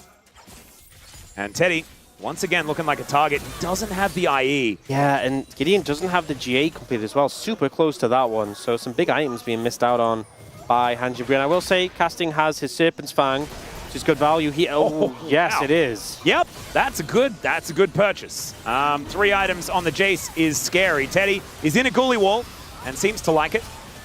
Having no issues there. There's so much terrain building in this in this game. Whoa, okay, the flash in from Roma. Faker taking so much damage. Cataclysm gets his flash and out goes Gideon. They keep it calm. But now 2 ultimates on cooldown. T1 move over towards the Drake. We're going to take this one down. These health bars looking pretty good on the bro side, but Gideon flag and dragged away from the battle. There's the egg from Faker. The Crescent Guard from Ona comes on forward as Teddy gets a bunch of his health bar back, but there's a lot of cooldowns. Now missing. The Encore goes wide, but Roma is also just out of there. Casting is dealt with. Ona takes him down, and the bros, I think they just witnessed the about face from T1 on the driveway. What is it? The disastrous driveway? The difficult driveway. Difficult driveway. You know what? It makes me wonder, are T1 ever really on difficult driveway? Are they always think they just live there. I think they're always just on mellow motorway, and it doesn't really matter the state of the game. They've got payphone on the radio, and they're just cruising along. I think they use the dangerous driveway in order to turn around. Like, they pull in and then they'd go back the other way on the mellow motorway. I think that's what they were doing. So they end up getting a lot of damage on a Faker, but they don't want to overcommit. They don't want to go too hard, but the problem is they keep getting zoned out by the likes of T1, so they're trying to approach here. Gideon's trying to play it safe. They get the egg, but just the egg. And then Owner engages, so you don't even get to capitalize on the egg being burned. So much damage comes out. The long range of T1's backline doing a lot of work, and Bro just end up running for the hills, all getting taken out. Well, not all of them, but the 2 frontliners. Yeah. And solo lanes, rather, getting taken down, and the rest have to just run. And now that gold lead down to 1,300. It's completely gone, pretty much, as Gideon also doesn't have a bounty anymore, which is kind of crazy. 5-0-7. He did manage to hold that one pretty close to his chest. This gold lead for the bros has been there all game long. Oh, no, wait, there's a tiny little blip. And what's really sad now is we just had IE. Oh, they did get the Drake, though. That's something, but we just had IE completed, GA completed for Gideon. Storms. Pays. He's in a lot of trouble. Does get healed up a bit here, but from Carrier. Meanwhile, on the other side of the fight, Namgung taking so much damage. Ona just hits him to death with the spears. Now Teddy trying to get out of the way, and audacious charges. Ona is just taking matters into his own hands. It's Doran that claims the kill onto the 80 carry. Finally, Gideon goes down this game as the hammer boot back onto Ona is going to do nothing at all, and casting is just collected. And the bros just ran out of steam. This setup from the bros just not working out. Feels like T1 know exactly what they want to do and are so clean with executing on it. It now like they had the game. It's like they had no idea in their mind that they could ever possibly lose. That is the way T1 are playing right now. It just felt weird to see Namgun like flanking on the side in these situations. It feels like they're struggling to find an approach. T1 are not struggling. Okay, Roma almost kills them. And then they're going to lose the game as T1 finish off the Nexus once again. An incredibly close game between these 2 teams. And honestly, 3 out of the 4 matches, games between these squads this season so far have been exceptionally close. But T1 have won all of them. Yep, it's been fun, but unfortunately Hanjin Brion really needed that win. Now they will not be able to make the Legend Group. Their fate has been sealed in that regard. Yep. Still have a chance for road to MSI, but they will not lock it today. And Ona are still in the race because they have now tied things up with Gen G in second place. And Ona will not hit his milestone today. One game away. 499. Is he going to pick up POM on the day, though? That's the question. I don't know who I'd vote for. I'm ruminating. Yeah, fair enough. It might be. There's a carrier angle. There's a carrier or owner angle in my mind, I would say, for this series. I think Pay's had a few whoopsies in this game especially. I think his Caitlyn was great. But I think when carrier plays Lux, he probably gets Palm. Like, I think that's just how it goes. Or is it Ox? I think I'm good with my vote. All right. A lot of thinking. I don't think there's any bad votes. Yeah. You know what? I feel game 1 from Durham was so fantastic, but he had a bit of a tough time in game 2. But I really would have loved to give it to him after his game 1 performance. Wasn't my vote in the end, but if someone else does, completely understand it. His Scion was pretty game warping. Oh yeah. But yeah, it felt like this is just what T1 do. Game 1 super clean, super controlled. Game 2, a little bit of a circus. Yeah, but it also, like, it felt like they were just falling behind. The bros were getting such a great snowball rolling. And then all of a sudden, T1 are like, oh, now let's win. And then they did. Yeah, they do this. This is just, T1 just have this tendency to do this. This same Gideon. Gideon, my God. And this was the moment you really thought we're going to 3 games. They've done it. They've done enough. They have a lead. Some mistakes beyond this. You know, Faker, I went an unfortunate teleport into Flash. But then it was fights like these. Oda diving in and just Hanjin Brion unable to deal with him. The looming threat of Paige just walking forward with the slows. And the team fighting Yorick that just got incredibly strong. I think got 850 gold or something from killing casting in that last fight. And that makes him very, very powerful immediately afterwards. And there was another fight going on, by the way, to the south. Fight's a strong word. Yeah. With what Paige is doing to Gideon. Yeah. Gideon was just kind of dying. And casting then follows suit. And you can see T1 still pretty locked in as they push towards the Nexus. Not going to watch the whole thing. Yeah, losing until you win is kind of what T1 just did. They literally did that. It's like the steps go up, then they go down and they fell off as we're coming down from the steps. Yeah. Yeah. It's looking a bit shallow towards the shore, and then there's the deep bit, and then the land starts really coming out. There's also cliffs. You should there should be a warning about those. There really should. You don't drive a boat. Sail a boat, or whatever you want to do with the boat. It's not great. Owner is going to pick up the player of the match. 4-0-6 on the Nefiri, and then 6-3-4 on the Xin Zhao. I think he was absolutely incredible in this series, but mostly in game number 2, keeping his head in it, making things happen, and he will move up to 400 points in our POM standings. Owner been having a lot of carry performances so far this season, and unfortunately for Hanjin Brion, Teddy not able to add to his POMs on this one, was focused down pretty heavily in this game. Yeah. But Owner just so solid. Xin Zhao, I feel like it's such a treat to watch. Plays in such a creative way when he's engaging in these fights and turning things around. He was very, very impressive to watch, but I think that T1, just their tenacity, and especially that second game, was so impressive. Game 1 just kind of suffocated them. It was just beautifully done. But now it is time to throw us over to the interview with Owner. Thank you very much, guys. This is Seer for the POM interview translation, joined by Owner on the side of T1, who just took a 2-0 over Hanjin Brion. Congratulations! T1's surge continues. You just took down Hanjin Brion down to extend the streak to 6 wins. How do you feel? Yeah, game 2 was a little tricky, but I'm just glad that we're able to keep our winning streak. What a great day. And you were at the Inspire Arena for the round 1 match against the Bros. And in the previous interviews, the players mentioned that it was a hard-fought win because of Brion's resilience. So what was the prep work like for today's match?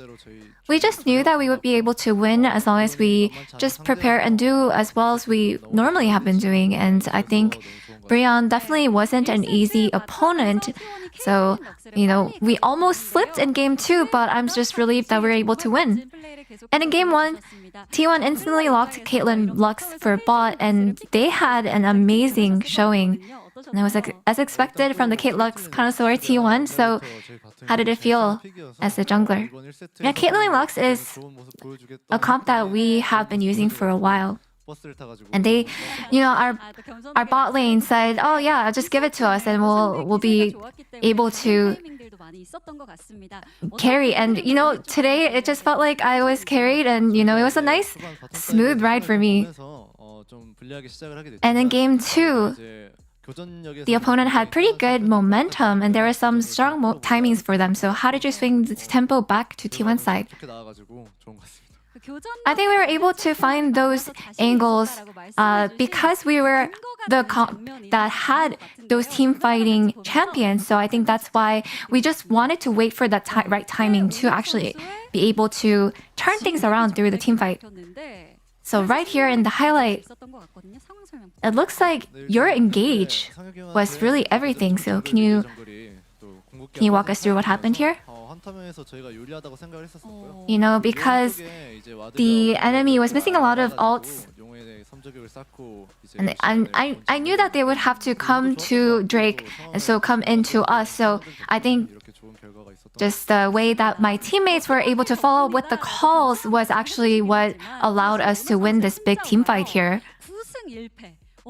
Actually, you're giving credit to your teammates, but your Zen Zhao is actually 9 wins and 1 loss. So what do you like about Xin Zhao?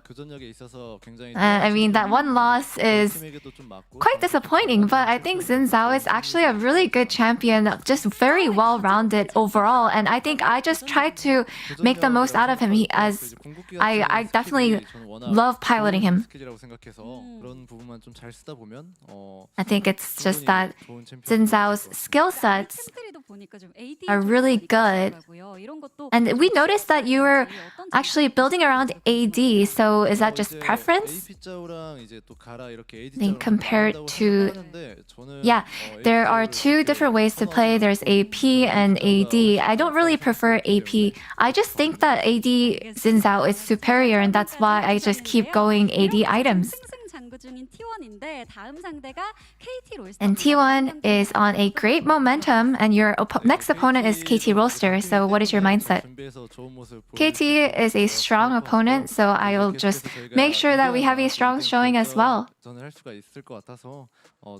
think this is the time also where we'll be able to compete for second place. It's going to be a lot of fun, so I'm looking forward to it. And that's all from Owner, and back to the space. Thank you. Thank you so much, dear Ayaya, as it is a clean 2-0 for T1. Nothing to see here. I mean, look at the major stockholder of the bro stocks in the LOLSP, the LCK SPI, LCK COSPI. See ya. Yeah, my fantasy LCK stock is kind of doomed at this point. I have a podcast next Tuesday? Yeah. To the moon. I think. No. It's no longer in the moon. It's no longer in the moon. I think I gotta sell some. I'm sorry, but it's time to say goodbye. I don't think it's time to say goodbye. I think it's time to say good fries, because the bros are now in the Rise group for rounds 3 and 4 with that loss. And for T1, it's another win. 2-0. They looked great. Clean. Played from behind. Could be cleaner. Yes. But I think it's really important that they, how they come back, right? Like they showed a really good momentum. Like even though they're behind, they know. We all know they know how to play from the behind. I mean, I think it's just the meta. I think the meta is all about the team fight, all about the objective setup, right? So I think even though you're really behind the early game, if you set up correctly, like if you set up for one good team fight, you can always come back. So that's why you have to be aware of the comeback possibility from the good teams. Like whenever you're playing as a good team, you can never make a single mistake from the earlier snowballing. Otherwise, you're just gonna get stomped just like that. Even though you're really behind, they have such a good team fight comp. T1 now so back, by the way. Now I'm more into T1 winning LCK, because this is not the season that they were good on, but now it feels like they're getting better and better every single day. Yeah, absolutely is. And remember, it's been quite some time since they've won the LCK outright. So we take a look at the POM votes. Owner picking this one up now with 400 POM points. Tied up there with Teddy as well. And Taeyun, I believe, 7 out of 13. Bottom row, just what is bottom row doing? Let's all laugh at bottom row. All right, clip that one. Bottom row voters. The analysts know, the cast knows, except someone on KR Cast. Let's take a look here. What's your comment? Zin. Here we go again. That's all we know. Again, Honor Xin Zhao made an insane play. Like I just had to prepare the clip, you know? He literally 1v5'd a team fight. Like it was just insane. Like it's just eye-popping outplay right there with Xin Zhao. It's the only champion that he can like 1v5, but also Honor. He just goes in. It's just so unfair. It's just like the illusion, like for Teddy, is like it's so sorry for even blaming the Teddy there too. Like he was actually calling because they were doing the Drake, and then he was creating so much space for the team, but he just like he got one W Xin Zhao landed, and it's like being as of just losing the team fight. It's so unfair. It is what it is, man. Like don't let this guy playing Xin Zhao. Hooney, what'd you got for us? It's as what he said. Xin Zhao owner. Xin Zhao Owner. I agree. How do we say that? Is it Zinza owner? Zinza Owner? Zinzauner? Zinzauner. Zinzauner. Zinza Owner. Zauner. Xin Zauner. I mean, he owns the Xin Zhao. For sure. He's the owner of the Xin Zhao. Oh, owner of the Xin Zhao. Okay. That one could have worked as well. Hooney cooking, everybody. That was a good one. I like that. Can't wait to see Umpties. Let's see what else we have here. Oxwith. It's called Audacious. Charge for a reason. I like that one. Cool. That one's good. Cool. Again, another shout out to the Xin Zhao play from Owner. Man, I really just shot it straight over an Umpty. On Zhao? Owner's Xin Zhao. It's like On Zhao. Yeah, On Zhao. I think mine one's better. Yeah. What do you mean, Helios? I think On Zhao sounds nice. On Zhao. Is On playing Xin Zhao? I don't know. I think Xin Zhao owner. Do better job, Kelly. For sure. On Zhao carried this match. Okay. It's apparently O Zhao in Korean. Nah. There's Umpty. Owner is always the one. I don't know why I put two up. One, putting out the fires. Now, better than Helios's. Yeah, better than Helios. Better than Helios's only because you guys both did the name thing. Yeah. In my opinion. It looks worse. Yeah. We did good, man. We did. Dang. Hooney, no one's safe. All right. Good job, Umpty. You did better than what I thought. Cloud Templar, if T1 has owner, we've got Helios. What do you mean? What is that? What do we get from like having Helios? What do you want from Helios? Wait, what does he do for us? Because he dressed up. He dressed up as Xin Zhao. Oh, he did the cosplay. As I see. But I feel like owner Xin Zhao much better. So I don't think it's comparable.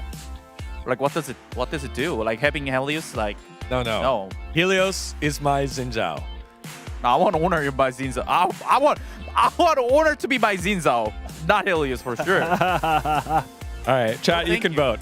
Helios or owner? Let us know while you also contemplate this week's best ceremonies, as we always do. Recap the best moments from our victors. Let's take a look at it now together, shall we? Start off with you, Cal. I mean, obviously. Thriller.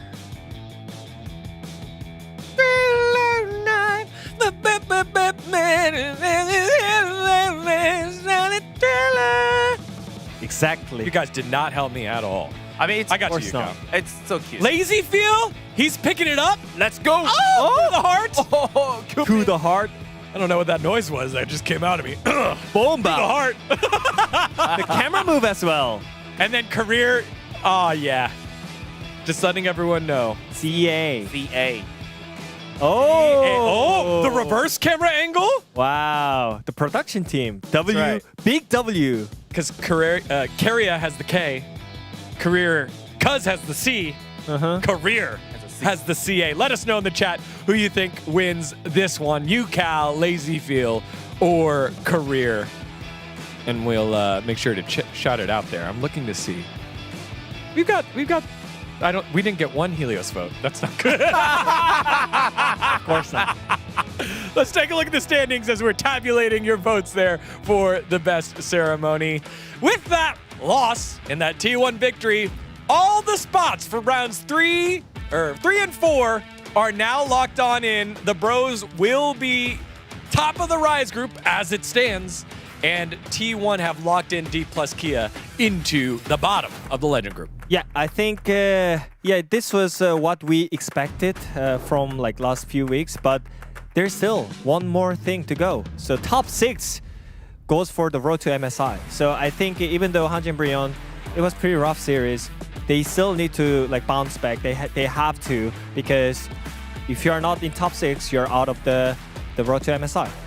Yeah, I mean, especially the second game, I thought they played really well around bottom side, like what they kind of used to do. So I think they gotta keep trying, even though the remaining the matchup for them is not easy, and securing 6th place is their goal. So they gotta do a better job. I mean, I think they're having the similar issue what the KT had like earlier of the week, because like everyone couldn't really beat against KT in the beginning, but like everyone kind of figured out like how KT wants to play, like something like perfect getting the counter pick and them having a priority bot lane.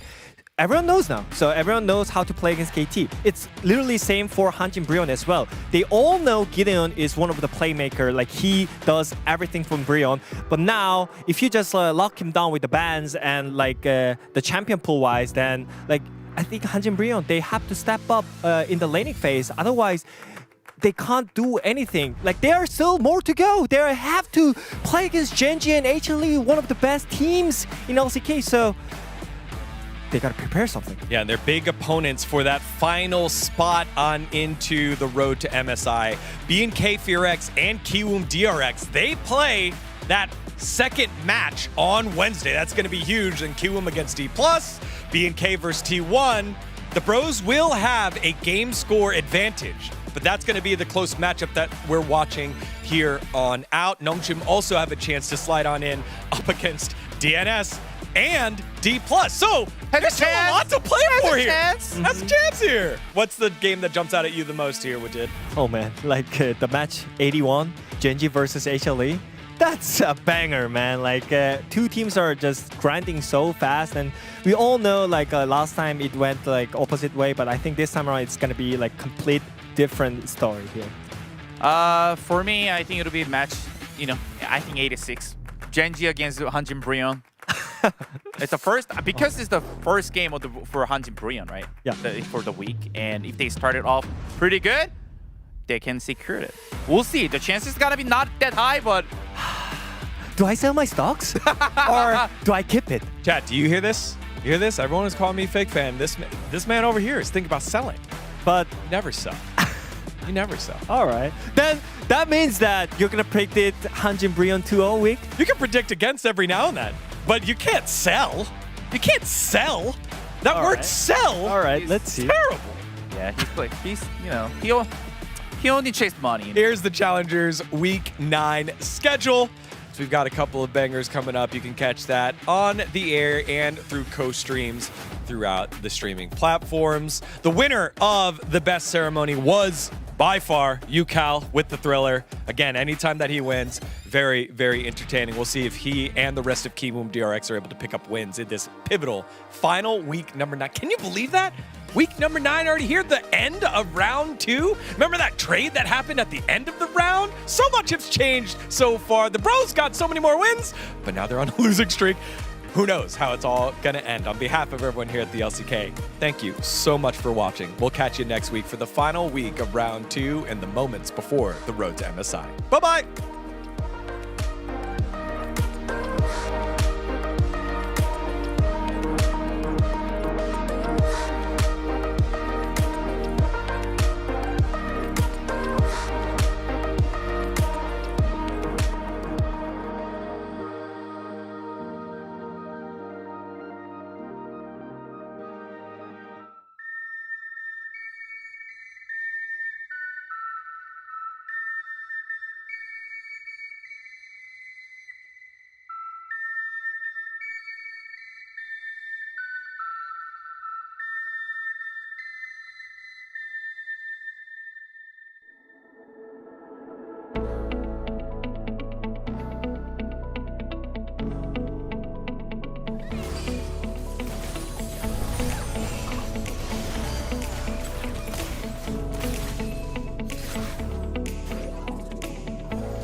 when I leave my mark into the stars.